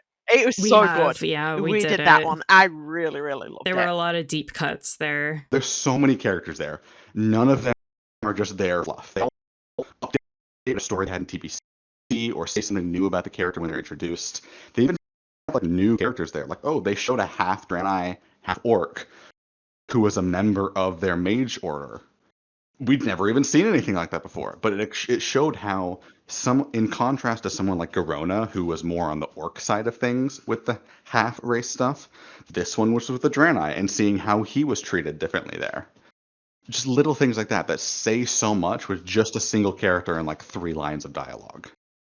And I think the Nethersent stuff is such a perfect continuation of that, of exploring the Draenei from a totally new angle, an angle we have never seen of the Draenei before, but still perfectly in line with their themes. So this group of Draenei, they're from one of the colony planets that they went on it was in the Genedar in Oshagun before it crashed on Draenor. They were like going from planet to planet, fleeing the Legion. This planet that these Draenei, Nethersent Draenei, are from is one of the ones where, when the Legion arrived, the Oshagun left those Draenei behind on the planet. They had to hide and pretend to be dead, and the Legion left them behind, and they were able to survive.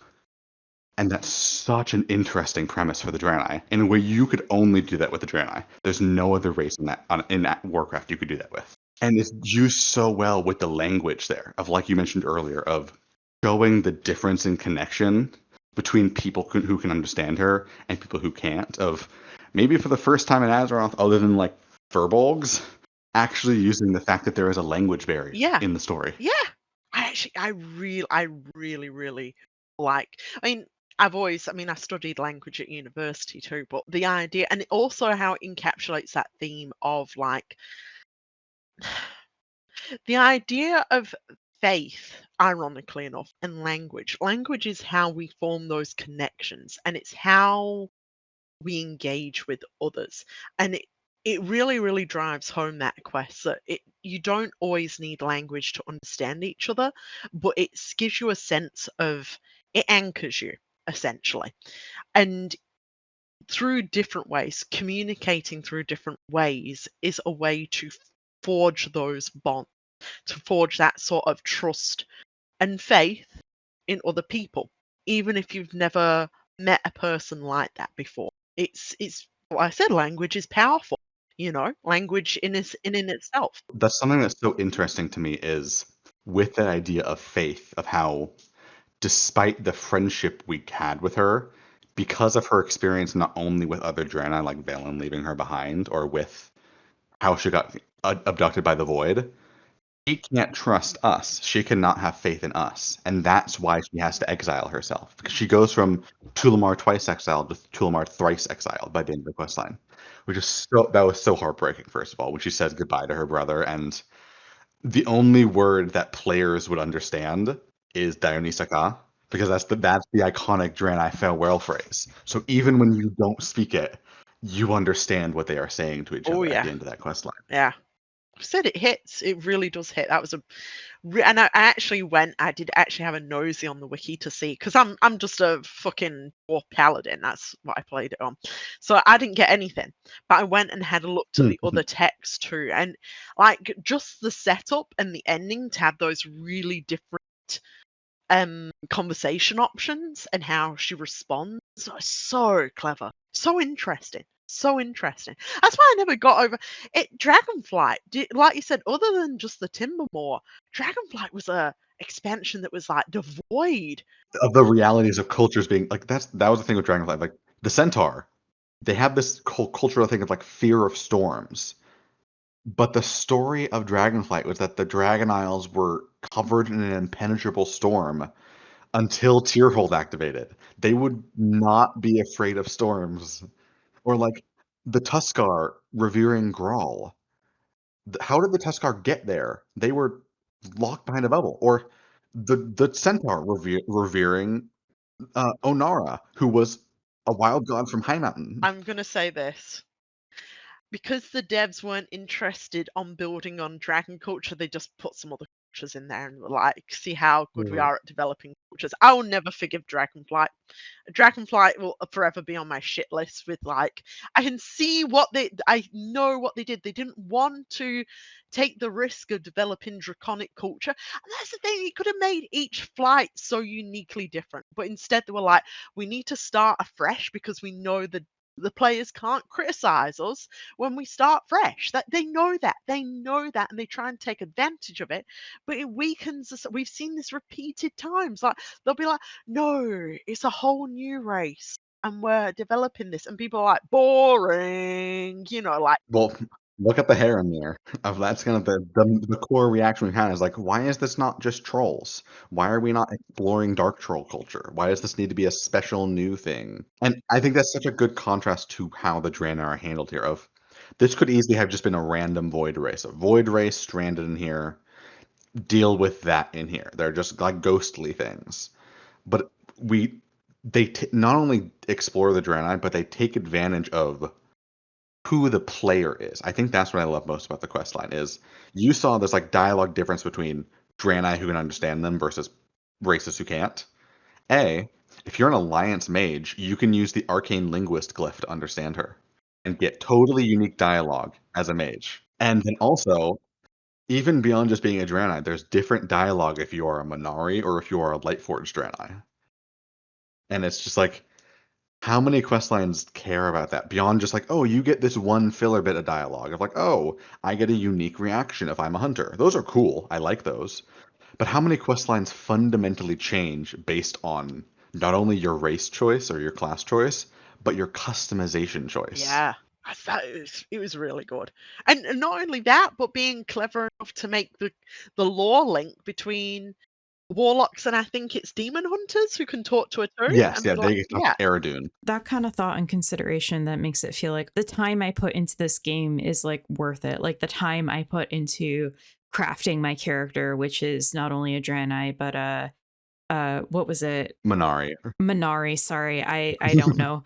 A Minari or a Lightforged, like the thought No. that I put into creating my character and to like caring enough about that is like reflected in the game, which is like acknowledging my choice and like affecting, the dialogue that I get because of how I choose to present in this world. It's stuff like that which kind of like rewards you for learning about the world and kind of like investing in the lore. It makes it feel like your time has been worth it. And that's kind of what we talked about. It makes me feel like not only my time playing this quest, but my time playing the game up until now. The choice I made 20 years ago to make this character has paid off because I am being recognized for that. Yeah, learning about the distinction between like the different types of Draenei that you can encounter in this game, that pays off. And like even what's also funny about that quest line is it's kind of main story relevant because that quest line is how you find out who Tira, the Dark Naru that Illyria kills, where she's from. You don't find that out in the main story. You find that out in the Nethersent quest. Which I think is good writing because you don't need to know that in the main story. You don't need the Naru's in danger. Let's stop and ask ourselves, how did that Naru get here? I want to go find out how that Naru got here. No, there's a Naru in danger. Go save the Naru. And then it's blown up. Does it really matter how it got here anymore? Like when you ask the Lothraxian about it, he's like, oh, probably a Naru from one of those planets that the heretic Draenei were still on. I'll deal with them later. I have this to deal with now.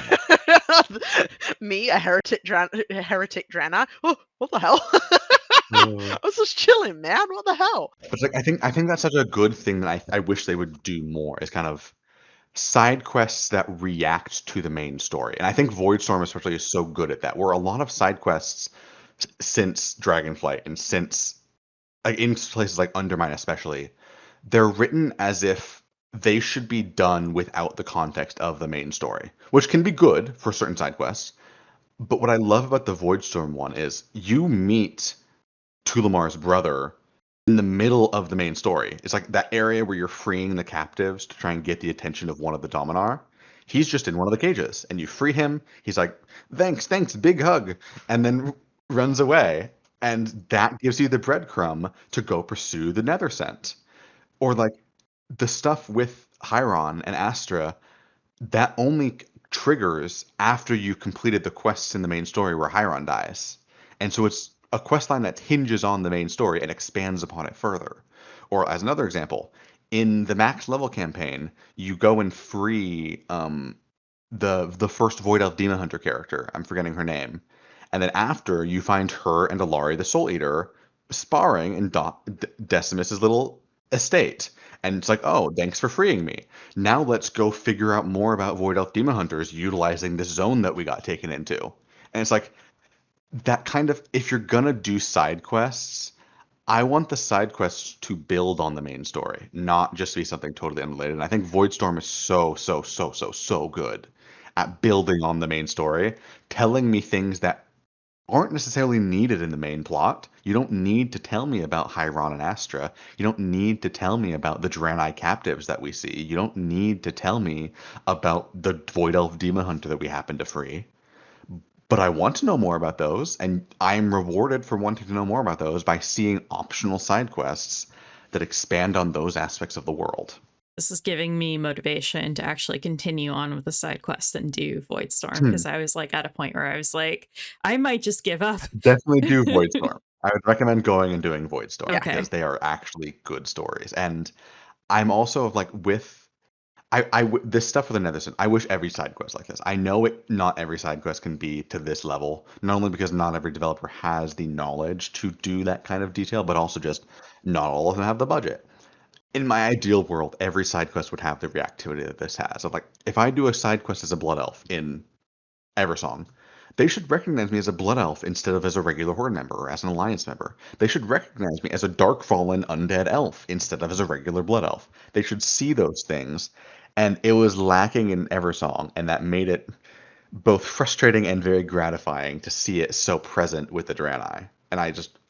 And present with the Void Elves too. A lot of the side quests with the Void Elves recognize you as a Void Elf versus you as anything else. Because it's a matter of like, oh, we, the Void Elves, are struggling with the Void versus you, the player, and I are struggling with the Void. There's that dialogue distinction that helps so much. And that should be in everything, in my opinion. WoW needs a lot more time dedicated to making the player choices matter, even if it's just in small little dialogue changes like that. Agreed. I think they should maybe stay. The only one that I'd actually recommend, they probably already know this, that they should roughly stay away from unless they're able to fully implement it, is choices that a character has made before, which is, because WoW isn't a branching dialogue game. I definitely think it's more like choices as in the fundamental choices of your character creation. You have made a gnome priest. You have made a Drakthir evoker. How does the character react to those different things? Yeah, or you have completed this other quest and it is ticked off on your character, and the character in the future quest reacts to that. That's the other really nice, easy to implement too. It's like if you've got that tick on this old quest, this character, or if you have, a certain level of, but then that could get difficult now with the band reputations. It's all there's a lot of different things with that. Yeah, but that's a little bit of, I know that would be a lot of tech work, but the simple stuff, like we said, appearance, like cosmetic, and it's your customization choices. Have those basic things matter for the quests. Because if there's any takeaway from side quests, it should be when it feels like your time has been worth it, I think your side quest has been successful. And for ones like the open world Murder Row quest line or this Nethersent quest line, I ended those knowing more about the races and the characters and the themes I just explored. I don't really wanted more, but I felt that my time was worth it in a way that I did not feel with everything else in Midnight. So more of those, please. There we go. And our final thing, to just make this quick, let's say, any thoughts finally on the Arcantina? Who? So I have very complicated thoughts on the Arcantina. I understand what it wants to be. It wants to be a kind of very casual, expansion agnostic, exploring characters outside of the current conflict, outside of the idea of war. And I wish, A, that it actually did those through quests and not just stay a whiles. And B, that it said more about the characters than just, we are friends now. think a good example of that is the one they accidentally made what I want it to be. Do you remember in beta, there was the Garrosh quest, the one with Gorgona and Gammon, where they send you, for some reason, to alternate universe Draenor. Yeah, I was going to say, go piss on Garrosh's grave, and I thought, I'll think better Go of it. to alternate universe Draenor, which is not only time displaced, but also inaccessible to us. Go to his grave there, which is somehow perfectly preserved still, and meet the ghosts of main universe orcs who are spitting on his grave. Show you how terrible Garrosh was.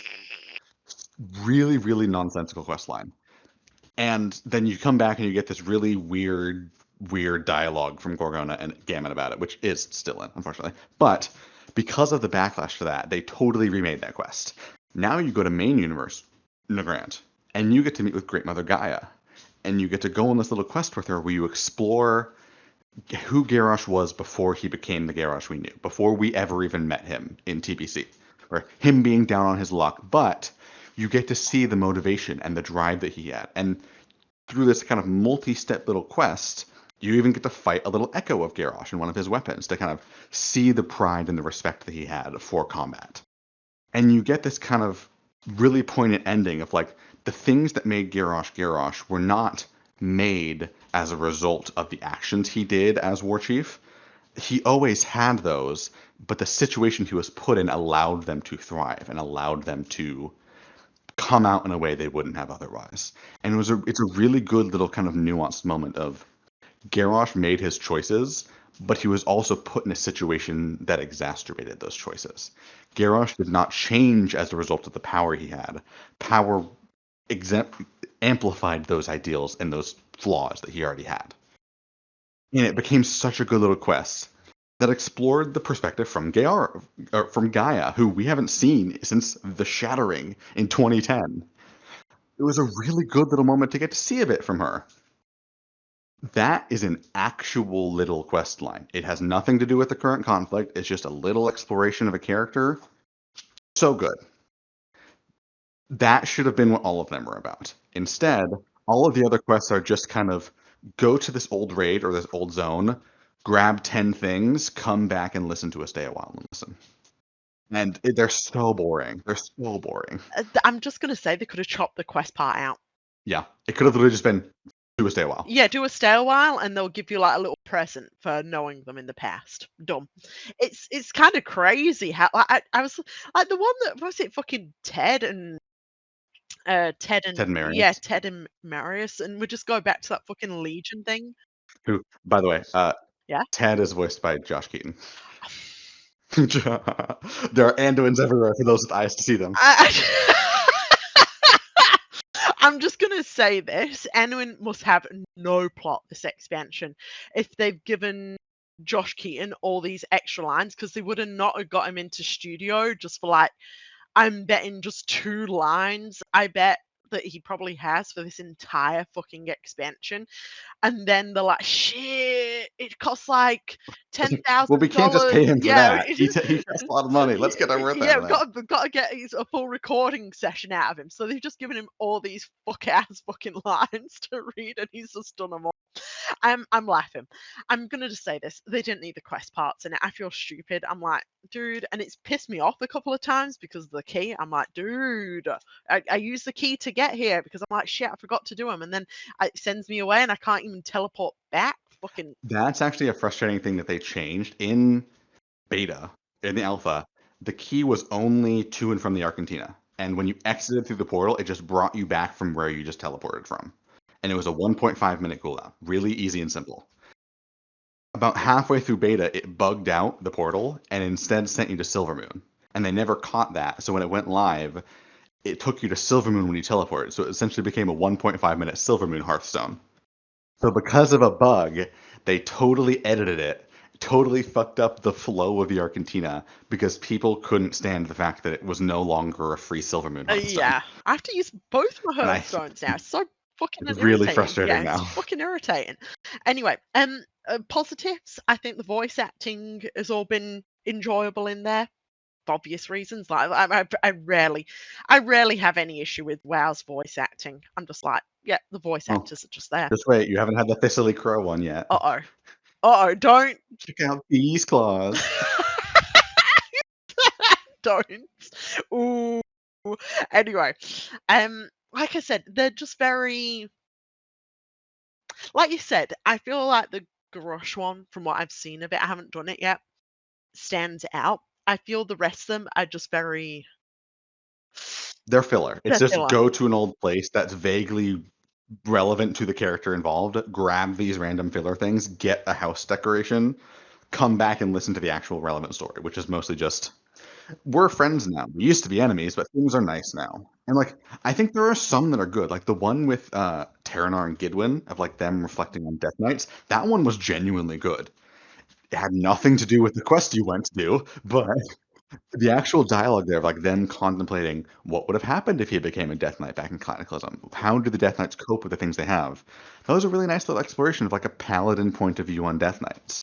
We're gonna get one later on that is really, really bad, which is the one between Cyrus Crestfall and Nisha, the Volpera, Oh, not Nisha's, yeah, where she's like, I love not fighting. which basically just ruins Nisha's Yeah, character of Nisha's like, I love not fighting. I'm a pacifist now. I'm like, Nisha, you've changed so much. You're like a stranger to me. Leave. it's one of those things where the Arcantina, a lot of the quests feel like they took characters they wanted to portray the message and not find characters that work with the message wanting to be told. I feel that with kind of the Sons of Lothar too, where the Sons of Lothar were an anti-orc group. They weren't formed as like an evergreen group. They were, we're going to go to Outland, kill the orcs, stop them from invading other worlds. That was their goal. Their goal was finished. Why is it still a modern organization that is multiracial and including orcs in it now? Oh my god, is that really what they were? You know, the Sons of Lothar were the main like leaders were like Kurgan Wildhammer, Danath Trollbane, Illyria, Turalyon, Khadgar.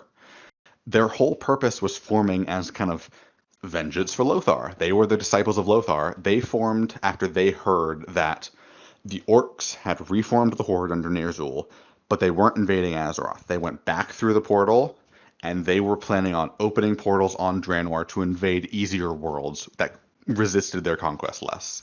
So they formed it, go through the Dark Portal to Draenor, stop the orcs. That was the whole purpose of the Sons of Lothar, as an anti-orc group. Oh my god, so why did they have Eitrigg join the Sons of Lothar? I don't just Yeah. disband it. It's done. It served its purpose. It's of its time. We can move on. And like, it's not even a military organization anymore. It's just like 5 old geezers. It's I the know, men's right? club. It's a secret men's club. It's just for the lads to go have a drink on Fridays. It's Sons of Lothar have gone through what they want to do with the Scarlet Crusade. WoW devs be like, please let us reform the Scarlet Crusade. We love their outfits, and all the players like, stop it. We Oh hate my the Scarlet god. Crusade. What's so frustrating to me is Eitrigg having ties to humans is not bad. The whole Eitrigg was arguably the first good orc ever. Of Blood and Honor was the first book that actually portrayed the orcs as people and not just generic evil entities. And that was predicated on his relationship to Tyrion Fordring. If you're gonna have him be a part of any kind of neutral organization, why is Eitrigg not part of the Argent Crusade? Fucking orc paladins. Well overdue. So true, though. So true. My goat, Tyrion. Well, I really wish if they were doing all this questline, I really wish they would have mentioned Tyrion a bit more It's because so irritating. if you look at characters in WoW, Tyrion is the ideal paladin. Tyrion is the guy. He's the guy. Yeah, he is. Like, it's so weird how they just kind of forgot. Like, they still bring up Uther, and Uther's kind of a fucking homeboy too. He's a cool guy. But Tyrion, it's like Tyrion was the paladin, like the ideal of a paladin. Kind. It's the thing of he was a retribution paladin. Of like righteous fury, righteous justice is what a paladin should be. But he was doing it not only for good reasons, but also they spent so much time showing the things they show in this Arator questline of his care for the common people, his care for uplifting the downtrodden, of everything that went on with Eitrigg. They needed to mention him more in this beyond just his one little relic at his shrine. Well, like that Tyrion guy was pretty cool. But anyway. Real though, I'm gonna say something controversial too at the end here. After experiencing the Arcantina, I'm glad they took Rathian out of it. Well, that's the thing. Rathian was not even a quest in the Arcantina. Rathian was literally just a NPC with no dialogue sitting there. They're just using him for sex appeal now. It's so awkward. Like, And it's oh. it's weird because the characters that aren't a part of the quests with the stay a whiles actually do have good dialogue. Like you go talk with Vanessa and Cecilia. Please actually have them get together. That'd be great. I'm sorry, B, I'm a Tess Vanessa enjoyer. I support that too. There we go. Oh, Anything for Vanessa. yeah, yes. But they have really good little dialogue there. There's like a little update on their characters. Or you go and talk to Garona, who was standing next to Rathian, and she's literally like a contrast to the area of like, oh, this is nice for now. It's a nice respite. I don't think this is gonna last. And it's just, Yeah, I know. ugh. They just. I complained about actually. Just so everyone knows, I got one of the surveys. They keep on sending me the WoW surveys. One day they'll start to. Why do they never send me the WoW surveys? I'm signed up for them. They always send me and I'm writing. They're like in 1 or 2 sentences. I'm like, sorry, this ain't 1 or 2 sentences. I usually start off my little bits like, I'm sorry, this is 1 or 2 sentences. You're gonna read what I have to say here. They can't stop sending me them. Anyway, and I note this, and I said in my. They were like, give us some feedback about what was the thing that I said sucked ass? Oh, yeah, the new starting zone, basically. And a few other things I said needed a lot of work. And I said to them, they tend to use like their big name characters for set dressing sometimes. Thrall is another one that they use for set dressing. And I'm like, what are you doing with it? It's like, it's like, I saw Darth Vader and I clapped. I clapped because it was Darth Vader. I'm like, what are you doing with characters? What is going to be in this new area, the new update with fucking Rathian and Kalagos and Jaina and Thrall in there? I'm like, why do you have these characters in there? I'm like, you're already going into a expansion that I think has a absolute ass main story, Dragonflight. But I'm like, what is your main point here? What do you intend to do? Because you're not endearing these characters to any new players. These new players won't know who the fuck these characters are because Dragonflight already sort of shows you them and shows you. I mean, like, I could complain about Dragonflight again, but at least it does tell you who these characters are. So I'm like, why have you put them in this initial zone too? Well, it's that question of like, so what? Of like, what does having Rathian and Kalagos and Jaina and Thrall there say to a new player that Captain Garrick did not? The answer is really nothing. It's just all it does is kind of vaguely familiarize you with the face to know when they show up to do nothing later. Well, yeah, and the Really. thing is, you're going into Dragonflight 5 minutes later. It's crazy. I'm like, you're using these characters to like slap them in and set dressing, but you have nothing to say about them. And these are supposed to be your big characters. Like, I can say the new intro for that. Hey, it's the voiceover. Old one, I do think the old Exiles Reach has flaws. It is much less flavorful than anything in the old Starting Zones, but I do love the cinematics voiced by Metzen of like, you are a soldier of the Horde, things like that, of him doing his booming narrator voice. Metzen is great at those. And if anyone's going to replace the voice actor for Taranis Menethil, who sadly died, it's Metzen. oh, that's Metzen is really the only. the booming voice guy. Yeah, yes, Metzen's coming in clutch. And unfortunately, they removed those and replaced those with Dragonflight No Stormu.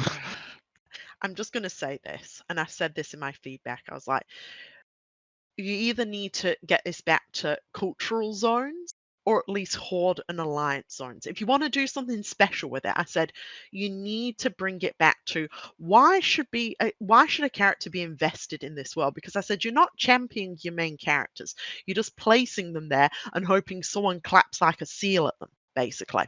I said what you need to do is sell new players on why they want to be in this world. I said whether it's via customization or whether it's the allure of like how a certain WoW of people's looks. Like you want to play a big bull man, you can be a big bull guy. That's what's so crazy is like the race and class you choose are the defining things of what you're playing. And the old Starting Zones define that so well. And even if you look at the Shadowlands version of Exiles Reach, when you leave Exiles Reach and go to Stormwind or Orgrimmar, they have that cutscene of like you flying over the city. It explains the lore of Stormwind, the lore of the Alliance, or the lore of Orgrimmar and the Horde.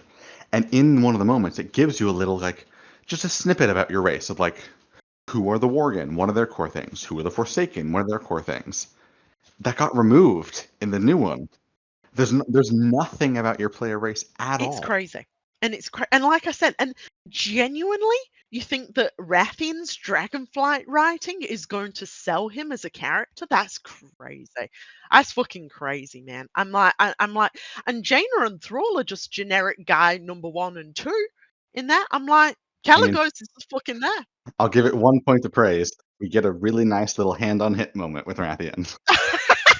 Look, like I said, they put him in Arcantina just to be like, our fucking cute. It's Blorbo that every dev hates, but at least the players fucking love him. We cheer. That's when I do. I saw Rathian and I clap. That's me. I'm clapping.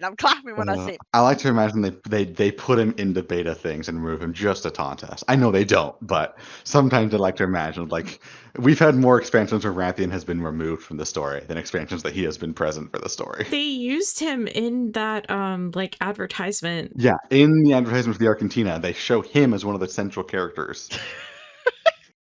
I'm gonna say this. I know exactly what went wrong. There was just some fucking new quest dev who was like, someone said, yeah, pop some big lore, I'm saying big lore characters. They would have said, pop some lore characters in there. And we'll just add, like, we already have the ones who are having, like, quest conversation. Yeah, pop some smaller ones in there. And whoever did it, it's like, well, Rathian's a small character. I would have popped him in there, and someone's come along and said, what the fuck have you done? Well, see, What honestly, the fuck? that kind of ties to something I have about the Arcantina in general. I do think the Arcantina is kind of a learning ground for new quest devs. It feels very much like baby's first quest of this is how you learn objectives. This is how you learn portal teleportation objectives, how you learn gathering objectives. This is how you integrate quest completion triggers to dialogue chains, things like that. They're such basic quest ideas, and it's especially contrasted when you see the Garrosh one. That was very clearly an advanced, experienced quest developer who made that, and it really shows. Or at least Yeah. changed Oh yeah, it. who totally remade the quest Yeah, for the new one. got in there real fast. I have to almost wonder if that's kind of the backdoor purpose of the Arcantina is low stakes environment to have devs learn how to do dialogue, because the devs are the ones writing this dialogue too. It's not narrative people necessarily. It's developers writing the dialogue, writing the quest text, doing the quest objectives. These all really feel like someone learning how to do these, and that's not inherently a bad thing. I don't think. I do wish the dialogue and the objectives got kind of a once over to make them better. Yeah, a little bit more to them. Exactly. I actually have nothing. Like, as much as I love banging on about the devs, I know how difficult it can be to be someone new in a workplace and feel very scared about, like, doing your first job. And yeah, like, that is fine if they want it to just be like that. But I would, like you said, I would probably, who I'd have more involved with it? I'd get one of those historians, if they have any left still, like a historian working with you. I only have like only 2 of them, so I think they're kind of busy. That's what I would have done. It's new devs with a historian and write some fun little tidbits about characters. I think putting Rathian there was a total mistake, though. I think whatever dev who just dropped him in there was like, Rathian's a small character, or people like Rathian. It was either one of those two mindsets of Rathian's just a character, or people like Rathian, and they just put him in there, and then they got a bollocking from the senior. You can feel it. You can feel it all. Like, that's the speed that he was fucking removed. He was in there for like what, 4 days, 3 days, and then he was just fucking gone. And that is someone giving someone like a bollocking, like, no. And I know it would have been again, because it's like, if we put him in there, we're gonna have to like write something for him. And like I said, maybe they have something coming for Rathian with Northrend. They're like, oh, such a major character. Rathian does not feel like a major character at the moment. He feels like a character that they kind of use for Dragonflight and God. Anyway, but yes, that is my thoughts on it. I think it was 100% a mistake, and I think that social media already had, because like it being a presentation, especially because that was in a part of a big presentation. I bet they had that sorted for about like 2 weeks and they just never looked through it again. We've seen that before though, and we do have kind of a basis to sort that on, because think of Gamescom the other year. That was a nightmare because it was all stuff that was written way too far in advance and then given to devs doing, talks or, any sort of panels on that day, and the information was either wrong or it wasn't correct anymore. I think it's because of a few of like the reductions in staff in regards to those areas, and you have to be so careful with like PR material, whether it gives false impressions of stuff.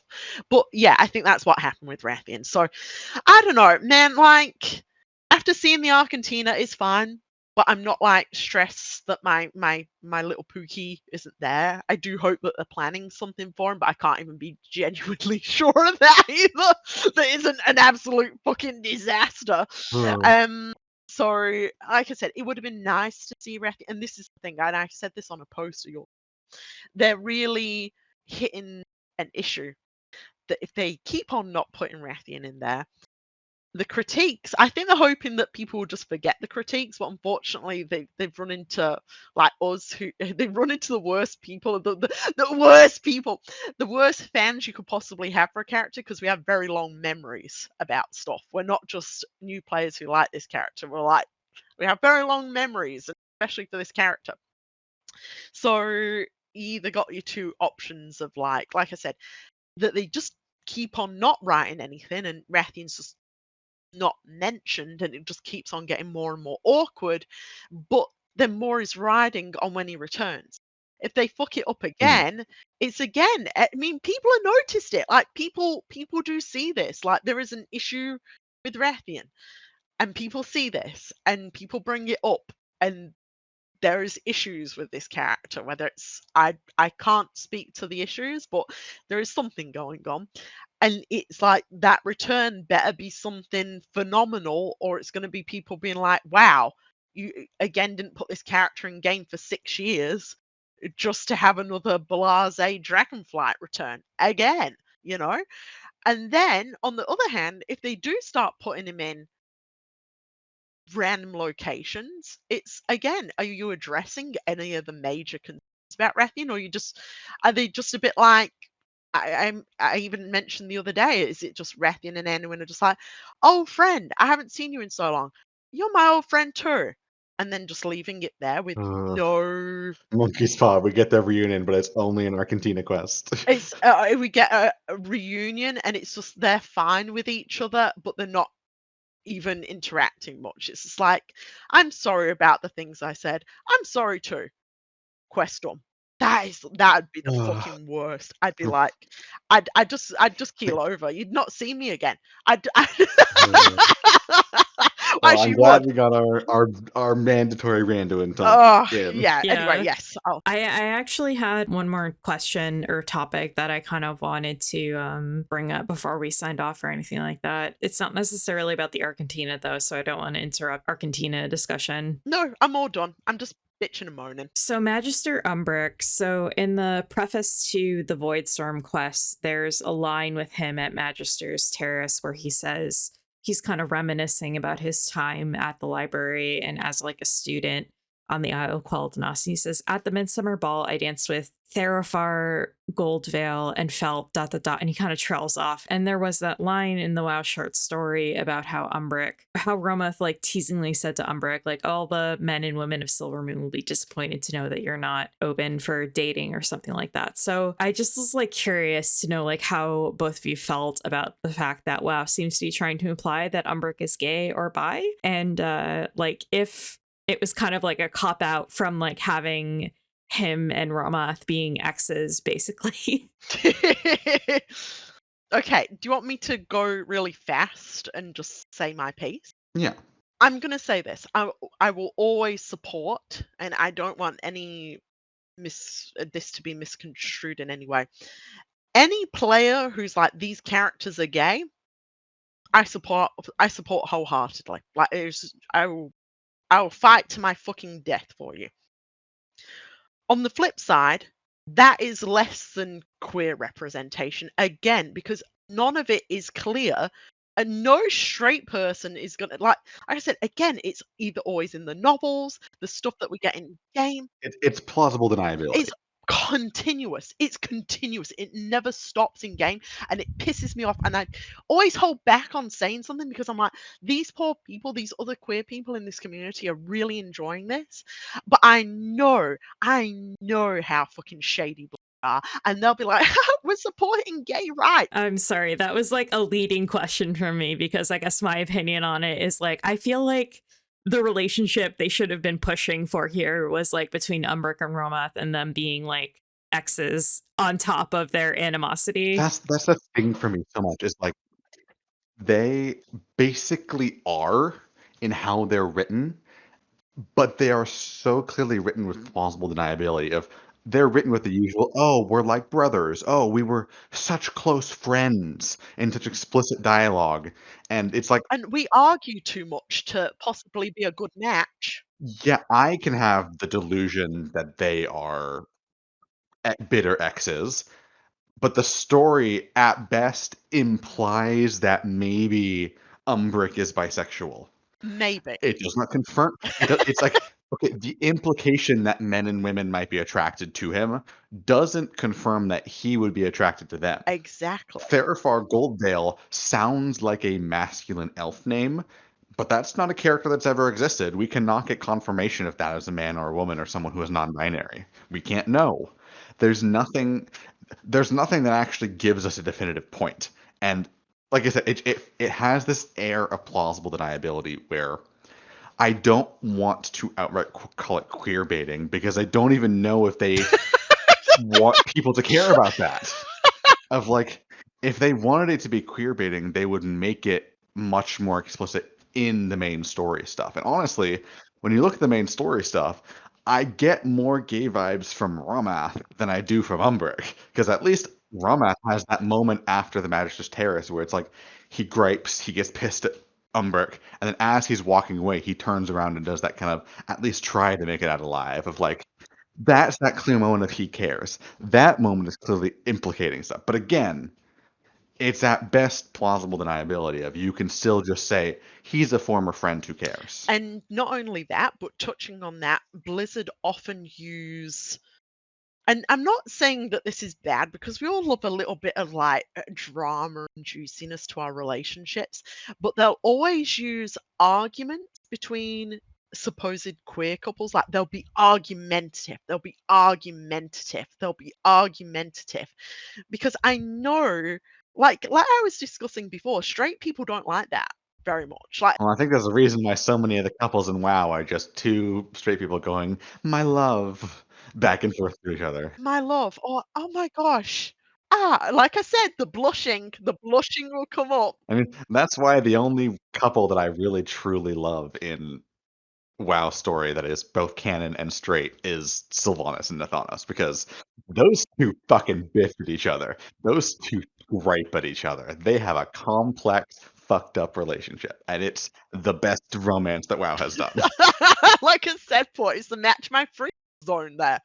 But yeah, like I said, and I know why they do that. It's because like queer people go, oh my god, yes, oh my god, so juicy.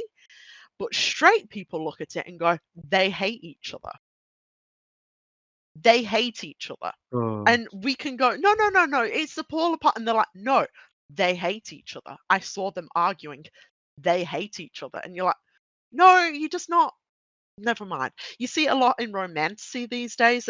Like any conflict between couples are usually like a man and a woman, a very surface level. It's usually the old misunderstanding or not so different after all. They were just scared of getting close, but they're so like they're so in line with everything, and they've always wanted each other, and they've always been in love ever since they laid eyes on each other.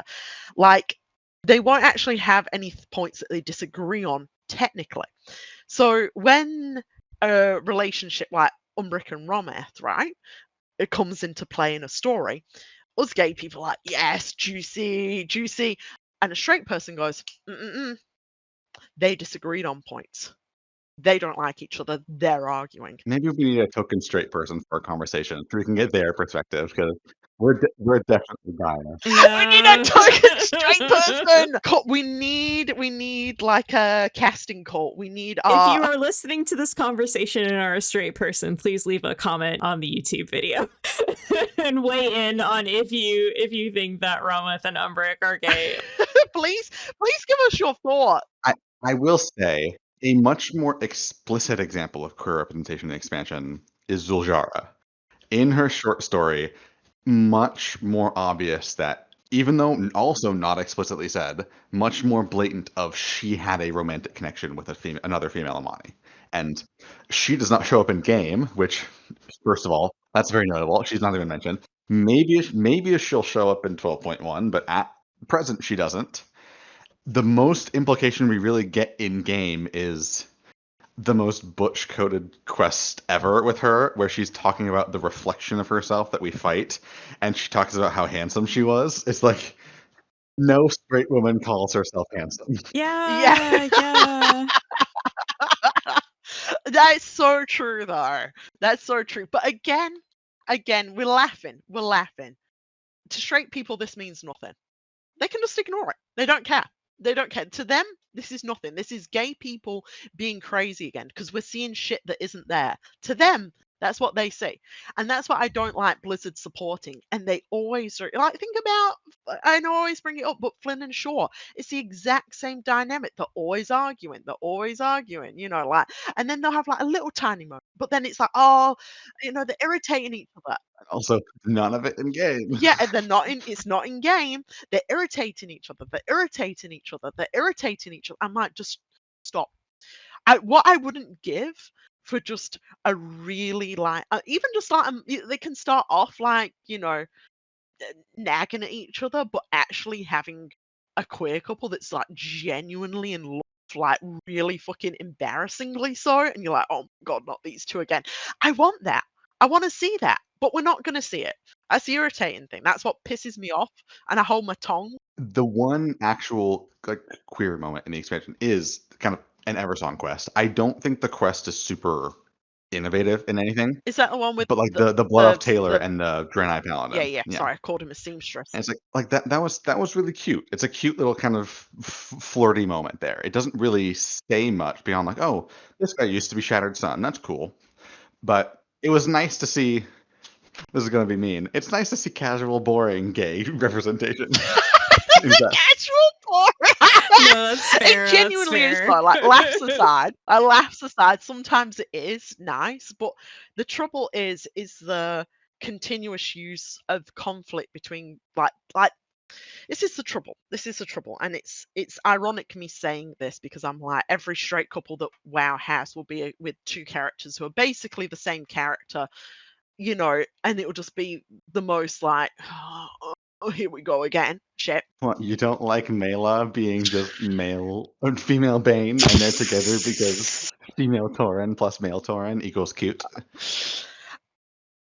Tell me what heterosexual couple in WoW isn't described with. They're cute though. Except for Match My Freak. Except for Sylvanas. Yeah, except for Match My Freak. It'll always be, oh my god, that was so sweet. Or, oh my god, that was so cute. I want a relationship that develops.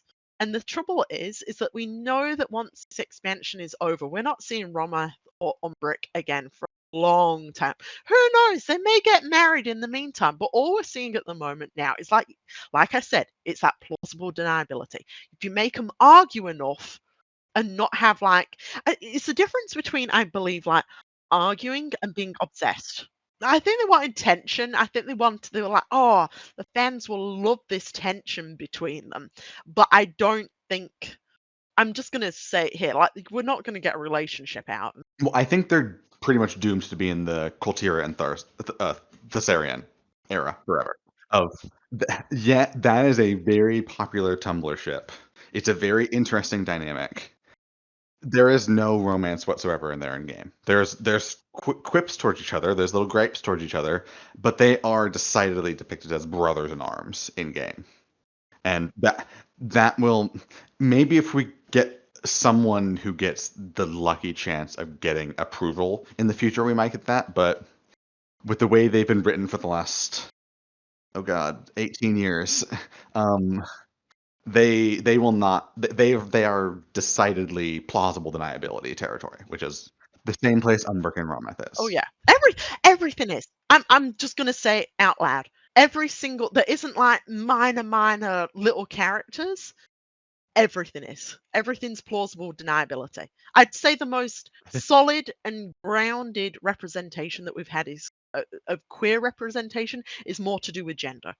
Being able, like other characters, like Well, I mean, Riftblade Astra and this expansion there's a really good moment there where not only are they non-binary and the characters properly use they them pronouns, there's a moment in the final quest with Sedona, who is Chiron's ex-wife, where she actually goes he, I mean they, and like getting used to that change in their gender identity of that's a thing that happens. That is an acknowledgement not just of this character being non-binary, but of an acknowledgement of it being a choice someone makes to reflect how they feel about their gender identity. Of other people might need time to get used to that. Someone especially who is only really familiar with them through that bitch who stole my husband. yeah, that bitch stole my husband.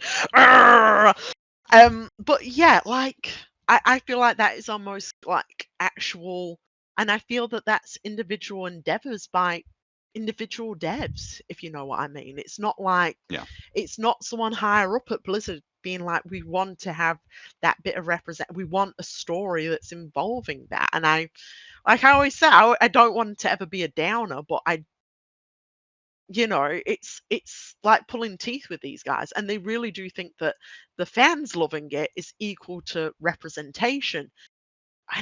And I know people go, well, what is representation? What is this? That's like a complaint that I have is I think they kind of lean on like fan hype like a little too much. Like they're like, oh, well, if we put like enough in to make like the fans like excited about it, then like that's like good enough without like actually following through on that. Like, like, oh, we set up Flynn and Shaw, but we're not gonna actually like explicitly follow up on that like in game. Well, it's like if they put it in game, they have to do something with it.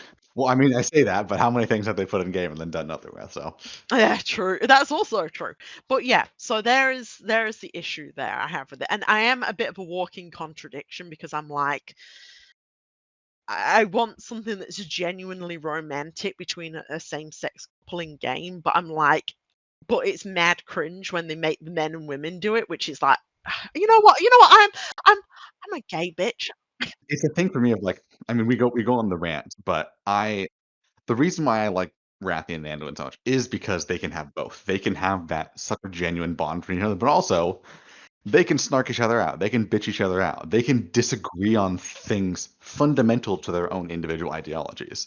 That's what makes the idea fun. And even in the modern day of like, oh, Anduin blaming Rathian for this stuff, the tension there, that just adds to interesting drama. That's what makes a fun couple is having that romance sometimes despite the circumstances, despite the complex feelings you have towards other things. I still feel that romantic urge towards this person. That's what makes a fun romance, and that is missing from WoW a lot. Not even just gay or straight. Homie, I'm in the desert. I long for a sweet oasis. Uh, I mean, I think my moral of the story is we need a gay version of someone raising their own partner from the dead and refusing to let them out of their service because they can't admit to themselves that they don't know how they can't live without the person that they love the most. We need obsession. This is what's missing in WoW. There's no fucking like true obsession. It's always either irritation, like, oh, you annoy me. No, I want them to be obsessed with each other. And that's why I like fucking Rethian and Enwin, because it's that weird sort of like diametric that like despite all of that, they can't stop sort of engaging with each other, finding themselves returning to each other. That fucking rocks. And it's like, despite everything kind of being against them, like both position, background, just everything about, like, even species, man. Like, that's some crazy shit. Like, that's some good shit. It needs that. But unfortunately, like, this wine bottle's been pouring for our entire talk, but I'm so fucking thirsty, man. Like I said, we're gonna just see. And like I said, I will drop down dead if I'm wrong. I'm betting my life on this. We're gonna see Enwin go, blushes at Faerun. Oh, blushes at Faerun. And Faerun's just being a normal ass fucking character. Faerun will probably just be like, hey, what's this? And Enwin's like, oh, whoa. And I'm gonna be like, oh, I'm getting kidney stones right now. I'm getting kidney stones. But I'm gonna critique it anyway. So enjoy that, Debs. Well, I think we've been here for what, 7 hours almost, 6.5. And 5 hours and 45 minutes, yeah. So we should probably wrap this up. Thank you for indulging me. I just wanted to throw that question out here while we were all together, because that was just something that jumped out at me. I was like, oh yeah, they've kind of like implied that twice with Umbric. Do they really need it, or is this just kind of like another? I suspect because they're going for the elf reconciliation thing, they're going to have to grapple with the Ramath Umbric relationship at some point next week or after the raid. So for our part 3, we can definitely mention our kind of final thoughts on the Magister not romance drama. Trust me, we're gonna get for their sort of reconciliation, like, I guess you're not so bad then. And people are gonna be like, romance the century, and you'll just hear me over on the side going, the straight person's idea of a romance. They no longer hate them. They no longer hate each other. A straight person shaking right now, going, no, they need to keep on hating each other. This is getting too homo. But like, laughs aside, like that's just sort of generally my point. And like I said, I thoroughly support like every other like person who enjoys WoW, like engaging with that. If anything, engage with it more. But like I said, we do have to watch out for Blizzard because they will do bare minimum and then go, our work here is done, and then fuck off. And they just don't care. You have to remember, they're a corporation, they're an IP. Even the individual writers will pat themselves on the back for like kind of bare minimum with this stuff. We need to cook them a little bit more. We need to start roasting. Not like me cruelly. We need to roast them a little bit more on their romance writing because it's lacking, to say the least. So, gang, anyone else got a final thing? I think I've done like a bad job of like guiding this discussion, but I think we did cover a lot of topics. Yeah, we definitely went a roundabout way in a weird order, but we covered everything we wanted to cover very thoroughly. We did. Yeah. We did, yeah. Yeah, so we'll see how everything ends up in the max level quest. We've got 2, technically 3 raids to talk about. I don't know how Dreamer counts, but yeah, Dream Rift's kind of like there's a guy there. There's a guy killing. Bye. There's a dog out there, Ma.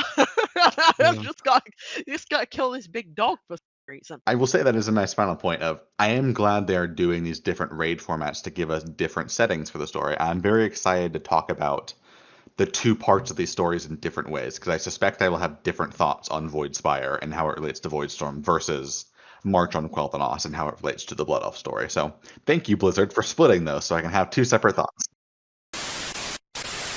Hey everyone, Editor Silriven here.